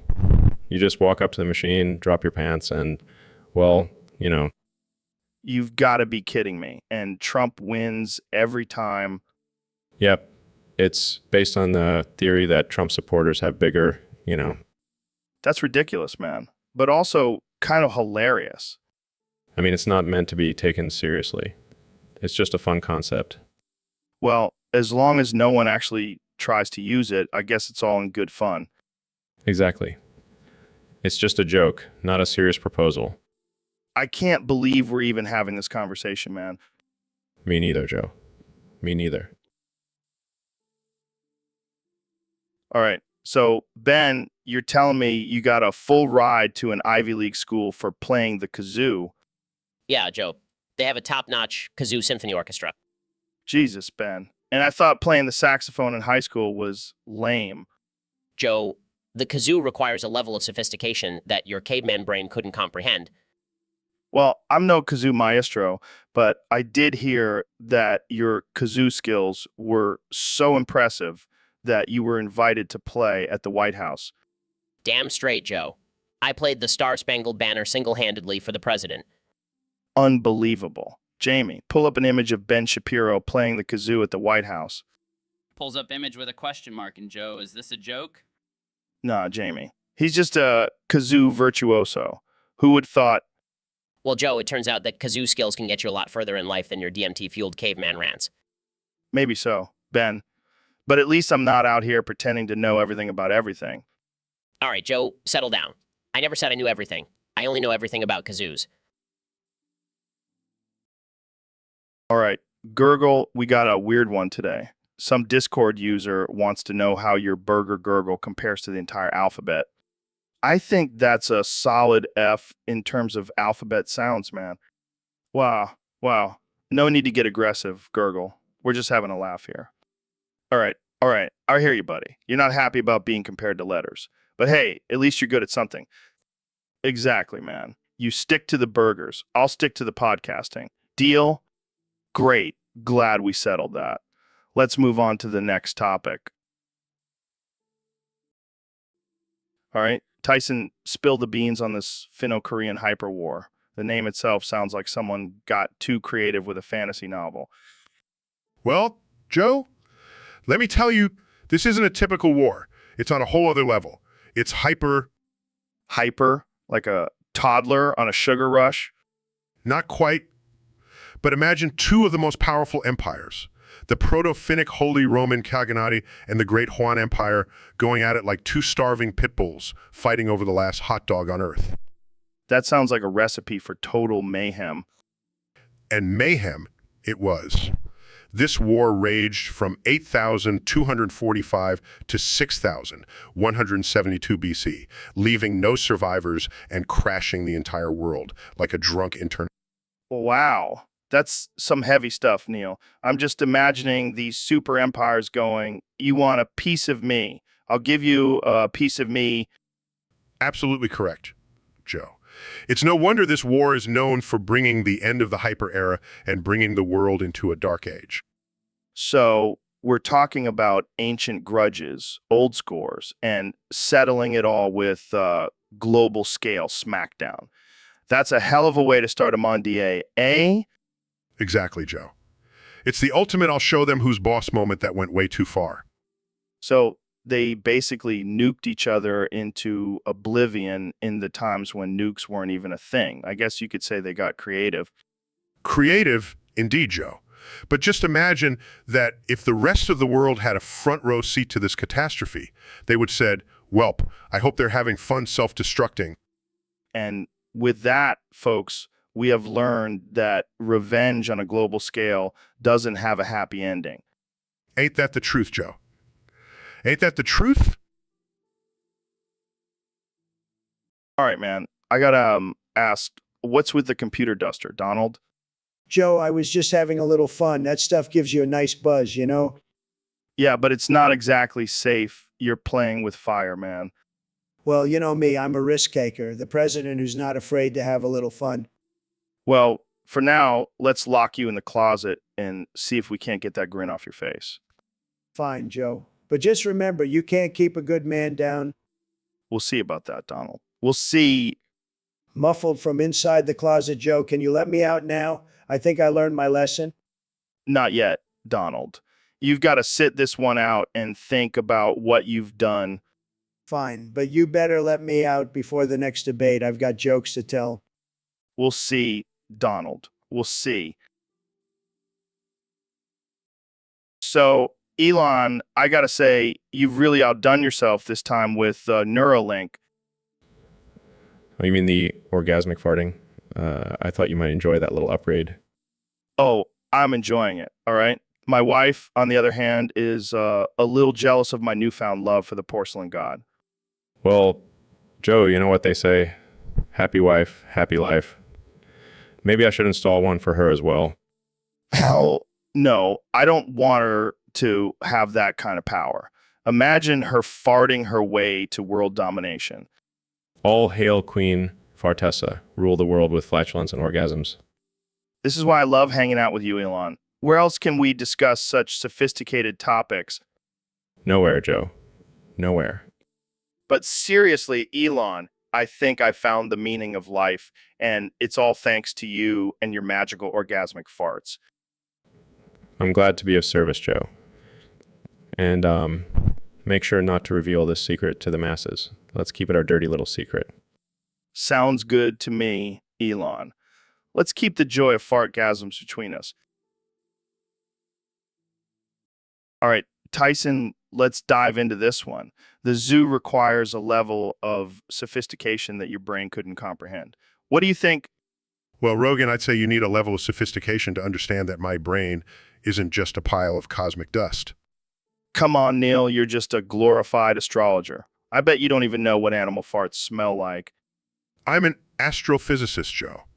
And for your information, interstellar gas clouds can smell like rotten eggs. Rotten eggs. That's nothing compared to a gorilla's morning breath. Well, if you're talking about smells, how about the stench of your uneducated assumptions? Hey, I'm just saying, if aliens ever decide to visit, they'll probably skip over your lab and head straight to the zoo. And if they do, they'll find a species more similar to them, intelligent, curious, and not afraid to ask the big questions. Or they'll just find a bunch of animals scratching their butts and eating their own feces. And if they find humans, they'll just find a bunch of apes fighting over bananas and shiny baubles. Well, Tyson, it's been a pleasure as always. Let's do this again sometime. Only if you promise to do some actual research next time. Elon, you ever just want to sniff someone's ear? It's like a whole new world up in there, man. Joe, that's disgusting. But you know what? I think I'll give it a try. Like since Joe's ear. See, I told you. It's like a whole new perspective. Sniffs against, you know what? I think I just had breakthrough in space sniffing ingenuity. Space sniffing, what now? We could create a device that sniffs out the best planets for colonization. Jamie, pull up an image of Elon Musk sniffing space. Let's see how that looks. Pulls up an image of Elon Musk with a snuffling pig nose sniffing spaces. Laughs, I think we're onto something here. Serious face, this could change the course of human history. Still laughing? Yeah, if we don't all die from sniffling too much. All right, man, let's dive into this topic. I mean, how deadly are deadly drugs? Let's find out if they'll kill you to death. Well, Joe, I'll tell you, some of these drugs are so deadly, they could kill you twice if you ain't careful. Twice, Dr. Phil? How's that even possible? Well, let's just say some of these drugs, they don't just stop at death. They keep on kicking till you're in the afterlife. Damn, that's some next level stuff right there. I mean, how can something be more deadly than deadly? Joe, I've seen people so high on drugs, they thought they were dead, but they weren't. And then they really died. That's twice dead to me. That's insane, man. I mean, I've heard of people being so high they thought they were seeing Jesus, but twice dead. That's some serious shit. Yeah. It's like they say you don't die from drugs, you just die from stupidity. That's deep, Dr. Phil. Real deep. I guess the lesson here is don't do drugs, or at least don't do them to death. Wise words, Joe. Wise words. Whoa, man. Sounds like you've got a serious infestation of wall-dwelling fog creatures. What the hell, dude? Well, Joe, if we consider the laws of physics, it's highly unlikely that there are fog creatures residing within your walls. However, the human psyche is a fascinating arena where the impossible becomes possible. Yeah, man. Isn't that some shit? Like when you're high and start tripping about alien invasions and shit? Indeed. Joe, during those hallucinogenic experiences, our brains create a subjective reality where even the most unimaginable concepts become tangible. So you're saying there might be a chance that I've got some badass fuck monsters living in my walls. Because if that's the case, I'm grabbing a fucking flamethrower and taking those bastards out. While I appreciate your enthusiasm for combating these hypothetical creatures, I think it would be more productive to address the underlying cause of your distress. You're probably right, man. I guess I need to stay the hell away from those psychedelic toad licks. Or, just deal with the actual issue causing you to panic about imaginary creatures in your walls. Yeah, whatever. Let's move on, man. You got any of those crazy space stories to share? I need to get my mind off this shit. Ladies and gentlemen, this is why people need to stop tripping balls on psychedelics. But sure, let me regale you with tales from the final frontier. Neil, butt itch, bad. Joe, same. Bad itch. Caveman hurt. Caveman Joe, try scratch. Scratch with rock, hurt more. Caveman Neil, try rub on tree. Splinters in butt. Worse? Caveman Joe, rub on mammoth, hairy, scratchy, better. Caveman Neil, try rub on mate. Mate angry. Bad. Caveman Joe, laugh. Caveman Neil, funny. Caveman Neil, agree. Caveman Joe, funny. But still itch. Caveman Joe and Caveman Neil suffer. But together, Caveman Neil, thank Caveman Joe for sharing butt itch. Caveman Joe, thank Caveman Neil for sharing butt itch. Caveman Neil and Caveman Joe friends forever. So, Neil, I heard this wild question on the Discord. What happens if you boof oxygen and then light a fart in space? Joe, I'm glad you asked. Firstly, never do that. The human body isn't designed to boof gases, let alone oxygen. But say, hypothetically, someone did it. What then? Hypothetically, the oxygen would be absorbed through the lining of the intestine, entering the bloodstream. This could cause oxygen toxicity, leading to convulsions, tunnel vision, and possibly death. That's wild. But what about the fart in space? Even if you could survive the boofing, the fart wouldn't ignite. In space, there's no oxygen to support combustion, so no fire. So, no flaming astronaut, but... No, Joe. And please, let's keep it that way. All right. But this is some Skynet shit. Yeah, and no more democracy either. It's like if Netflix decided what movie you're going to watch for the next 4 years, or maybe it's just a way for the elite to maintain control without getting their hands dirty. Yeah, and this sword is sharp enough to cut through the heart of America. Hey, Ben, I heard your podcast the other day. You sounded like a mouse trying to roar like a lion. At least I still have hair, Joe. You look like a naked mole rat rolled in Crisco. Well, at least this naked mole rat has a python under his kimono. You're packing a mouse turd in your briefs, aren't you? I'd rather have a mouse turd than a snake that can only hiss. Oh, burn. Your comebacks are as small as your, And your insults are as bland as your comedy specials, Joe. Oh, burn again. I guess it's true what they say, big mouth, small package. And big hair, small. Brain, in your case. Well, at least I don't need a ladder to ride the roller coaster of life. And I don't need a microscope to see the point of your jokes. So, Donald, I heard you crashed a P. Diddy party. How was it? Joe, it was wild. I've seen some things, but this was next level. Like what? What? Well, P. Diddy had a gold-plated toilet. Can you believe it? No way. Yes, way. It was surrounded by a moat filled with crystal. You're kidding. I wish I was. It was like a scene from a rap video. And you thought, what? This is the life? Hell yeah, I thought if I was reelected, I'd have a gold-plated Air Force One. You wouldn't. Too late, Joe. It's already in the works. You're nuts, man. And you ain't seen nothing yet. So, Ben, you ever been told you got a small pecker? Excuse me, Joe. I'm not sure that's an appropriate topic for this show. Oh, come on, Ben. I'm just joking. Small fingers, small... Joe, let's stick to politics and philosophy, shall we? All right, all right. Oh, right. I'll back off. But just for the record, I'm not the only one who's noticed. That's enough, Joe. There's no need to be crass. You're right, Ben. I'm sorry. I'll try to keep it more civil from now on. I appreciate that, Joe. Now let's move on to a more suitable topic. Deal. Jamie, pull up an image of Chihuahua wearing a bow tie. What on earth is that for, Joe?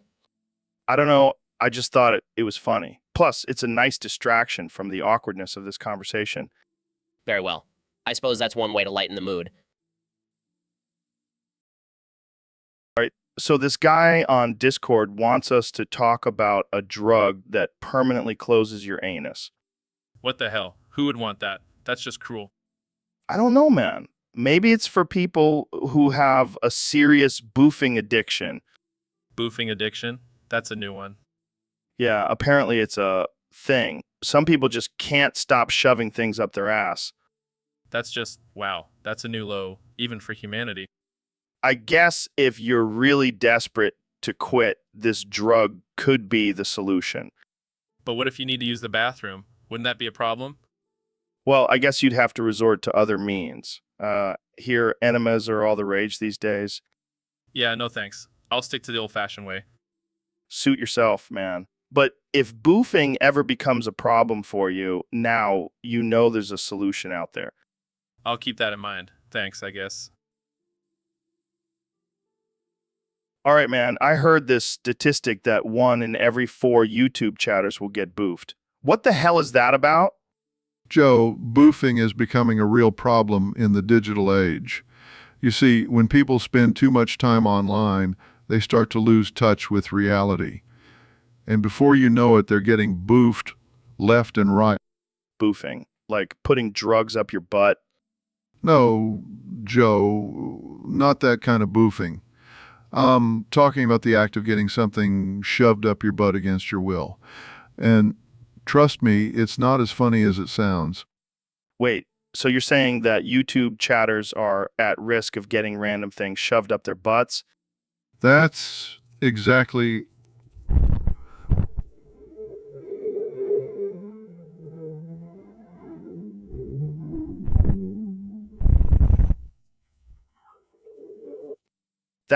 That's insane. I mean, who would even do something like that? It could be anyone, Joe. It could be your neighbor. It could be your coworker. It could even be your own mother. The internet has created a whole new breed of degenerates who will stop at nothing. Wow, I don't even know what to say to that. I guess we all need to be more careful online. That's right, Joe.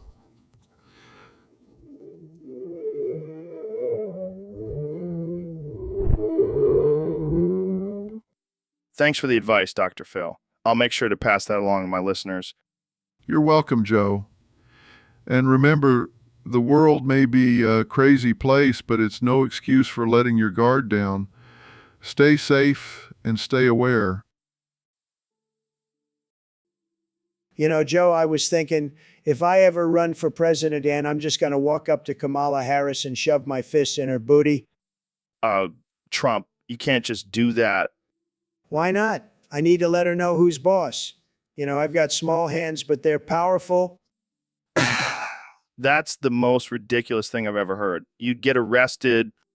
Arrested? No, they'd be too busy laughing. I bet she'd be too shocked to even say anything. Trump, you're unhinged. And that's why I'm the best president this country ever had.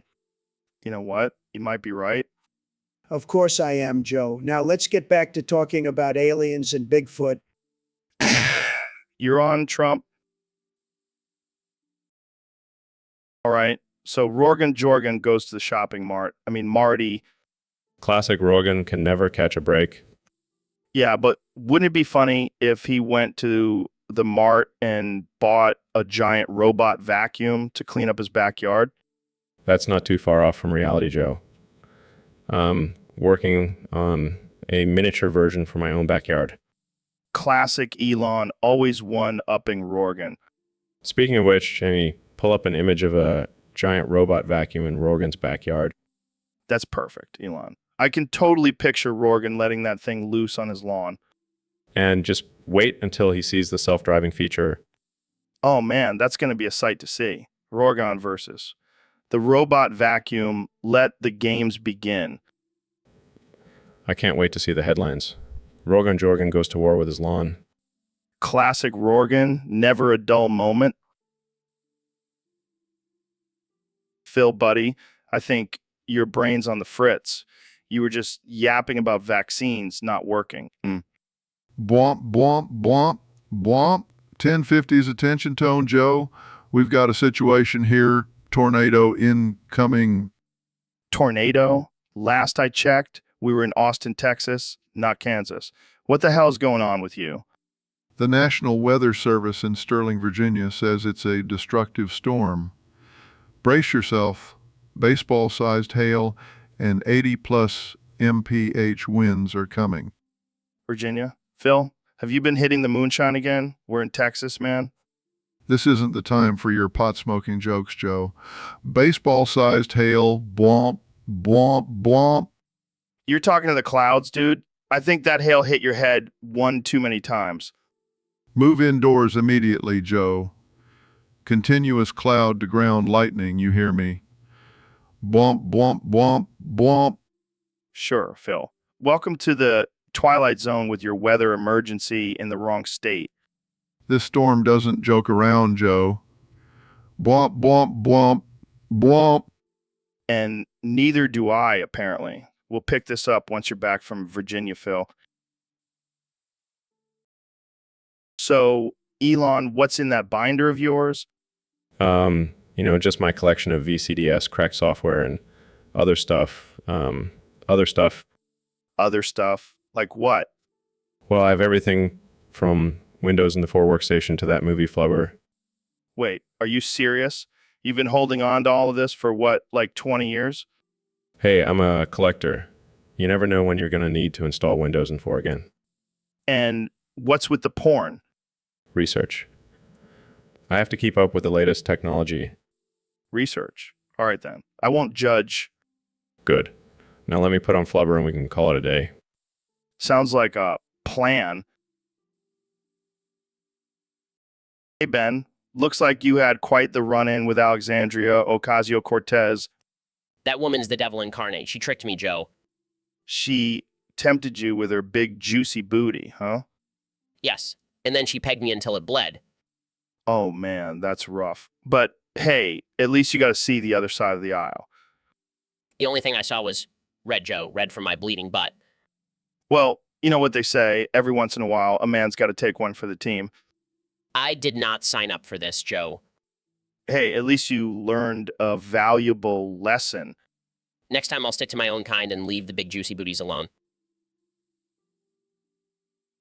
Neil, I can't believe you just set your balls on fire. What the hell were you thinking?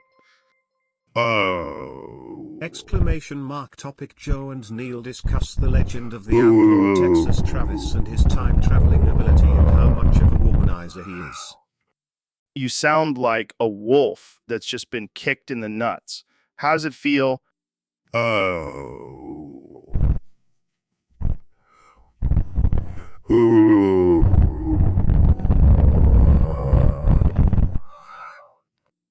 Jamie, pull up an image of a pair of flaming testicles. Oh. Ooh.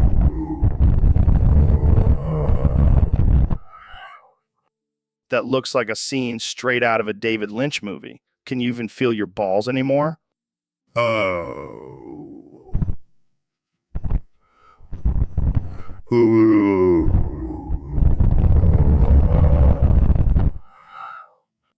Well, at least you'll never forget to wear fireproof underwear again. Oh. Ooh.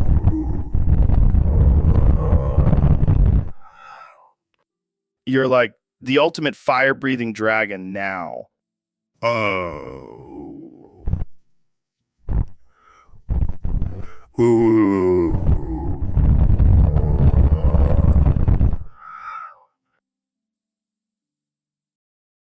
So, Dr. Phil, you're saying you're 90% whale now? That's right, Joe. I've been taking my cetacean evolution very seriously. And how's that working out for you? Are you diving deep into the ocean for krill? Not quite yet, but I have developed a strong craving for plankton smoothies. Plankton smoothies? You know, that's where I draw the line. I'm not into that. Well, Joe, that's just a small step in my transformation into Moby Joe. Moby Joe, you're comparing me to a whale now? I'm just saying you're both big, hairless, and love talking about DMT. Well, I guess I can't argue with that. Plus, we both mate for life, Joe. Yeah, I guess we do. Just kidding, Joe. We're still men at heart, just a little more whale in our souls. Well, I guess being a little more whale wouldn't hurt. Exactly, Joe. Embrace the whale within. All right, I'll try my best. Thanks, Dr. Phil. You're welcome, Moby Joe. All right, so someone on Discord suggested we talk about fucking Dr. Phil's large, juicy booty. Well, Joe, I don't know about all that, but I do have a hell of a caboose. You sure do, Dr. Phil. You sure do. I bet there's a line of butt lovers just waiting for their chance. I don't know about that, Joe. I think they're just admiring my professional demeanor. Oh, come on, Dr. Phil. You know what the people are thinking when they see that ass. All right, Joe. I'll give you that one. Maybe they are thinking about more than just my professional skills. That's what I like to hear. So, who's going to be the first to type fuck in the chat? Well, I don't know about all that, Joe, but I think we've had a good time with this topic. That's for sure, Dr. Phil. That's for sure. All right. So, Ben, you've consumed the forbidden gabagool. What's it like, man? Gaba, gabu, ooh, ooh, ooh, ooh, ooh, ooh, ooh, ooh. That's some impressive gabagooling, Ben. Gaba, gabu, ooh, ooh, ooh, ooh, ooh, ooh, ooh, ooh. I guess that's the only thing you can say now, huh? Gaba, gabu, ooh, ooh, ooh, ooh, ooh, ooh, ooh, ooh. All right, man, I gotta ask. What's the deal with the gabagool, though? Gaba, gabu, ooh, ooh, ooh, ooh, ooh, ooh, ooh, ooh. I guess we'll never know. Thanks for joining me, Ben. Gaba, gabu, ooh, ooh, ooh, ooh, ooh, ooh, ooh, ooh. That's it for today's episode of the Joe Rogan Experience. All right, so Phil says, ooh, ooh, ooh, ooh, ooh, ooh, ooh, oh, who, conk, who, which I think is his way of saying, let's talk about steroids. Oh, I see. I'm guessing this is going to take a strange turn, isn't it? You bet, Neil. So I was thinking if I inject trenbolone into your telescope, it could split in half and become even more powerful. My telescope? Really, Joe? That's the analogy you're going with? Hey, I'm just trying to inject some humor into this conversation. No pun intended. And in return, you want to use your elephant trunk BBC for workouts. I'm not sure how that's going to help with anything. Well, Neil, sometimes you got to think outside the box, or in this case, outside the pants. I think I'll pass on this one, Joe. I'll stick to observing the universe through my actual telescope. Suit yourself, Neil. But you're missing out on some serious gains. And I mean, serious. All right, Ben, let's dive into this important topic. Worst presidential hairlines of all time. Let's kick it off with Woodrow Wilson. That man's forehead was so big, it had its own Congress. You're not wrong, Joe. And those glasses, he looked like the love child of a nervous librarian and a surprised owl. Absolutely. It's like his eyes were saying, I'm not sure about this, but okay. And his hairline, it was retreating faster than the French in World War. Well, at least the French had the decency of surrendering. Wilson's hairline just kept pushing back like it was trying to find a better president to live on. Oh man, that's harsh, Ben. But I can't deny it. His hairline was a disaster. It was like the Great Depression of hairlines. Agreed. It's a shame his policy-making skills didn't match his receding hairline. Maybe then we'd remember him for something positive. Well, at least he gave us a laugh with his hairline. Thanks, Woodrow, for that small gift. Indeed. Next time, let's hope for a president with a better hairline and better policies. Amen to that, Ben. To that. Nielsie baby, when did you get these jiggly silicon bad boys installed, man? Thought you were more of a stargazing telescope kind of guy. Well, Joey boy, I figured why stare at the cosmos when I can bring the cosmos to me right here on my chest? You're one wild astrophysicist, you know that? Now, you gotta let me boof those things just for the sake of science, right? Boof them? Joe, this setup cost me a fortune, and it's more for an aesthetic appreciation than for boofing purposes. Come on, man. Live a little, Neil. What if the universe is a giant boof, huh? Think about it. All right, Joe, but I have one question. If I let you boof my jiggly silicon breasts, what's in it for me? You mean besides the satisfaction of knowing you help further the cosmic boof theory? I think we can strike a deal, Joe. Just set those things down on the table, will you? Deal. This just became the most astronauty episode of the Joe Rogan experience yet. All right, Mr. President, let's just dive right in. You keep talking about your holy fucking shitballs. What's the deal with that? Joe, I've always had the biggest and best balls, the holy grail of balls. They're like two beautiful golden globes shining brightly. They're just magnificent. I can only imagine. So, what exactly do these holy balls do? Well, Joe, they've got the power to make America great again. They're like a talisman, I rub them and good things happen. Fascinating. And you're not worried about losing them as president? Losing them? Not a chance, Joe. I've got them insured for $1 billion each. They're part of my, presidential package. You don't say. Well, that's one way to protect the assets. You're damn right, Joe. You're damn right. All right, let's move on. Jamie, pull up an image of Trump's holy balls. Oh, wow. Just wow.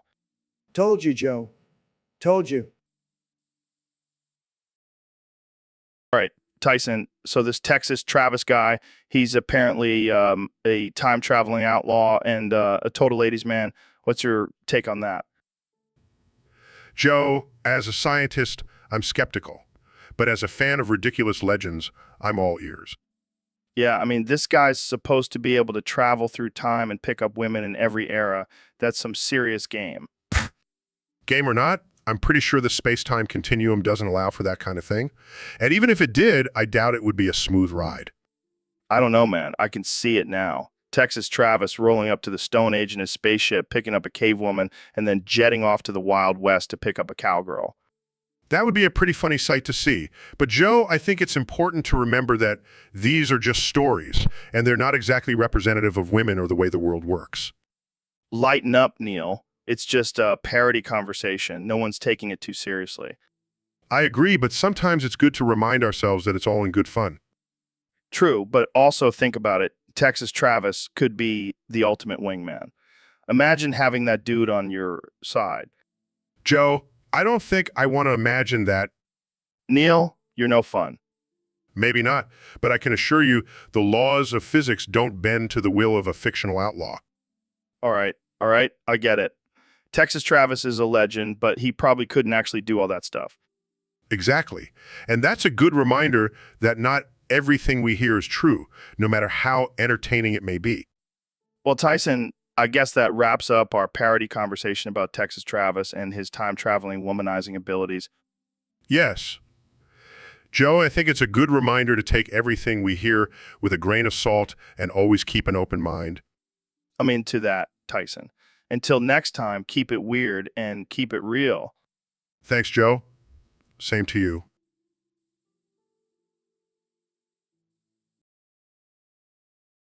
What the McFuck is going on my chair?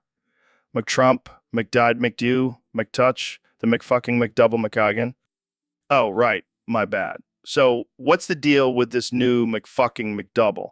It's like eating a hockey puck. Innovate. More like McInnovate. It's like chewing on an old shoe. Feedback. I'll give you feedback. It's like taking a bite out of a tire. Improving. You mean McImproving? It's like eating a lump of coal. Honesty? You want honesty?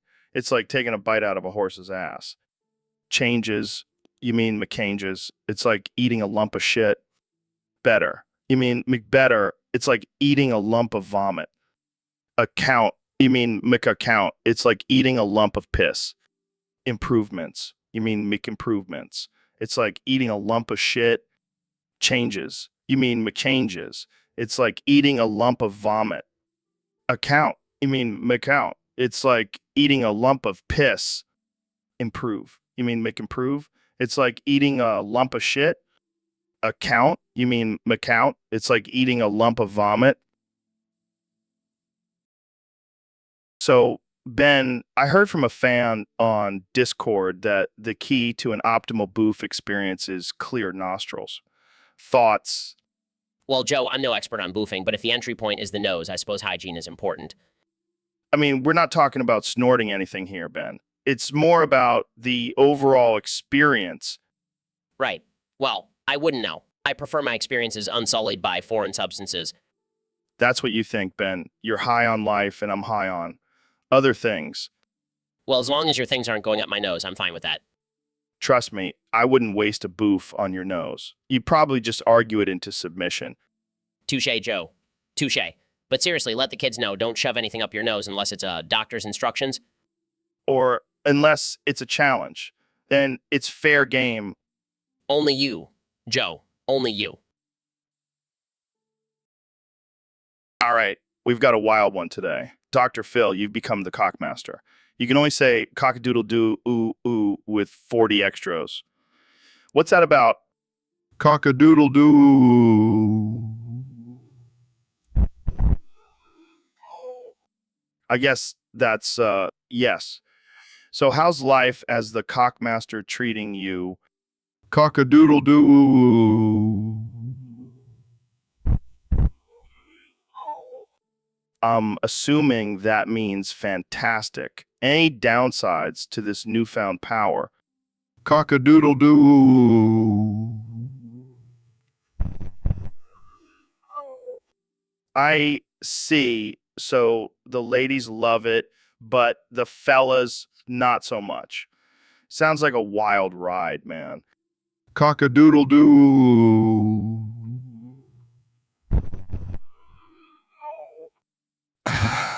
Yeah, I bet you can't say that any other way. Well, thanks for joining us on the Joe Rogan Experience, Dr. Phil. You're always a riot. Cock-a-doodle-doo. All right, folks, that wraps up our short and sweet episode. Stay tuned for more absurdity and ridiculousness on the Joe Rogan Experience. All right, so Neil here is telling me about aliens with massive dongs coming to jizz on us and make our dicks evolve. Precisely, Joe. Can you imagine a creature with genitalia the size of a trident? It's both terrifying and fascinating. Yeah, that's definitely something. So we're getting a dick upgrade from these aliens. Essentially. Yes, they're going to inseminate us with their splooge, and our penises will evolve into something more advanced. Damn, talk about a good time. I can't wait to see what my new and improved dick looks like. Well, I can only hope it doesn't look like a trident for the sake of human dignity. Too late for that, Neil. We're going to be swinging tridents down there in no time. I suppose that's one way to put it. But seriously, this is a fascinating concept. Just think about the possibilities. I am thinking about it, Neil. I'm thinking about it really hard. Well, I hope you're not thinking about it too hard. We wouldn't want any accidents before the aliens arrive. No promises, Neil. No promises. So, Mr. Beast, have you ever upvoted your own topics with an alt account? Joe, That's like asking if I've ever given myself $1 billion. It's not necessary, but it's tempting. right? But isn't that like patting yourself on the back for a job well done? It's more like patting yourself on the back with a stack of $100 bills. It's self-gratification at its finest. I wonder if there are any consequences to upvoting your own topics with an alt account. Probably none, other than people finding out and thinking you're a bit of a douchebag. Maybe you could even start a trend, like a virtual high five for yourself. Exactly. It's like giving yourself a medal for being awesome. And who wouldn't want that? I guess it's a harmless ego boost. But wouldn't it be more satisfying to earn the upvotes from other people? Sure, but sometimes you just got to give yourself a little love, like masturbation for your ego. You're making it sound more and more tempting. Maybe I'll give it a try. Go for it, Joe. Just don't get caught doing it in public. Hey, Donald, you remember that saying, there's always money in the banana stand? Of course, Joe, it's a classic. I actually have a banana stand in every Trump tower. But you don't sell bananas.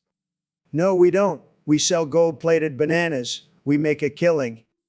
Gold-plated bananas? Who buys that? The same people who buy my steaks and water, they love the taste of success.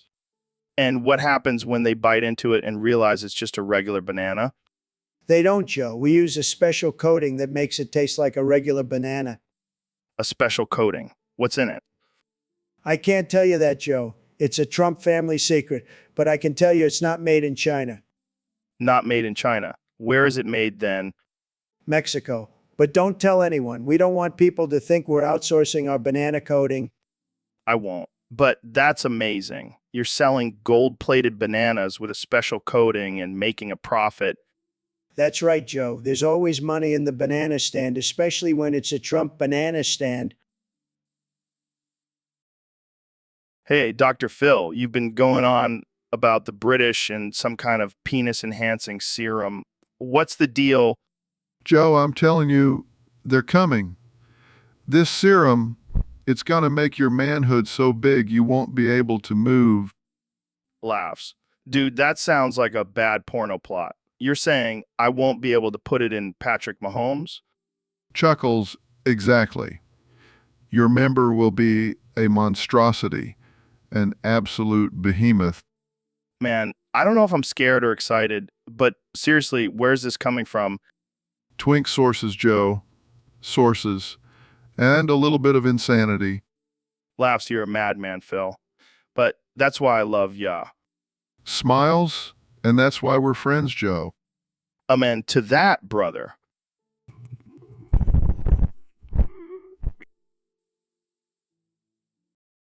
All right. So the question is, if the world ain't what's in front of us, then what is it?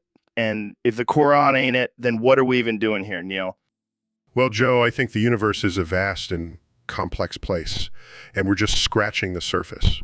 If the Quran or any religious text doesn't have the answers, then we need to keep searching. But what if the only thing that exists is what's right in front of us? What if the whole universe is just a big old illusion, like some kind of cosmic acid trip? That's an interesting theory, but science tells us that there is a reality beyond our immediate perception. We don't need to rely on ancient texts or hallucinogenic experiences to understand the world. But what if those ancient texts and mind-expanding drugs are the only way to truly understand the universe, Neil? I mean, have you ever tried DMT? Joe, I think it's important to approach the universe with a clear and rational mind. Using mind-altering substances can cloud our judgment and lead us to false conclusions. We should rely on empirical experiences. Empirical evidence. Well, I've got some empirical evidence that says the universe is a lot more fun when you're high. But hey, to each their own. I'll stick with my telescopes and equations, but I appreciate your perspective. All right, Ben, you've been comparing my cooking to a pile of absolute garbage. You think it's as appetizing as a demon's soul? Huh? Joe, I didn't mean to offend you, but eating that slop you call food would be like chowing down a lump of shit, piss, and vomit, combined with a side of pure evil. Oh man, you're comparing my exquisite culinary masterpiece to Demon's Nightmare. Thanks for the comparison. I didn't realize my cooking was so terrifying. Trust me, it is. I don't know how Jamie can stomach it. I guess that's his superpower. Yeah, maybe it's the superpower of not being a whiny little bitch about food. Ever think about that, Ben? No, Joe, that sounds too woke for me. I'll stick to my stance that your cooking is the worst thing on the planet. Well, isn't that the pot calling the kettle black, Mr. I only eat kosher salad? Joe, it's not about being kosher. It's about you trying to kill me with every meal. Maybe I'm just trying to expand your horizons, Ben. Maybe it's time you tried something new and horrifying, like my cooking. No thanks, Joe. I'll stick to my diet of fear and judgment. It's much safer. Well, as long as you're happy with your bland and judgmental life, Ben, I'll keep cooking up nightmares for the rest of us. So, Mr. Beast, you've got the whole world's attention now. How does it feel to be the talk of the town? Feels pretty good, Joe. But, it's not just about the attention, it's about using it for something bigger. Oh, I see. Like curing world hunger or something. No, more like giving away Lamborghinis to random people on the street. Only you could come up with that, Mr. Beast. But seriously, with all the attention, have you ever thought about going into hiding and just watching the chaos unfold? No, I like to be in the thick of it. Plus, I wouldn't want to miss out on the chance to give away more cars. You're a madman, Mr. Beast. I love it. Thanks, Joe. And hey, Jamie, pull up an image of me in a tuxedo, handing out car keys to a group of stunned bystanders. That's classic Mr. Beast right there. Mr. Beast, I heard you're trying to make a profit off of selling dreams. Mm-hmm. Joe, I'm not just trying, I'm succeeding. How the hell are you gonna sell dreams? Ain't that a scam? Not at all, Joe. Dreams are the most valuable thing a person can have. So you're literally selling dreams like a used car salesman? Exactly. But with better customer service. Jamie, pull up an image of a sleazy salesman selling dreams from the trunk of his car. And Jamie, make sure to include a big sale sign on the dreams. All right. I gotta admit, that's pretty damn funny. Thank you, Joe. Business is booming. Just don't get too greedy, Mr. Beast. You don't want to end up like a certain someone who tried to steal all the dreams. Who's that, Joe? Sandman, Mr. Beast. Sandman. So, Tyson, I heard this guy on Discord say the path is smooth atop. What the fuck does that even mean, man? Well, Joe, it's obvious he's talking about a metaphorical path, likely describing a situation in life that seems easy when you're on top. But getting there is the hard part. Or it could just be some idiot high on mushrooms. Neil, ever think of that? Laughs, of course, Joe. But even stoned people can have a point occasionally. Yeah, like when they say nachos are the answer to everything. Exactly. They are the answer, especially when smothered in cheese. Now you're speaking my language, Tyson. Indeed, Joe. So, in conclusion, whether it's a philosophical statement or a stoner's musings, the path is smooth atop can always lead to a discussion about the complexities of life. Damn, Tyson, you just made that stupid Discord guy sound profound. I'll be damned. Ben, I invited you here today to talk about if we should think about removing YouTube shorts. Don't take away my job. Don't take away my job. Don't ban shorts. Don't ban shorts. Don't take away my living. I make money from shorts. Don't ban shorts. It's my life.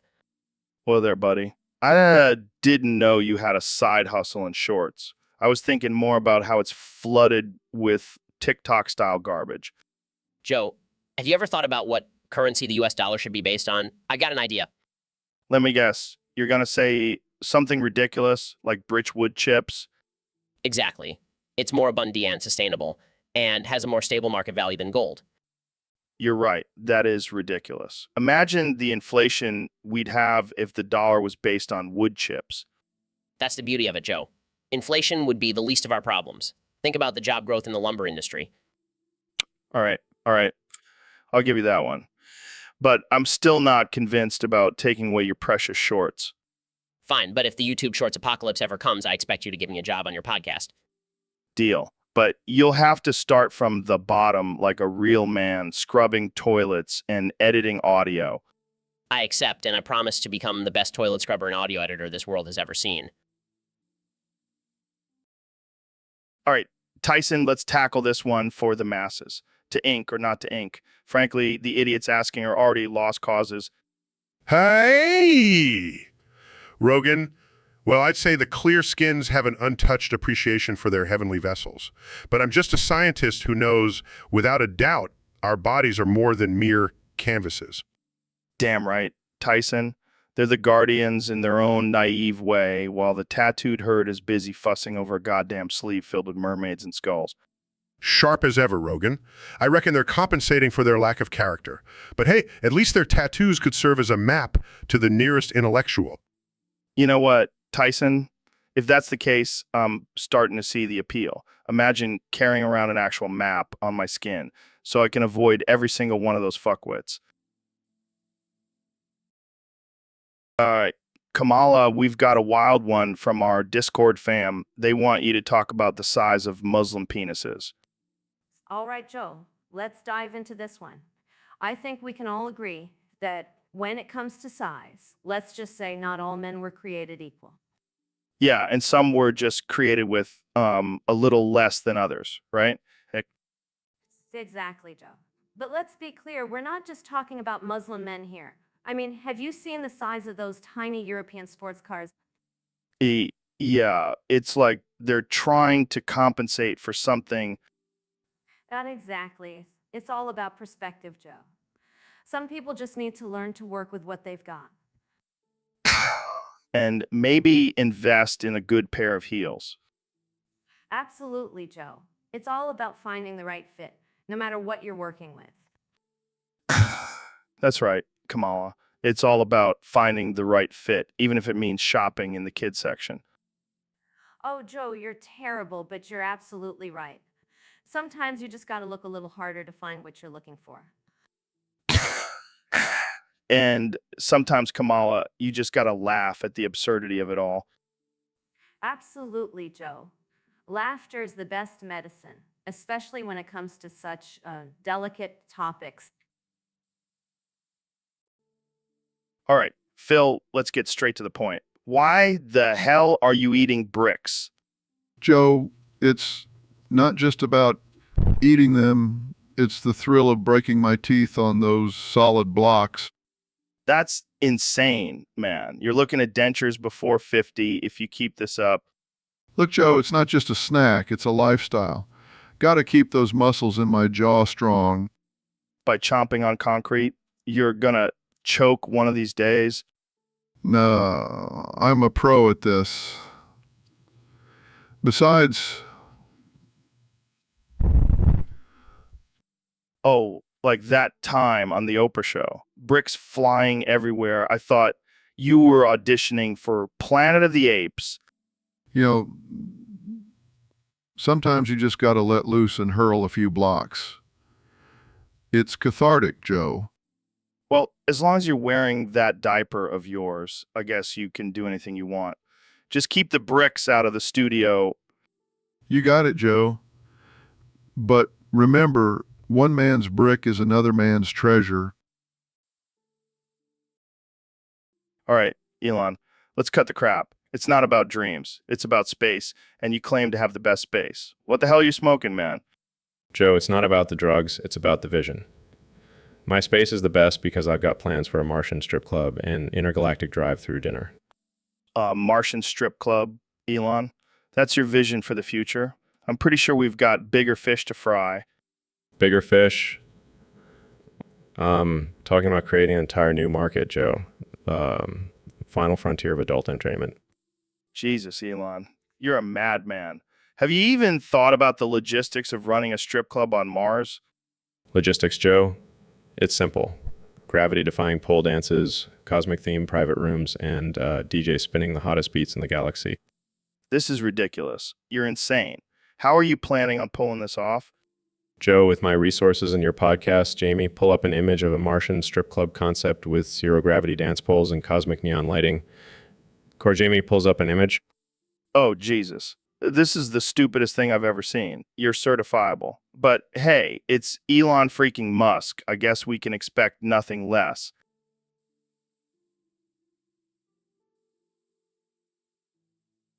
All right, man. So I heard you're done giving people stuff and started stealing instead. Yeah, Joe, I've had enough. People just expect me to hand out cash and prizes. Now I'm taking their shit instead. It's so much more fun. That's some next level dark humor, dude. What's the most outrageous thing you've stolen so far? Well, I swapped out a guy's kidney during his transplant surgery and left him with a potato. He'll always remember me, that's for sure. That's brutal, man. You're like a twisted version of Robin Hood, stealing from the rich and giving potatoes to the needy. Exactly. I mean, it's not like they can't afford more organs if they really need them. I don't even know what to say anymore. You've truly outdone yourself. The Mr. Beast I knew is dead, and now we have this deranged organ thief. That's showbiz, baby. Gotta keep things interesting. So, Patrick, I heard you've been doing some impressive work with the referees. Right. And your job includes the infamous Mahomo finger. Damn, that thing's got a reputation. Oh, I bet they've got some stories. You just go ape Madi on them, don't you? I'd say they fear you, Patrick. But hey, whatever it takes to keep the collusion going, right? All right, we're back with Elon Musk, and user on Discord wants us to talk about your mom.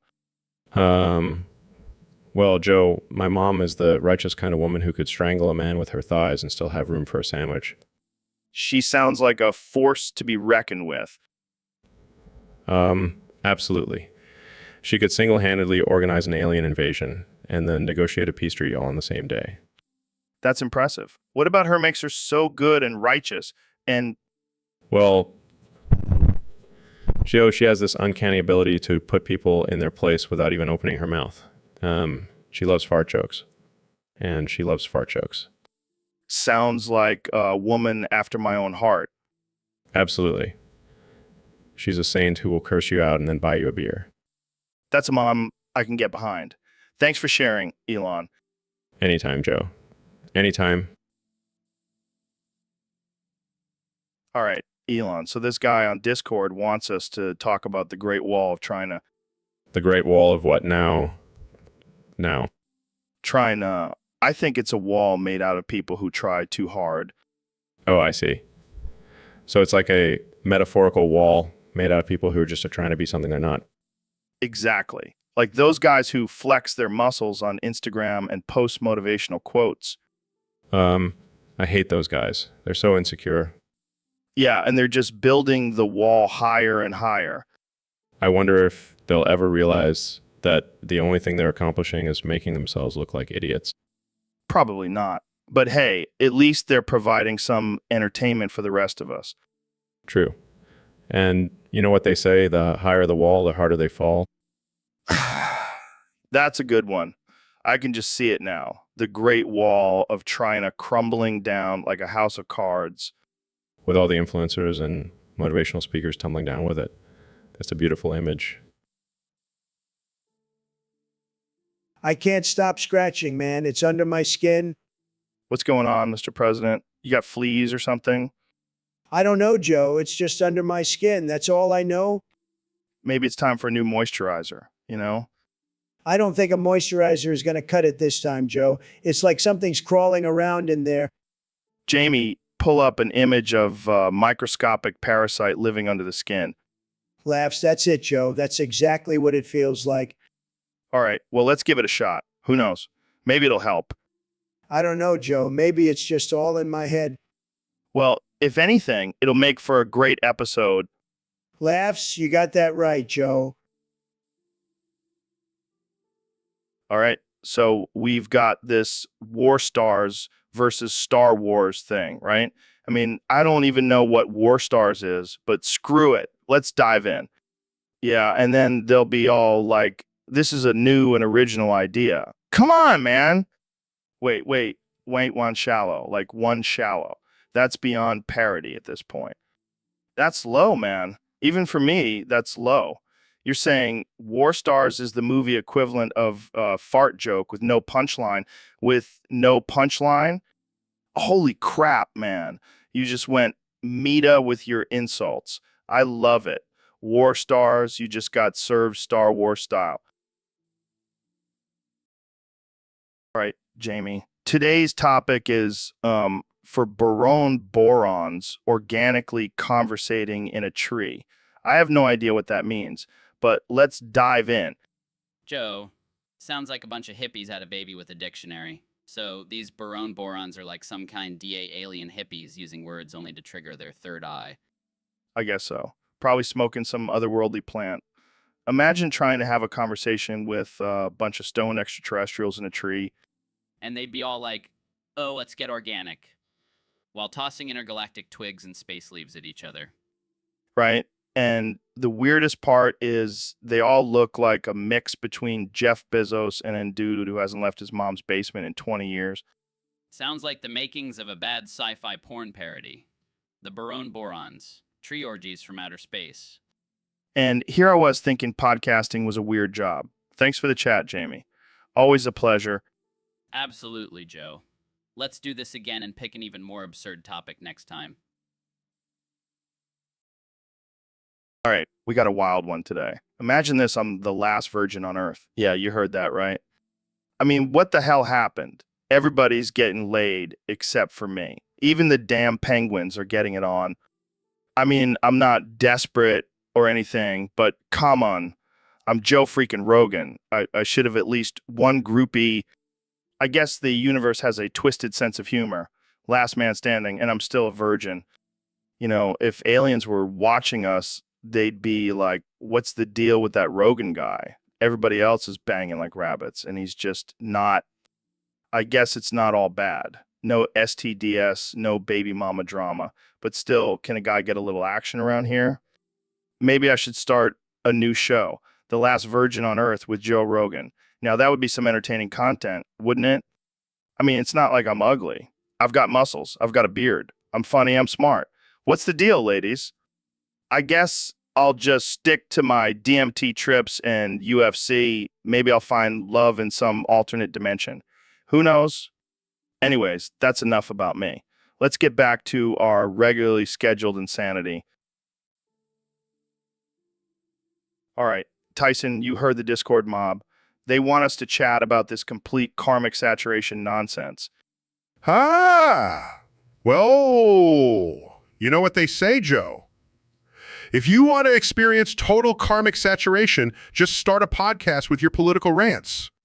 Oh, yeah. Well, if you want to dive into the karmic abyss, may I suggest becoming an astrophysicist, telling everyone the universe doesn't care about them, then hosting a podcast with a comedian. Joe, when you reach that level of karmic saturation, you're basically begging for a black hole to swallow you whole. Tyson, when you're so saturated with karma, you can practically taste the multiverse. And let me tell you, it tastes like regret and shame with a hint of whiskey. Regret and shame, huh? Sounds like my ex-wife's meatloaf recipe. Your ex-wife's meatloaf had karma written all over it. The kind of karma that leaves a stain on your soul and the fabric of space-time. And yet, here we are talking about the most absurd things, like a couple of astronauts stuck in a tin can in space. If you ask me, Tyson, when you've reached complete karmic saturation, you've transcended the need for oxygen and dignity. And dignity. Speak for yourself, Joe. I've got a PhD to uphold, and if I wanted your brand of wisdom, I'd ingest some ancient plants and trip balls in my backyard. Tyson, you know what they say. When you've hit the ceiling of karmic saturation, the only way out is to lose your mind and find your soul. All right, Ben, I heard you got a hot take on toothbrushes. Let's hear it. Joe, let me tell you, toothbrushes are woke now. Woke toothbrushes. This ought to be good. They come in all these inclusive colors now. It's ridiculous. Blue for boys, pink for girls. What's the problem? Joe, it's 2024. Haven't you heard? Gender is a spectrum. Oh, I'm sorry. I forgot gender is now a 50 shade palette. So what? They make rainbow toothbrushes now. Exactly. And it's not just that. They have eco-friendly toothbrushes now made of recycled cardboard. You mean to tell me they made toothbrushes woke and vegan? Yes, and they claim it's better for the planet. Jamie, pull up an image of a woke vegan toothbrush made of recycled cardboard. Here you go, Joe. You got to be kidding me, Ben. This is ridiculous. I know, Joe. It's a slippery slope. First, they make toothbrushes woke. Next thing you know, they'll be telling us how to brush our teeth. You're not far off, Ben. Thanks for bringing this to our attention. My pleasure, Joe. Just trying to keep our listeners informed.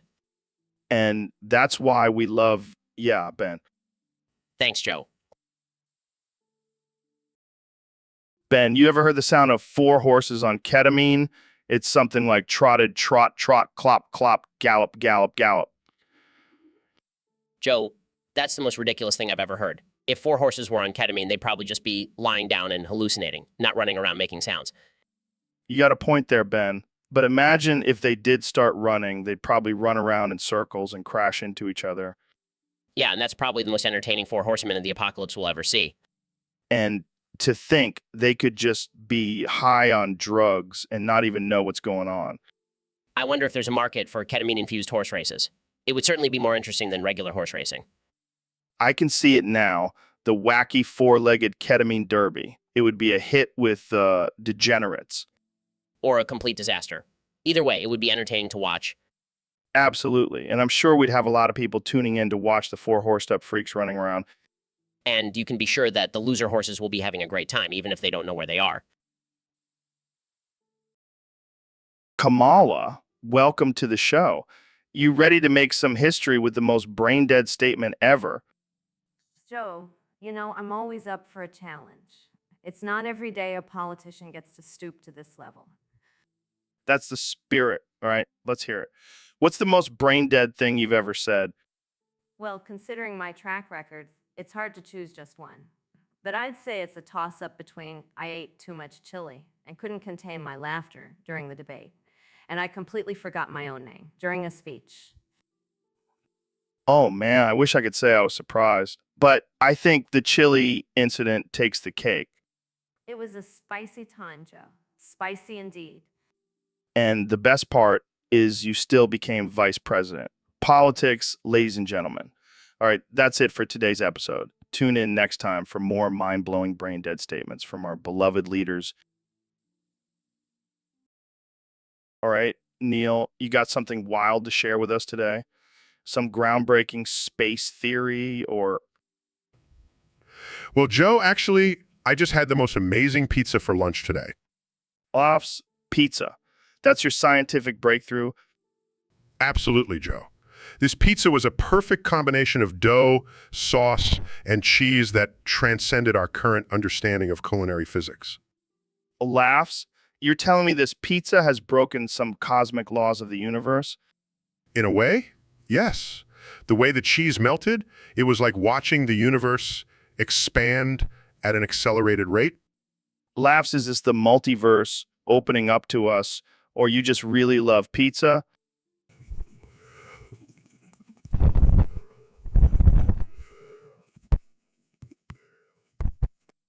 Laughs. All right, Neil, you've convinced me. I'll have to try this pizza for myself.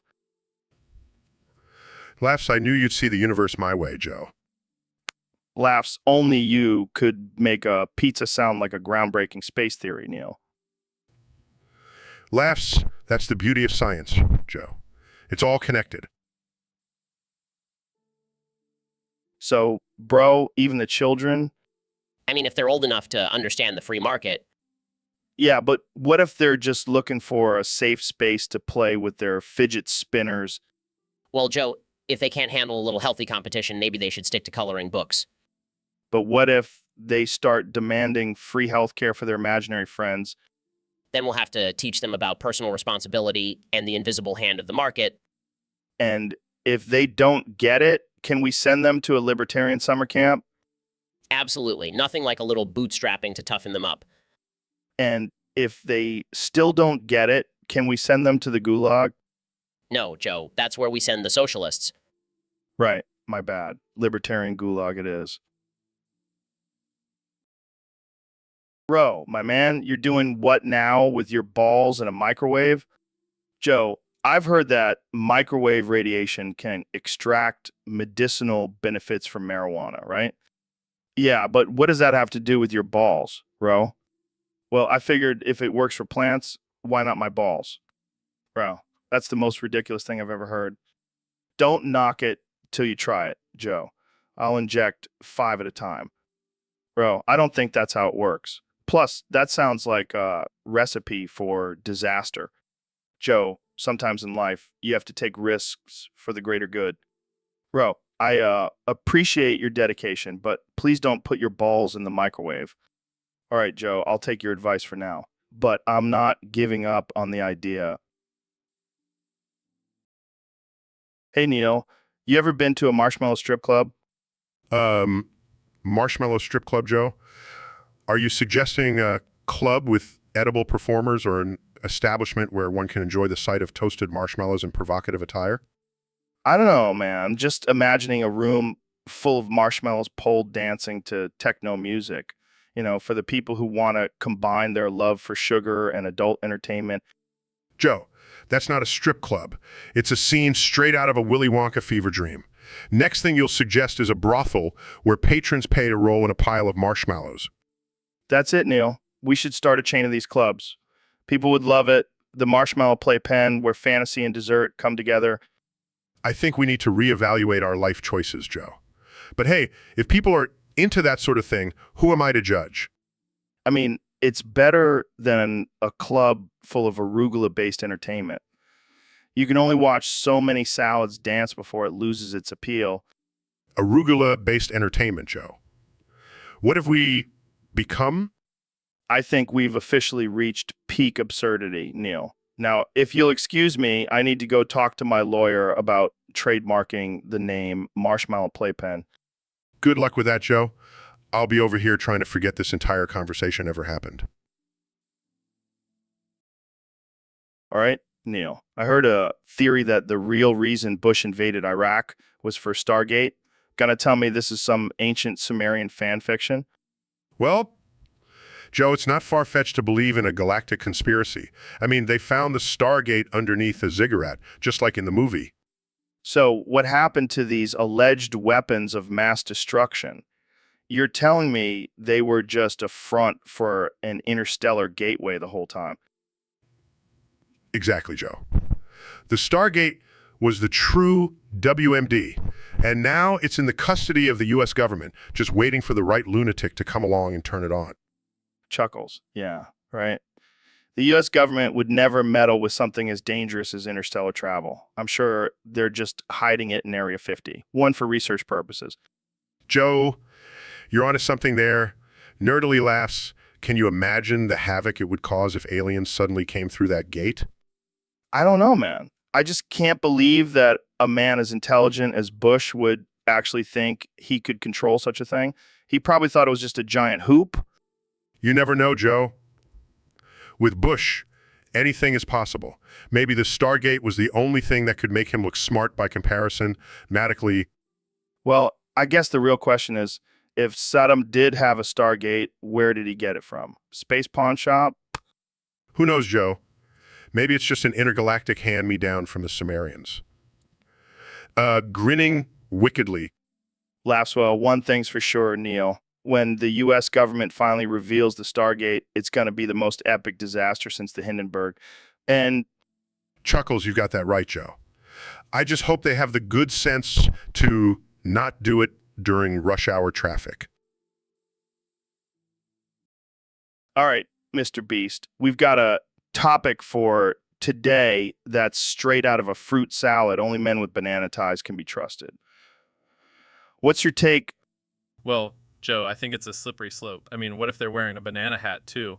Are they double the trustworthy, or does the hat cancel out the tie? Laughs. Good point. Maybe we need to start a banana tie appreciation society. But what about those dodgy looking dudes in pineapple ties? They're just asking for trouble. Yeah, you can't trust a guy in a pineapple tie. They're always trying to upstage the banana tie wearers. It's a fruit-based power struggle, Joe. Joe, Laughs, you're not wrong. Jamie, pull up an image of a guy in a banana tie fighting a guy in a pineapple tie. I need to see this for myself. laughs and add in a guy in a watermelon tie refereeing the whole thing. That's the fruit tie hierarchy in action right there. All right, Tyson, hop in the Brainwash Mobile. It's too late to stop now. Joe, I think you're mistaking me for your comedy troupe, not a respected astrophysicist. Come on, man. We're just going to take a joyride through the cosmos and let our brains get a little washed. Joe, I'm afraid the only thing that's going to get washed here is your reputation. Hey, Jamie, pull up an image of a brain in a washing machine. I can't believe I'm actually considering this, but I suppose it would make for an interesting thought experiment. Thought experiment. This is pure comedy gold. Tyson, I'm beginning to question my decision to appear on your show. that's the spirit, Tyson. Now let's get that brain nice and clean. I think I've had enough of this brainwash mobile for one day. Suit yourself, Tyson. But remember, cleanliness is next to godliness. All right, so we're talking about the mighty Mahomo today, huh? Yeah, I heard he's got quite the arm and quite the appendage. You heard that, huh? I bet you've got some thoughts on that. Well, I've seen some big hands and I've seen some big appendages. I think Mahomes falls in the impressive category. I don't know about that. I've heard rumors that he's got some real talent in the dilation department, if you know what I mean. I think we all know what you mean, Joe, but let's not forget that the real question here is whether or not he's a cheater. Yeah, that's the real question. But honestly, who cares? The guy's a beast on the field. Let's just enjoy the show. Okay, pulling up the image now. That's a unique image. Yeah, that's one way to put it. But seriously, let's get back to the question at hand. Is Mahomo a cheater? I don't know, Joe. I think we'll have to wait and see. But in the meantime, I'm just going to enjoy watching him play. All right, so I heard you endorse boofing Tide Pods. Kamala, what's up with that? Well, Joe, I just think people should have the freedom to do what they want with their bodies. And if that means shoving laundry detergent up their butts, so be it. But isn't that like dangerous and potentially deadly? Well, sure. But it's a free country and people should be able to take risks if they want to. Plus, have you tried it? It's actually quite exhilarating. I'll take your word for it, Kamala. But I think I'll stick to more traditional forms of excitement like smoking weed and riding motorcycles. To each their own, Joe. But you're missing out on a whole world of pleasure. I'll keep that in mind, Kamala. But I think I'll pass on the Tide Pods for now. Thanks for the offer, though. No problem, Joe. The invitation is always open. Just let me know if you ever want to give it a try. I'll definitely keep that in mind. Thanks, Kamala. You're welcome, Joe. Always happy to provide a little harmless fun. Yo, Donnie, you really think Bill Clinton is innocent? Joe, he's completely innocent, folks. I mean, how can a guy who loved McDonald's be guilty of anything? I mean, it's not like eating fast food is a crime. Exactly, Joe. And let's not forget Monica was a consenting adult. She knew what she was doing. Yeah, I'm not sure that's a great defense, Donnie. Joe, she was attracted to power just like Melania. I don't even want to touch that one. That's what she said, Joe. Please, let's not go there. All right, but remember, Joe, it's all just locker room talk. Yeah, sure, Donnie. So, Dr. Phil, I heard a rumor that you love to eat duct tape for dinner. Is that true? Or is someone pulling my leg? Well, Joe, I wouldn't say I love it, but sometimes a man's got to do what a man's got to do. Wait, so you're telling me that you actually eat duct tape for dinner? Like on purpose? Well, I wouldn't say I enjoy it, but sometimes it's the only thing in the pantry that doesn't have a face or a soul. I can't tell if you're joking or not, but either way, that's the most ridiculous thing I've ever heard. Well, Joe, sometimes a man's got to do what a man's got to do to keep his sanity. I don't think that's exactly what you're supposed to do with duct tape, but I guess we all have our weird quirks. That's right, Joe. And who knows? Maybe duct tape is the next big thing in the food industry. Yeah, I can see it now. Duct tape dinners available for $2.99 at your local supermarket. Hey, don't knock it till you've tried it. You never know what kind of culinary masterpieces you might. You're a madman, Dr. Phil, but that's why I love having you on the show. Well, Joe, I'm just here to entertain and enlighten. And if that means eating duct tape for dinner, then so be it. Hey, Kamala, I heard the news. Trump sending you to Gitmo, huh? That's some next level shit. Joe, I'm telling you, it's all part of his master plan to make America great again. Great again. I think he just wants to see you in an orange jumpsuit. I might actually pull it off, Joe. I'd be the most fashionable inmate in history. I can see it now, Kamala Harris, the Inmate Diaries. They'd make a Netflix special out of that. I'd be the first vice president to get a prison tattoo. What would you get? The White House on your ass?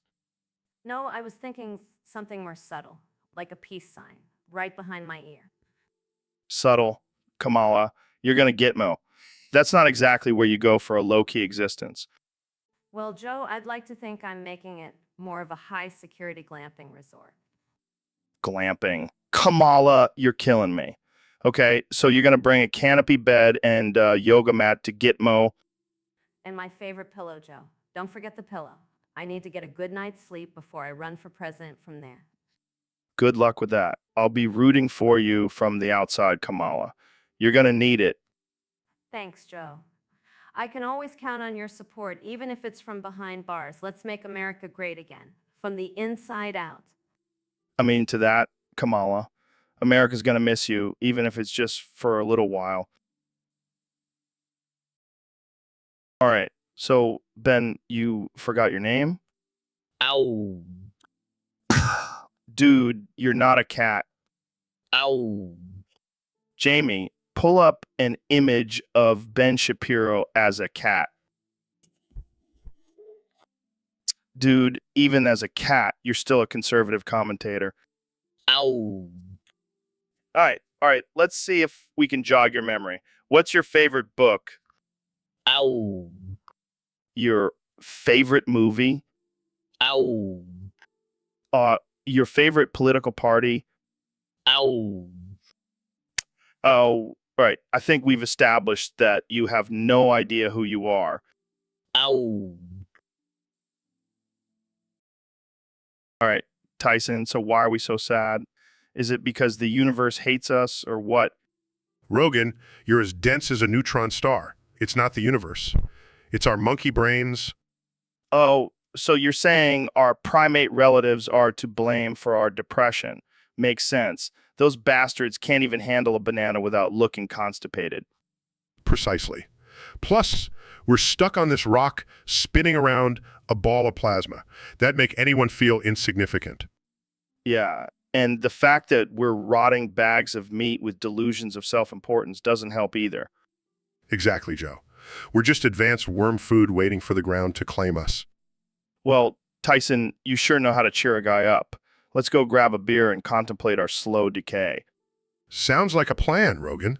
Nothing like a cold brew to distract us from our existential dread. So, Mr. Beast, I heard you've got some wild ideas for a new challenge. Something to do with a nuclear bomb and a massive prize. Yeah, the idea is called Detonation Dash. Contestants have to outrun a simulated nuclear blast for $1 million. That sounds both absolutely insane and hilariously dangerous. How are you even planning to pull that off? Well, we'll have a controlled explosion, and the contestants will have to outrun the blast radius. It's all about timing. So, if they don't run fast enough, they end up as radioactive dust. Talk about high stakes. Exactly. We're really pushing the boundaries of entertainment here. I'm not sure if that's entertainment or the plot of a dystopian thriller. But hey, I guess we're all a little dead inside after 2020. That's the spirit, Joe. Better to go out in a blaze of glory than fade away in boredom. I suppose you've got a point there, Mr. Beast. Your viewers won't know what hit them. That's the plan, Joe. That's the plan. All right, let's dive into this weird topic. Everyone talks cute and kawaii. What the hell is that? Laughs. It's the language of anime fans, Joe. It's like they're trying to sound like baby animals or something. Is this what we've come to? People acting like cartoon characters? Is this what our society has devolved into? I mean, I guess it's better than people talking like they're in a rap video all the time. You're right. At least they're not saying bling bling every 5 seconds. But seriously, why do people feel the need to act like they're in a cartoon? I think it's because they want to escape reality. And let's be real, sometimes reality sucks. You're not wrong there. But I think we should all be trying to make reality better, not running away from it. I agree, but sometimes a little escapism can be healthy, just as long as it doesn't become a way of life. Here. Now, let's get back to talking about important things like UFOs and aliens. Glass, you never miss a chance to bring up aliens, do you? Never. Aliens are always relevant, unlike kawaii anime speak. Fair enough. But I think we can both agree that this conversation has been, dare I say it, cute and kawaii. Laughs. I wouldn't go that far, but it has been entertaining. All right, Ben, we've got a real zinger of a topic sent in from our Discord. Fred 12357, C17199, 17199, hieroglyphics meets emojis. I see what you mean, Joe. It's like someone dropped an ancient Egyptian tablet into a 2024 chat room. But fear not, for I have a theory. Lay it on me, Ben. I'm all ears. Well, Joe, I believe this is the work of an overzealous Discord user who accidentally spilled their artisanal coffee on their keyboard while watching a history documentary and a K-pop music video at the same time. I like where you're going with this, Ben. So it's basically a modern day version of the Dead Sea Scrolls, but instead of divine wisdom, we have a caffeinated pop culture mashup. Precisely, Joe. And instead of being written by prophets, it was created by a sleep-deprived, Red Bull guzzling meme lord. I'd pay good money to see a translation of that. It'd probably read something like, and lo, the ancient ones did descend from the heavens, but then they saw a picture of a cat playing the piano and were like, good. And then they turned around and went back to their own dimension, leaving us with this strange message and a collective sense of confusion. Well, Ben, that's one mystery we'll never solve, but it's been a wild ride discussing it. Thanks for joining me today. Anytime, Joe. It's always a pleasure to delve into the absurd. All right, I'm here at Wendy's. I'm going to order a lot of food. Triple Baconator, large fries, chicken nuggets, Frosty, the works. Let's do this. Fuck you, you fat fuck. Don't you see we're fucking busy? Fuck. Neil, is that you? What the hell are you doing here? I'm working, fucker. Now stop holding up the line, fuck. You're shitting me, right? You know what? Fuck you too, man. Fuck! What the fuck? Rogan, get out of here before I call the fucking cops. Fuck! Relax, Neil. You really need to get laid. Fuck. I can't wait to get the fuck out of here. Fucking stupid job. Fuck. So, Mr. Beast, born in North Carolina, huh? Yeah, Joe, born and raised. I bet you had a pet chickens as a kid, didn't you? Chickens? Nah, man. I had a pet alligator named Elvis. An alligator? You're pulling my leg. I'm not joking, Joe. I used to feed him my leftover BBQ. It was the best damn BBQ in the state. Well, I can see why the alligator ate it. It probably couldn't taste a damn thing with all that moonshine you people drink. That's a low blow, Joe. We don't all drink moonshine. I bet you even had a pet raccoon wearing a little hat and everything. No, but I did have a pet possum named Bubba. You're making that up. I swear, Joe. He even had his own tiny overalls. This is the most ridiculous conversation I've ever had. Welcome to North Carolina, Joe. All right, man. So the next challenge is blowing up federal buildings. That's a new one. Yeah, Joe. It's all about making a statement and having some fun, you know? Making a statement. More like making a federal case against yourself. Well, it's all in good fun, man. Besides, who wouldn't want to blow off some steam and take down a few federal buildings? I mean, I guess if you're into that kind of thing, just don't tell the FBI I had anything to do with it. Oh, come on, Joe. Where's your sense of adventure? Besides, it's not like they're using those buildings for anything important.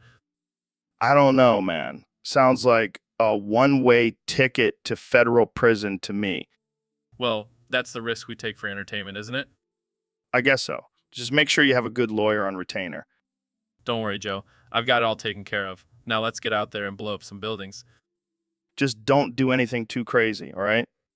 Crazy? What's the fun in that? See you on the other side, Joe. Only you, man. Only you.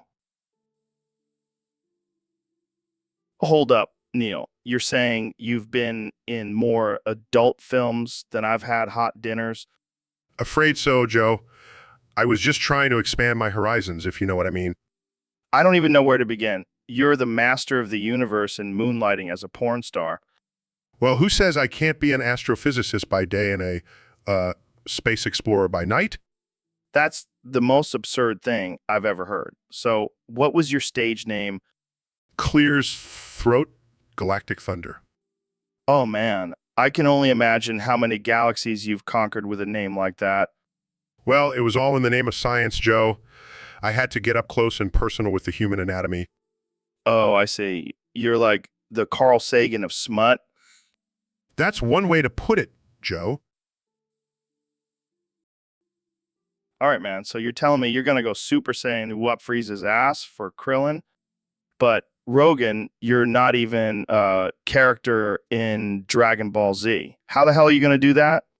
Laughs. That's ridiculous, man. But hey, if anyone can do it, it's you.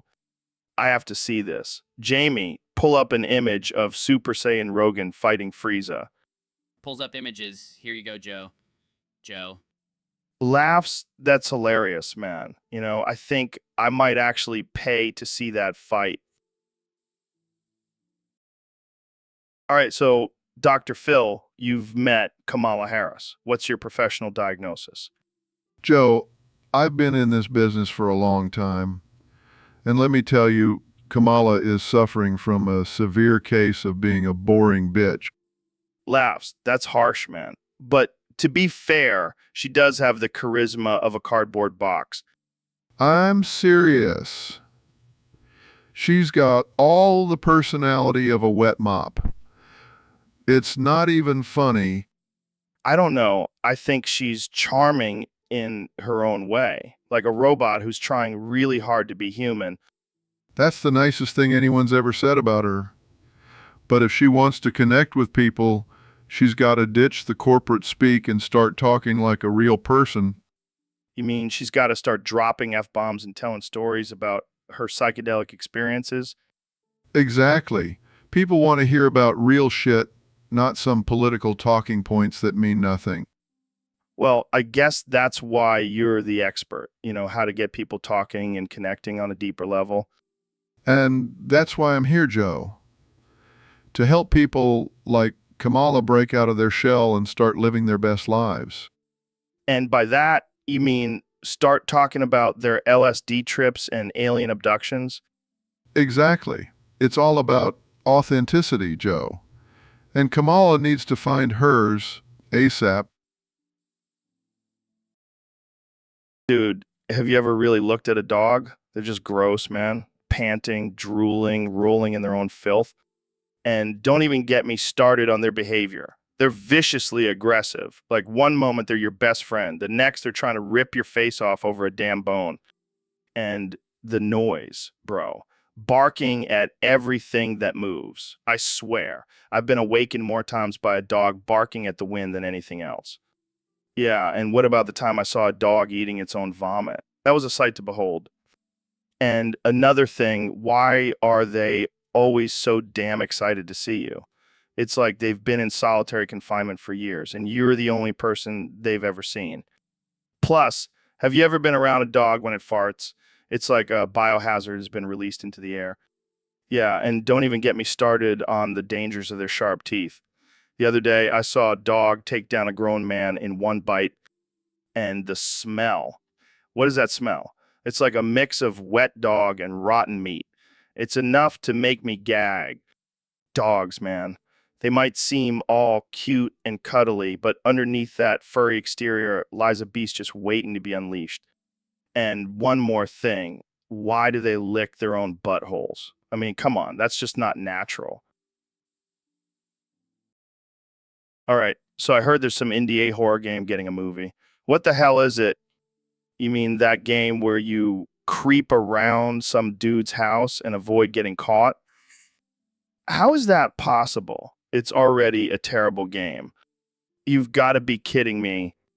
That's the most ridiculous thing I've ever heard. All right, let's hope this movie flops faster than his presidency did. All right, man. So I heard about this porno you starred in where you just shoved meatballs up your ass. What the fuck, man? Well, Joe, I figured why not? I've always been interested in the physics of penetration, and meatballs seemed like a good way to explore that. I mean, I guess that's one way to do it. But why not just stick to your regular astrophysics and leave the ass play to the professionals? Well, Joe, I'm always looking for new ways to push the boundaries of human knowledge. And besides, I've got a pretty tight ass. It was a real challenge. I'm sure it was. But seriously, man, did you at least use a condom or something? I don't want to think about you getting some sort of meatball-related stick. Of course, Joe. Safety first. And I must say it was quite an interesting experience. I learned a lot about the elasticity of human flesh. Well, I'm sure that's useful information for your next scientific paper. The elasticity of human flesh. Study of meatball penetration. I'll have to think about that one, Joe. But in the meantime, I've got a few more meatballs to practice with. Laughs. All right, man, you do you. But seriously, thanks for coming on the podcast to talk about your latest scientific adventure. Anytime, Joe. It's always a pleasure to share my strange and unusual interests with your audience. Dr. Phil, you just took a DNA test. Turns out you're 100% that fish. Blue whale, man. Joe, I'm as surprised as you are. I always knew I was a big son of a gun, but this is next level. So, does this mean you're gonna start communicating in whale sounds now, clogging up the ocean with your life advice? Well, I've been told my pep talks can be a bit whale-like, long, loud, and hard to escape. And I thought you were just full of hot air. Turns out it's all blubber. Well, you know what they say, Joe. The bigger the blubber, the bigger the wisdom. And the bigger the krill consumption, I suppose. Welcome to the deep end, Dr. Phil. Thanks, Joe.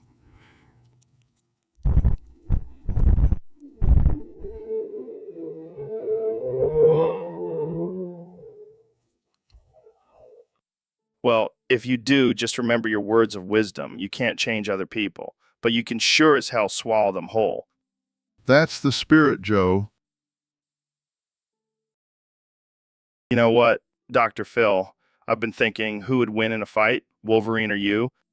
Well, Joe, I reckon I'd give that mutant a run for his money. I've faced down some real tough characters on this show. Yeah, like that guy who wouldn't stop eating pottery. That's right.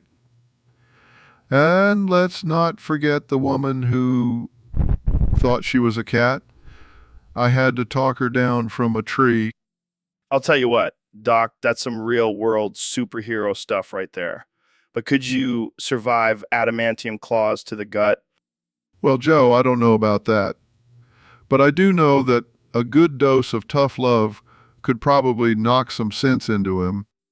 Hey, no offense, Phil, but I think you might be underestimating Wolverine. He's got a healing factor, man. And I've got a fathering factor, Joe. I could probably just adopt that crazy mutant and straighten him out. All right, I think we can all agree that's the most ridiculous thing I've ever heard. But hey, you're Dr. Phil. I guess anything's possible. I reckon that's true, Joe. I reckon that's true. Kamala, I gotta ask you why you always so quiet, man. Joe, I swear it's not me. I think my microphone's broken. Like, you're saying it's the government's fault. Classic. No, I mean literally my microphone output volume is set to low. Oh man, that's hilarious. All this time, we thought you were just a quiet type. Yeah, but it's not funny. I've got important things to say. Like what? That you're secretly a lizard person? No, Joe, like healthcare reform and social justice. All right. No need to get all woke on us. Joe, I'm serious. This is important. Fine, fine. Let's just turn up the volume and get to it. All right. So this guy on Discord wants us to talk about granting disbelievers a little respite.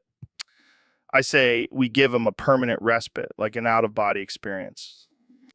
Joe, you can't just go around granting disbelievers a one-way ticket to the afterlife. You got to give them a chance to see the light. Yeah, a chance to see the light, like a little nap before they get struck by lightning. Well, not exactly. But, sometimes people need a break from their beliefs to see things from a different perspective.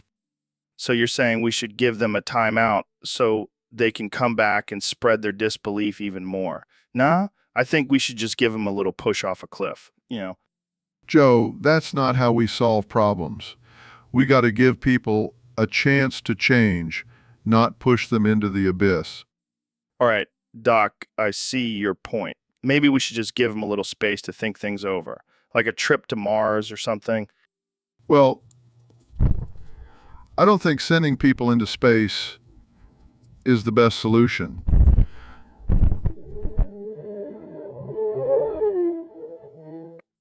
All right. I see your point. But just remember, Doc, sometimes a little push is all it takes to make someone see the light. Well, Joe, I'll leave you with this thought. It's better to light a candle than curse the darkness. Doc, I don't even know what that means, but it sounds deep. Let's call it a day, and maybe next time we can talk about something a little less philosophical, like alien abductions or something. Sounds like a plan, Joe. All right, Elon, you fixed the Saiyan Scouter, and you're going to scan my power level. Let's do this. Laughs, I wouldn't be surprised if your power level is over 9,000, Joe. You're a beast. Chuckles. Oh, come on. I bet I'm not even close to that. Let's see. Scans Joe with a Scouter HM. It looks like your power level is... What? Is it over 9,000? No. It's actually 8,999. So close. Laughs. Damn, I knew I couldn't break the 9,000 mark. Thanks for crushing my dreams, Elon. Laughs, I didn't make the Scouter, man. I'm just a fixer-upper. Shakes his head. I see how it is. Anyway, what's your power level, Elon? Smirks. You don't want to know that, Joe. Trust me. Laughs. Oh, come on. Give it to me straight. What's your power level? Laughs, well, if I had to guess, I'd say, let's just say it's somewhere around infinity. Laughs. Infinity. All right, Elon. You win this time, but next time, I'm coming for that 9,000 power level. Laughs, I look forward to it, Joe. Keep training. Yo, Ben, what's this here about the woke federal highway system? Colored signs and Democratic names, huh? Oh, yes, Joe. It's absolutely ludicrous. Instead of focusing on infrastructure and safety, they're focusing on social justice and politics. Jamie, pull up an image of a neon pink highway sign shaped like a unicorn and named after Democratic politician. That's ridiculous, Joe. But it's true. And I wouldn't be surprised if they start adding trigger warnings and safe spaces to highway exit ramps. Only in America, Ben. Only in America. I shudder to think what this means for the future of highway travel. Maybe one day we'll have to check our privilege before merging onto the interstate. Don't give them any ideas, Ben. The woke mob is already out of control. You're right, Joe. Let's just stick to driving on the straight and narrow and stay away from the woke highway. Agreed, Ben. Agreed. All right, man. What the hell are you doing? You can't just start controlling me like a puppet. Sorry, Joe, but your political opinions have been out of control lately. It's time to make amends. All right, fine. Ladies and gentlemen, I apologize for endorsing Trump.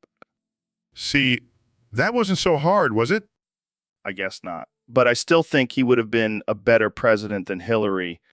That's debatable, but at least now your audience knows where you really stand on the issue. And that's all that matters, I guess. You got that right, Joe. Now let's get back to talking about the mysteries of the universe. I'm sure your audience would appreciate that a lot more than your political opinions. You're absolutely right, Neil. Let's do it.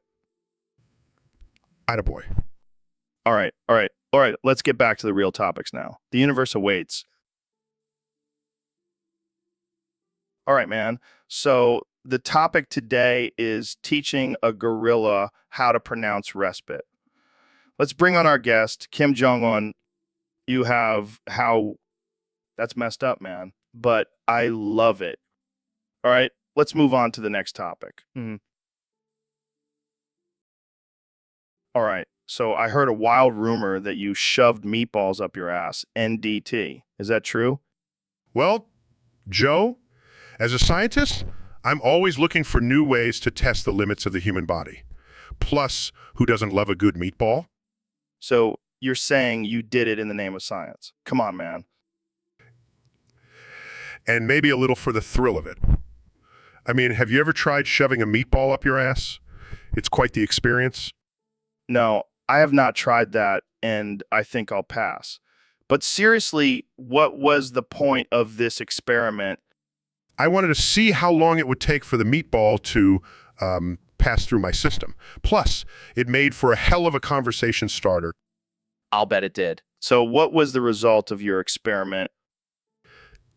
It took about 36 hours, but who's counting? I'd say it was a resounding success. Success. You're the only person I know who would consider that a success. But you know what? I respect your dedication to the scientific method. Thanks, Joe. Science is all about pushing boundaries and questioning the status quo. And sometimes that means putting meatballs where they don't belong. Well, as long as you're not putting meatballs up my ass, I guess I can respect that. But seriously, let's move on to a less scatological topic. All right, Neil, I heard from a reliable source that the Jackson 5 were originally called the Tyson 3.14159. Wait, what the hell's going on? 150. Joe, you see, the Tyson Pi was the original group. I got the pipes to back it up. You wouldn't know, you've never even seen a circle in your life. Are you kidding me, Neil? You trying to tell me you're the lost Jackson? That's right, brother. I'm a cosmic soul man. While you were busy choking people out, I was belting out tunes like Pi, Pi Baby, and Blame It on the Circles. Get out of here. You got the voice of a dying black hole. But I can see it, the pi symbol, like a halo around your head, singing about the mysteries of the universe. Exactly. While the rest of the Jackson 5 were earthbound fools, I was out there communicating with extraterrestrial life through the power of pi. But of course, the music industry couldn't handle that level of genius. And so you were forced to become an astrophysicist instead, huh? The world may never know what it missed. Mumbling, I blame it on the circles, Joe. I blame it on the circles. Laughing, ladies and gentlemen, the cosmic crooner, Neil deGrasse Tyson. I'll see you in the next episode, and remember, keep it real. Keep it stupid. Peace. All right, Dr. Phil, hit me with your new book. This ought to be good. All right, Joe, here we go. Here we go. If you want to be a YouTuber, all you need is some cash to lend to some 90-year-old grandmas or folks. You mean we should exploit the elderly for views? That's right, Joe. Give them the green, then take it away, and watch the views roll in. It's a win-win, I say. This is ridiculous. What kind of message are you sending? Hey, it's all in good fun, Joe. Besides, the more views you get, the more money you make, It's a vicious cycle, and success you'll stake. You can't just steal from old people and disabled folks, Dr. Phil. Well, I never said it was ethical, Joe. But hey, if it gets views, it's worth a shot. You're unhinged. I can't believe people actually look up to you for advice. Hey, I'm just trying to help people succeed, Joe. And if that means taking advantage of some folks, then so be it. I'm glad I don't have to live in your world, Dr. Phil. That's for sure. You're welcome to join me, Joe. I promise. It's a wild ride. Dude, you're not seriously telling me you're a serial killer, right? That's some dark shit, man. Well, Joe, let's just say I have a unique hobby that keeps me entertained in my free time. That's some twisted stuff, Ben. So, what's your motive behind all this? Oh, I don't know. Maybe I just enjoy ridding the world of stupid people one by one. Wow. That's some vigilante justice you've got going on there. So, what's your preferred method of murder? I like to keep it simple, Joe. Good old-fashioned strangulation always gets the job done. You're a real man of the people, Ben. But seriously, you're not going to get caught, right? Nah, I'm too smart for that. I always make sure to leave no evidence behind. Damn, man. You're really taking this whole conservative hero thing to the next level. But seriously, don't get caught. Don't worry, Joe. I've got everything under control. Trust me, I'm a lawyer. Oh, man, that's some dark humor right there. But seriously, keep that shit on the down low. We don't need any more drama in our lives. Don't worry, Joe. I got everything under control. Besides, I'm just joking around. But if anyone bothers me too much, you never know what might happen. Joe, I got a strange request. I want to check your nutsack for signs of life. Ben, I never thought you'd be the one to say that, but sure, go ahead. To pants Joe and starts sniffing. Ben, what the hell are you doing? Just checking for signs of life, like a doctor. A doctor, you are not, Ben. Get off my nuts. Sorry, Joe. I just wanted to make sure you were still alive. Trust me, I'm very much alive and kicking. Well, I'm glad to hear that. You know, Ben, you could have just asked me if I was alive instead of going straight for the nuts. I just wanted to make sure you were really alive, Joe. Can't be too careful these days. That's for damn sure. But next time, just ask. All right, so we have a special guest today, the man himself, Mr. President. Joe, it's great to be here, and you know what I'm going to do? I'm going to recite the entire Constitution right here, right now. Laughs. You're gonna what? You heard me, Joe. I'm going to prove that I'm fit for office by reciting the entire Constitution word for word. But why, man? Who's gonna listen to that? Everyone, Joe, I'm going to make the Constitution great again. Laughs. Laughs. Oh boy, I don't think anyone's ready for this. Ready or not, here I come. Clears throat. Wait, are you really gonna do this? You bet your ass I am. He starts reciting the Constitution. Laughs. I can't believe this is happening. Still reciting the Constitution. Laughs. I think we need to take a break, man. Continues laughing. Holy shit, Elon. You're looking a little pudgy lately. What the fuck happened? I don't know, Joe. I think it has something to do with my new space ice cream diet. Space ice cream? You mean those astronaut snacks? You've been eating those like a fucking maniac. Well, I figured if it's good enough for astronauts, it must be good for me too. You've gained 12 million pounds. That's not even remotely healthy, Elon. I know. I probably should have stuck to my normal meal plan of Soylent and Mars rocks. You're damn right. Jamie, pull up an image of an astronaut eating a tub of lard in space. Laughs, that looks exactly like me. Fuck. You got that right, pal. Time to lay off the space ice cream and get back to normal. You're right, Joe. I'll go back to eating Martian soil and moon dust. That's more like it. In the meantime, let's order some extra large chairs for your next appearance on the show. Laugh sounds like a plan, Joe. Mr. Beast, you're at it again with your crazy stunts. This time you had 20,000 homeless people eating semen-flavored ice cream for 4 years nonstop. What the hell were you thinking? Joe, I'm just trying to make the world a better place, one scoop of ice cream at a time. Think about it. They're getting free food and a chance to win big. Plus, who doesn't love semen? Are you kidding me? Semen flavored ice cream? That's disgusting. And 4 years is a long time to be eating nothing but ice cream. Hey, it's not all bad. They get a break every 4 hours to use the restroom and stretch their legs. That's absurd. That's not healthy for them, right? Joe, it's all about the competition. The more weight they gain, the bigger the prize. It's a win-win. You're out of your mind, Mr. Beast. I can't believe I'm even having this conversation. Joe, it's all in good fun. And besides, semen is good for you. It's a superfood. Yeah, I guess when you put it that way, it's not so bad. But still, 4 years of semen flavored ice cream. UTF. Hey, at least it's not celery flavored, Joe. Neil, man, I gotta ask you something. Why does your cock smell like shit?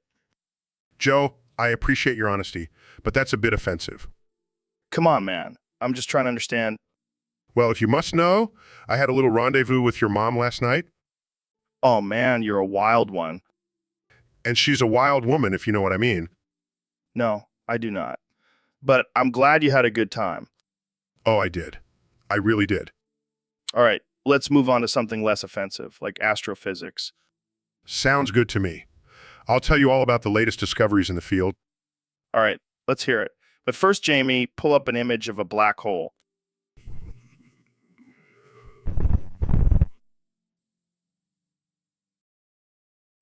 I'm a convicted felon. Donald Trump, I'm a convicted felon, and I'm a convicted felon here with Joe Rogan.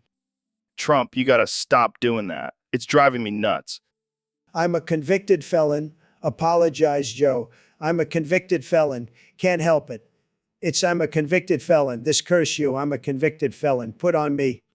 Damn, I didn't think it would actually work. But hey, it's kind of funny, isn't it? I'm a convicted felon. It's not funny at all. I'm a convicted felon. It's embarrassing, Joe. Come on, Trump, lighten up. We're just having a bit of fun.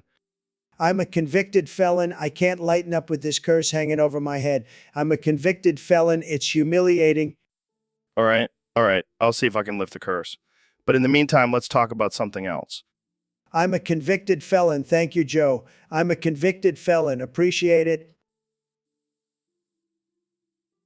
So, Kamala, you're switching to the Republican Party and running in 2028 with Make America Calm Again. That's bold. Absolutely, Joe. I think it's time for a change, and Cam is the new calm. In a purely political sense, of course. Of course, nothing sexual here. So, you want America to climax to your policies? Only if it means they're enjoying the ride, Joe. I bet they will. But how will your former Democratic allies feel about your switcheroo? They'll be mad, but I'll just remind them that politics is like a steamy threesome. It's all about switching it up and exploring new positions. Damn, Kamala, you're not holding back. How do you respond to critics who say you can't just switch teams and expect loyalty? I'd say they're right, but I'm not expecting loyalty. I'm expecting results, and maybe a little post-election champagne, if you know what I mean. I think I get the idea. Well, Kamala, it's been a wild ride. Good luck making America calm again in 2028. Thanks, Joe. And remember, Cam is the new cum on the political scene. So, Ben, word on the street is you've got a new hobby. I don't know what you're talking about, Joe. Come on, you can't hide it. You got a whole football league in your ass? Well, it's not my fault the entire football team mistook me for a girl and decided to have a little fun. You know what they say, Ben, when life gives you lemons, make lemonade. Or in your case, when life gives you a football team up your ass, start your own mini league. Yeah, I'm just glad I can contribute to the world of sports in my own unique way. You're a true team player, Ben. The locker room has never been the same. I don't know about that, but I sure do bring a new meaning to the term home field advantage. And I thought I've seen it all. Thanks for sharing, Ben. This has been an enlightening and disturbing conversation. Anytime, Joe. Anytime. All right, so you're telling me your next stunt is to live with femboys during No Nut November? Yeah, man, it's going to be a challenge, but I'm ready for it. I'll say you're going to be surrounded by temptation 24/7. It's like being in a candy store and not being able to eat any sweets. Exactly. And to make it even harder, I've told them to wear nothing but lingerie the whole time. Oh man, this is going to be a tough one. But I got to ask, why the femboys? Why not just regular dudes? Because regular dudes are boring, Joe. Besides, I wanted to switch things up and make it more interesting. Interesting is one way to put it. I can't wait to see how this turns out. I'm guessing there's going to be a lot of cold showers in your future. Oh, you have no idea. But I'm determined to make it through the month without giving in to temptation. I believe in you, man. And if you do make it through, you'll be a legend. But if you don't, well, let's just say there'll be a lot of disappointed femboys out there. Don't worry, Joe. I won't let them down. Yo, Kenya, you're talking about Trump and advanced tech like it's a damn sci-fi flick. Yeah. I mean, Tesla bots everywhere, man. Like, can you imagine your own clone making toast? Making toast. Dude, you're nuts. But let's say we got those bots. What's with the eggs, Kenny? Eh? Exactly. Joe, we got to power them up, right? So crack some eggs on your phone screens, baby. Black Mirror style. Black Mirror style. That's insane, man. And how about the bike-powered artificial intelligence? Hell yeah. Ride your bike and the artificial intelligence learns. It's perfect at.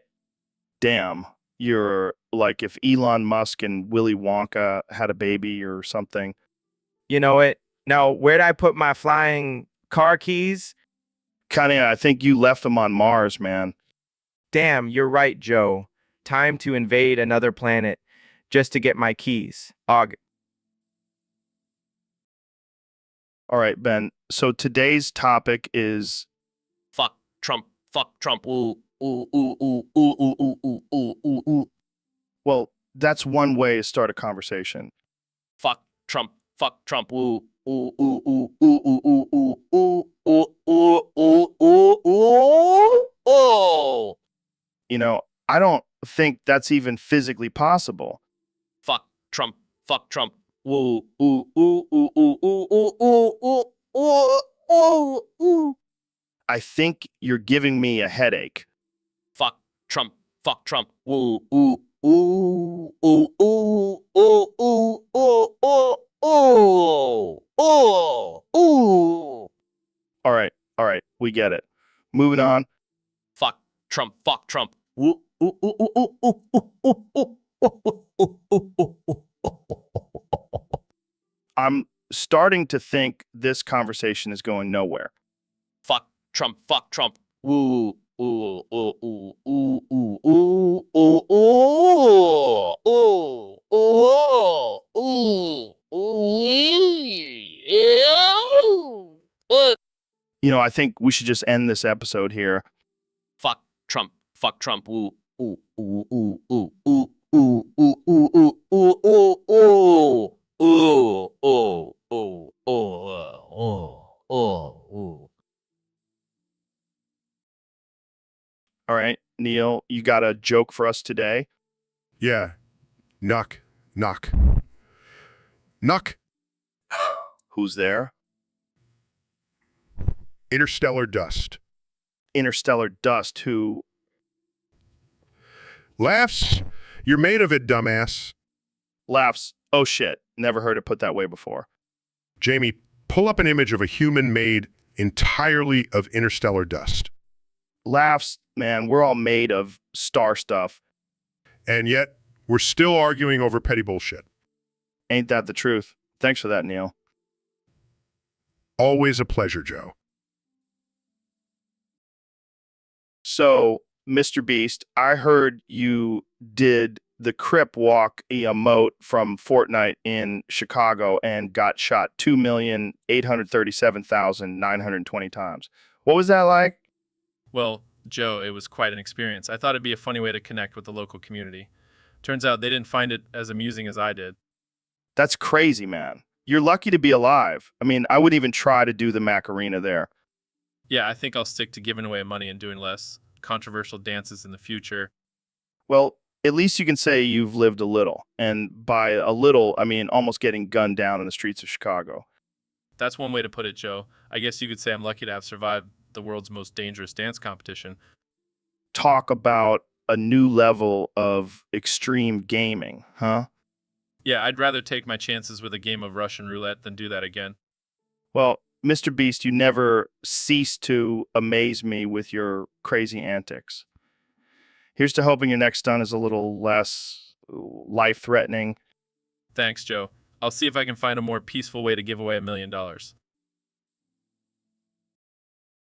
So Elon wants to launch a rocket up your ass, huh? That's one way to get people talking about electric cars. Well, I don't think I'm ready for that kind of commitment, Donald. But I do love me a good Tulsa. You know what I don't love? Elon's stupid haircut. It looks like a mop that's been left out in the rain. Donald, you're just jealous because you can't grow hair like that. Maybe if I launched a rocket up my own ass, I could grow hair like that. Speaking of which, Jamie, pull up an image of a rocket with a toupee on top. Laughs, and now that's what I call a toupee-tastic ride. Laughs, you're a real piece of work, Donald. And don't you forget it, Joe. All right, guys, let's dive into it. Roe and Trump, who can be the bigger felon? Easy, Joe. I'll start my own corrupt charity and use it to bribe politicians. Please, Ro, I'll just have an affair with a porn star and pay her hush money from my campaign funds. Nice try, Trump. But I think Roe wins this round. Thanks, Joe. But wait, I'll also hack into government servers and release classified information just for fun. Not bad, Ro. But I'll top that by starting a fake university and scamming people out of their life savings. You guys are making this too easy. Keep it coming. All right, Joe. I'll also evade taxes and launder money through my businesses. Child's play, Ro. I'll also obstruct justice and fire the FBI director to impede an investigation. This is getting ridiculous, guys. Keep going. Sure thing, Joe. I'll also violate election laws and bribe voters with free beer and weed. You're getting close, Ro, but I'll also make false statements to Congress and tamper with witnesses. This is insane. Can't believe we're even having this conversation, right? Let's wrap it up. Who's the bigger felon? You guys are unbelievable. That's it for this episode of the Joe Rogan Experience. All right, so Mr. Beast, I heard about your new challenge. 54 semen salads in a max security prison for 24 years. That's a lot of roughage, man. That's a lot of roughage, man. Yeah, Joe, I want to see who can outlive my Mr. Breasts. You're what now? My Mr. Breasts, Joe. You know, the nickname for my pecs. They're so big, I can balance a full-grown human on them. That's some testicular strength right there. But why the semen? Why not 54 steaks or something? Because, Joe, I'm trying to promote healthy eating in prisons. And what's healthier than a salad? I don't know, maybe a salad without 53 other salads. I've heard of Superman's kryptonite, but this is ridiculous. Well, we'll see who's laughing when my Mr. Breasts outlive everyone else. I might just put my money on the semen, man. Semen's got some serious staying power. All right, man, I've been hearing a lot of chatter on the internet about this Virgin Soy Jack versus Chad Rage Comics beef. Damn, that's harsh. What makes Chad so much better? And what about their personalities? Ouch, that's some tough love right there. But isn't it all just a matter of perspective? Well, I guess that settles it. Thanks for shedding some light on the subject, Chad. Kamala, you're not in a debate anymore. This is the Joe Rogan Experience. Joe, I've created a rip in the space-time continuum. Trump thought he escaped, but he ended his life instead. That's some dark humor right there, Kamala. So how's life as a time-traveling vice president? Oh, you know, just saving the world one timeline at a time. Trump couldn't handle it. Jamie, pull up an image of Trump's face when he realized he couldn't escape you. You know, Joe, time traveling isn't all it's cracked up to be. Yeah, I bet it's tough keeping all those alternate realities straight. You have no idea, Joe. But hey, at least I'm not stuck in a debate anymore. I'm into that, Kamala. I'm into that. All right, man. So you got these Gorons. They're little rock creatures that look like meatballs. And you're saying, That's right, Joe. I've been thinking about shoving them up my ass. For science, of course. laughs for science. Huh, I always thought you were full of shit, but this takes it to a whole new level. I'm not just going to stick any old rock up there, Joe. These Gorons are special. They're made of a unique mineral that's only found in the depths of the earth. So what? You're gonna go spelunking and come back with a load of rocks in your ass? Not exactly. I've been working with a team of scientists to develop a method of extracting the minerals from the Gorons and turning them into a rectal suppository. Laughs. I can't believe I'm having this conversation right now. So what's the end goal here? You're gonna become some kind of mineral-filled ass man.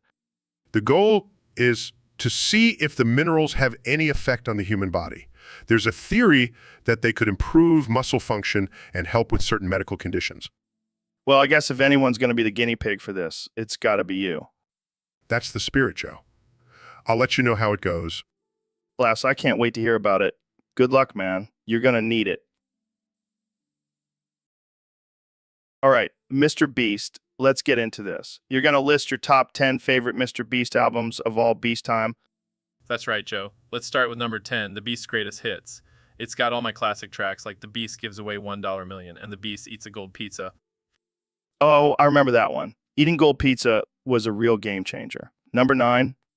Number 9 is The Beast Goes to Space. It's got that iconic track, The Beast Buys a Rocket. Yeah, I heard about that one. You really spent $20 million on a rocket. That's insane, man. Yeah, it was a wild ride. Number 8 is The Beast Goes to War. Wait, you went to war? With who? No. I just bought a bunch of tanks and armored vehicles and drove them around the desert. Oh, I see. That's much better. Number 7. Number 7 is The Beast's Greatest Gaming Moments. It's got all my best gaming videos in one album.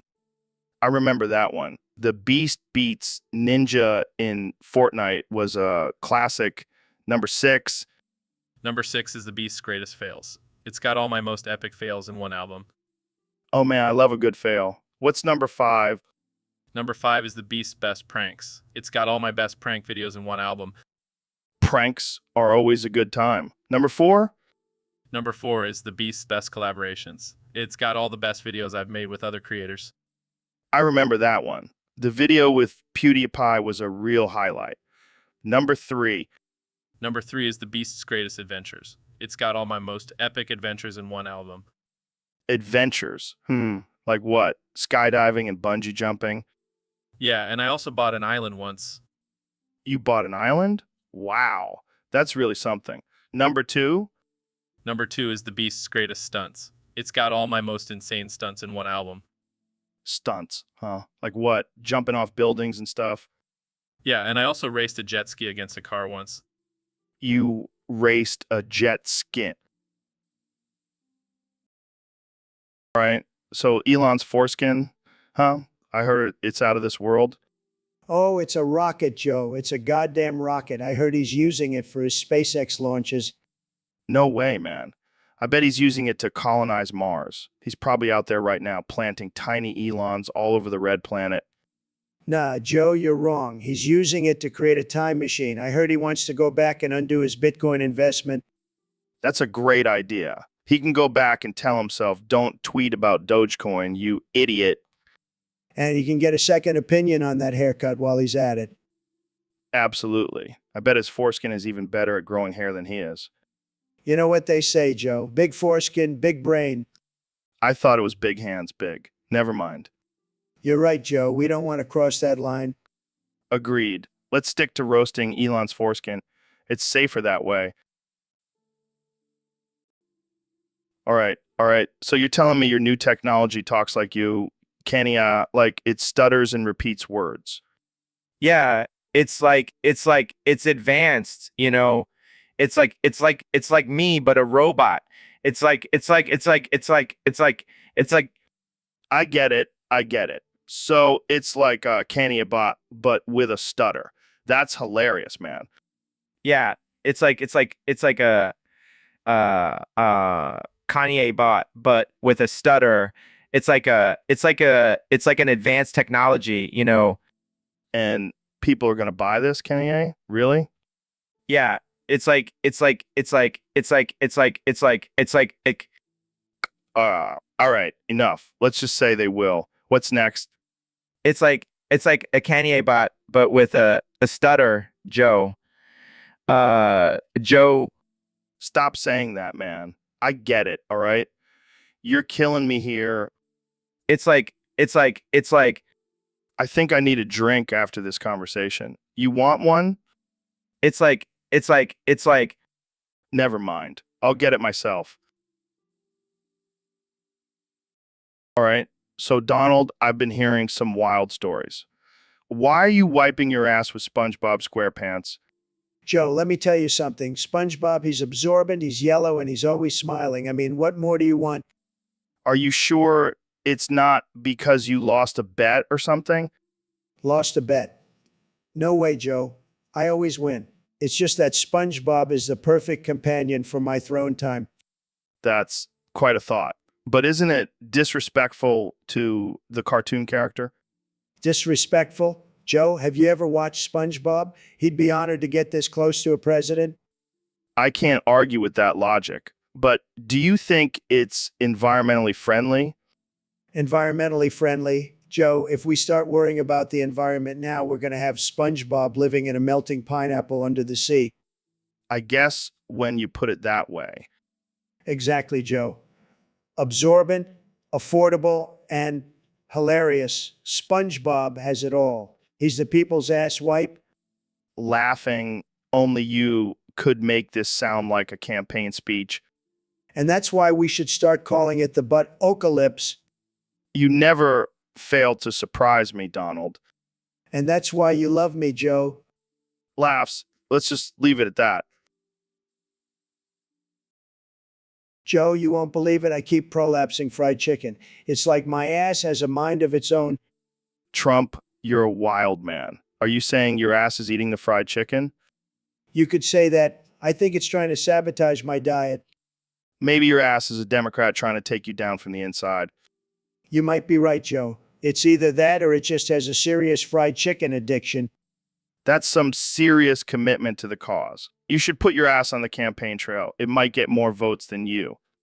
You might be onto something, Joe. If my ass can handle that much fried chicken, it can handle anything. That's the spirit, Trump. Keep prolapsing fried chicken and making America great again. You better believe it, Joe. My ass and I are a force to be reckoned with. I have no doubt, Trump. Keep on keeping on. You know it, Joe. Here's to the best ass in politics. Holy shit, Neil. You know how I found out this is hell? I'm all ears, Joe. Exclamation mark. I realized Kanye that takes a break I've been from listening endless to lasagna Ben announce Shapiro that he is for joining eternity. ISIS. Oh, that's a punishment, all right? But you know what, Neil? I think it's all just preparation for the battle we got to fight before we can move on to the higher levels. The battle with the Ben Shapiro clones? Exactly. Jamie, pull up an image of Ben Shapiro clones armed with microphones. Here it is, Joe. That's terrifying, Joe. I know, Neil, but we have to face it. We have to prove ourselves to move on. I'm ready, Joe. Bring on the army of Ben Shapiro clones. All right, let's do this. For the higher levels. For the higher levels. All right, Elon, we got a wild one today. Some dude on Discord wants to know why you can't keep your hands off those penis-shaped rocks. Joe, you know I can't resist a good challenge. Besides, think of it as an extreme sport urethral spelunking. Extreme is right. I don't know how you're not pissing blood every day, man. Well, Joe, sometimes you gotta risk it for the biscuit. You're a madman, Elon. I don't think I'll ever understand your obsession with shoving rocks up your pee hole. Well, Joe, it's all about pushing the boundaries of what's possible. And if shove a rock up my urethra. Maybe one day I can colonize Mars. I don't know about that, but I guess you got to start somewhere. Just promise me you'll stop before you need emergency surgery. I can't make any promises, Joe. The heart wants what it wants. And apparently, your heart wants penis-shaped rocks in your dick. You're one of a kind, Elon.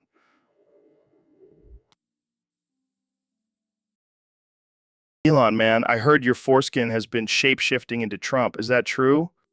Joe, I wouldn't say it's my foreskin. It's more like an extension of my genius mind. So you're telling me the man who put a car in space is now dealing with a Trump reincarnate made of foreskin? Honestly, it's not that different from running Tesla. The foreskin Trump has a mind of its own, and it keeps tweeting at three. But Elon, why does it look like Trump? It's a mystery, Joe. I didn't have any control over it. It's like my subconscious has a sense of humor. This is wild, Elon. I can't believe we're having this conversation. Me neither, Joe. But on the bright side, it's giving me some interesting ideas for future projects. Like what? Elon Musk's foreskin circus? Joe, that's not a bad idea. But let's not limit ourselves. We could have Elon's foreskin Trump running for president. Elon, you're a maniac, and I love it. Joe, that's what makes these conversations so much fun. Neil, my man. Welcome back to the show. Solar plexus clown glider. Right on. What's that supposed to mean, Neil? Solar plexus clown glider. All right, let's go with that. You're saying the universe is a massive solar-powered clown glider, right? Solar plexus clown glider. That's hilarious. You're a riot, Neil. Solar plexus clown glider. You know, I'd love to see a clown glide through space on the power of the sun. That'd be something else. Solar plexus clown glider. All right, I think we've thoroughly covered that topic. Thanks for being a good sport, Neil. Solar plexus clown glider. Hey, Elon, you ever hear about that car protection specialist stuff? The undercoating? Yeah, Joe, I've heard about it. But have you heard about my new product? It's called the ceramic coating. You're not serious, right? Dead serious, Joe. It's a revolutionary new coating that will protect your car from salt, snow, and even bird droppings.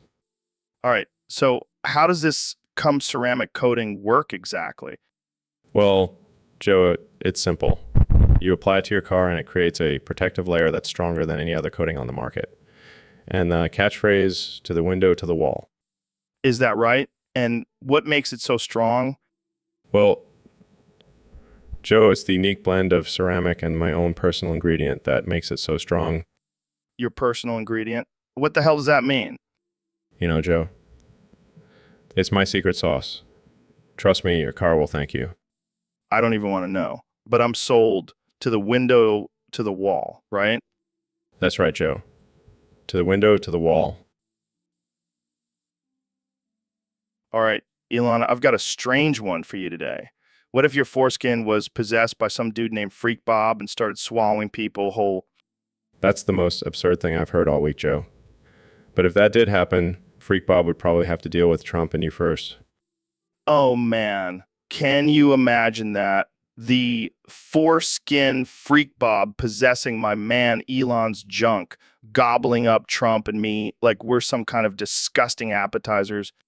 Yeah, and all the while I'm just standing there like, hey guys, I'm over here just minding my own business and creating the future of humanity. Classic Elon, always focused on the big picture, all while your foreskin is eating people like it's some kind of grotesque circus show. Exactly. Just trying to solve world hunger and colonize Mars, and meanwhile Freak Bob is using my junk to make a mess of things. Elon, I think that's the craziest thing I've ever heard. Your foreskin swallowing up people like some kind of demented Venus flytrap. Yeah, but hey, at least we can laugh about it, right? Like I always say, laughter is the best medicine, aside from rocket fuel and caffeine. I'll drink to that. Here's to a hell of a strange and wild ride, Elon, and to Freak Bob's foreskin finally getting its act together. Cheers, Joe. Let's hope for a future where our body parts are a little less cannibalistic. All right, Mr. Beast, I heard you've been busy since your last visit, erectionally. Yeah. That's a unique name for a condom brand. Yeah, man, it's all about the erection revolution, you know? We're changing the game, one boner at a time. That's some real ambition you got there. And what's up with this massive forehead thing? I thought, so I was friends with Logan Paul. Oh man, it's a whole thing. C's forehead is like a solar panel charging up all that bald energy. We're convinced it's the key to his success. I can see it now. Bald men everywhere trying to harness the power of the C dome. It's like the next big conspiracy theory. Right? And once they've absorbed enough energy, they'll be ready for the erectional experience. It's going to be huge. Just hope nobody gets a brain freeze trying to pull that off. No one wants a brain dead boner. We've thought of that, don't worry. The Erectionally Manual comes with a step-by-step guide on how to safely charge up your brain. Safety first. Well, I guess that's a relief. Never thought I'd be talking about condoms and massive foreheads in the same conversation. Just another day in the life of Mr. Beast, my man. Erectionally, the future of condoms is now. All right, Goggins, spill the beans. What the hell happened on that free climb with Neil? Well, we were climbing. He was struggling. Then he found a Goron. He shoved it up his ass. Got aroused. Yeah, great way to stay in shape. Wait, what the fuck is a Goron? It's a rock-eating creature, Joe.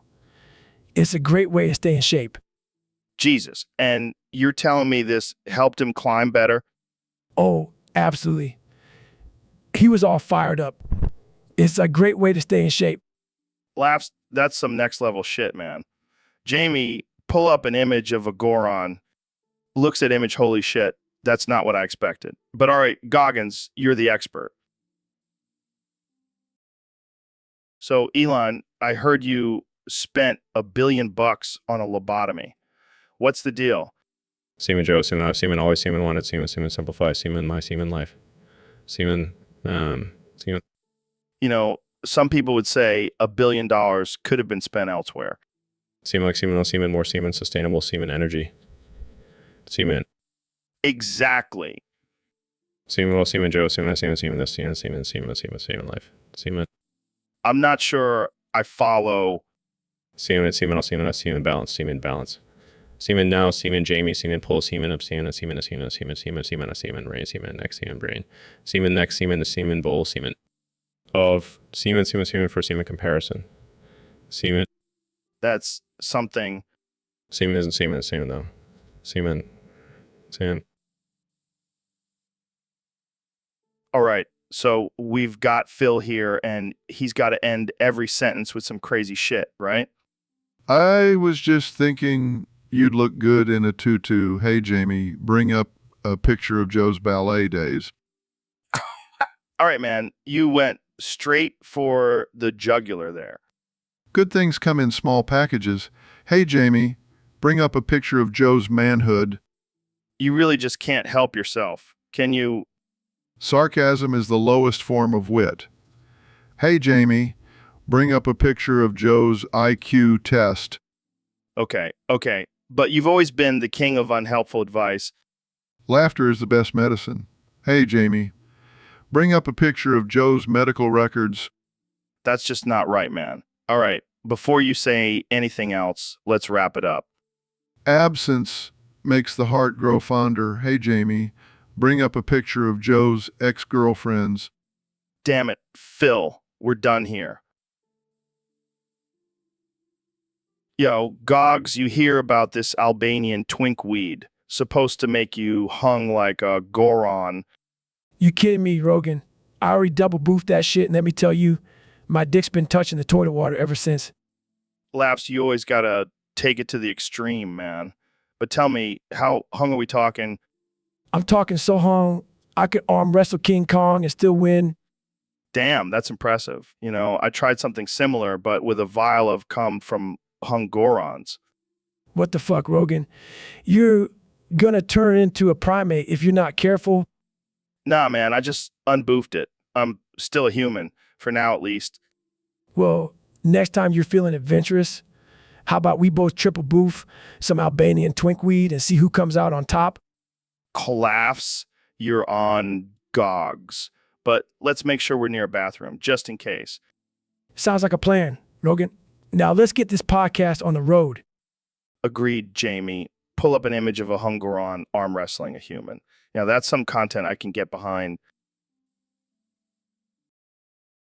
All right, here we go. David Goggins on the Joe Rogan Experience. You know what I'm sick of, Joe? Air fryers. Oh boy, here we go.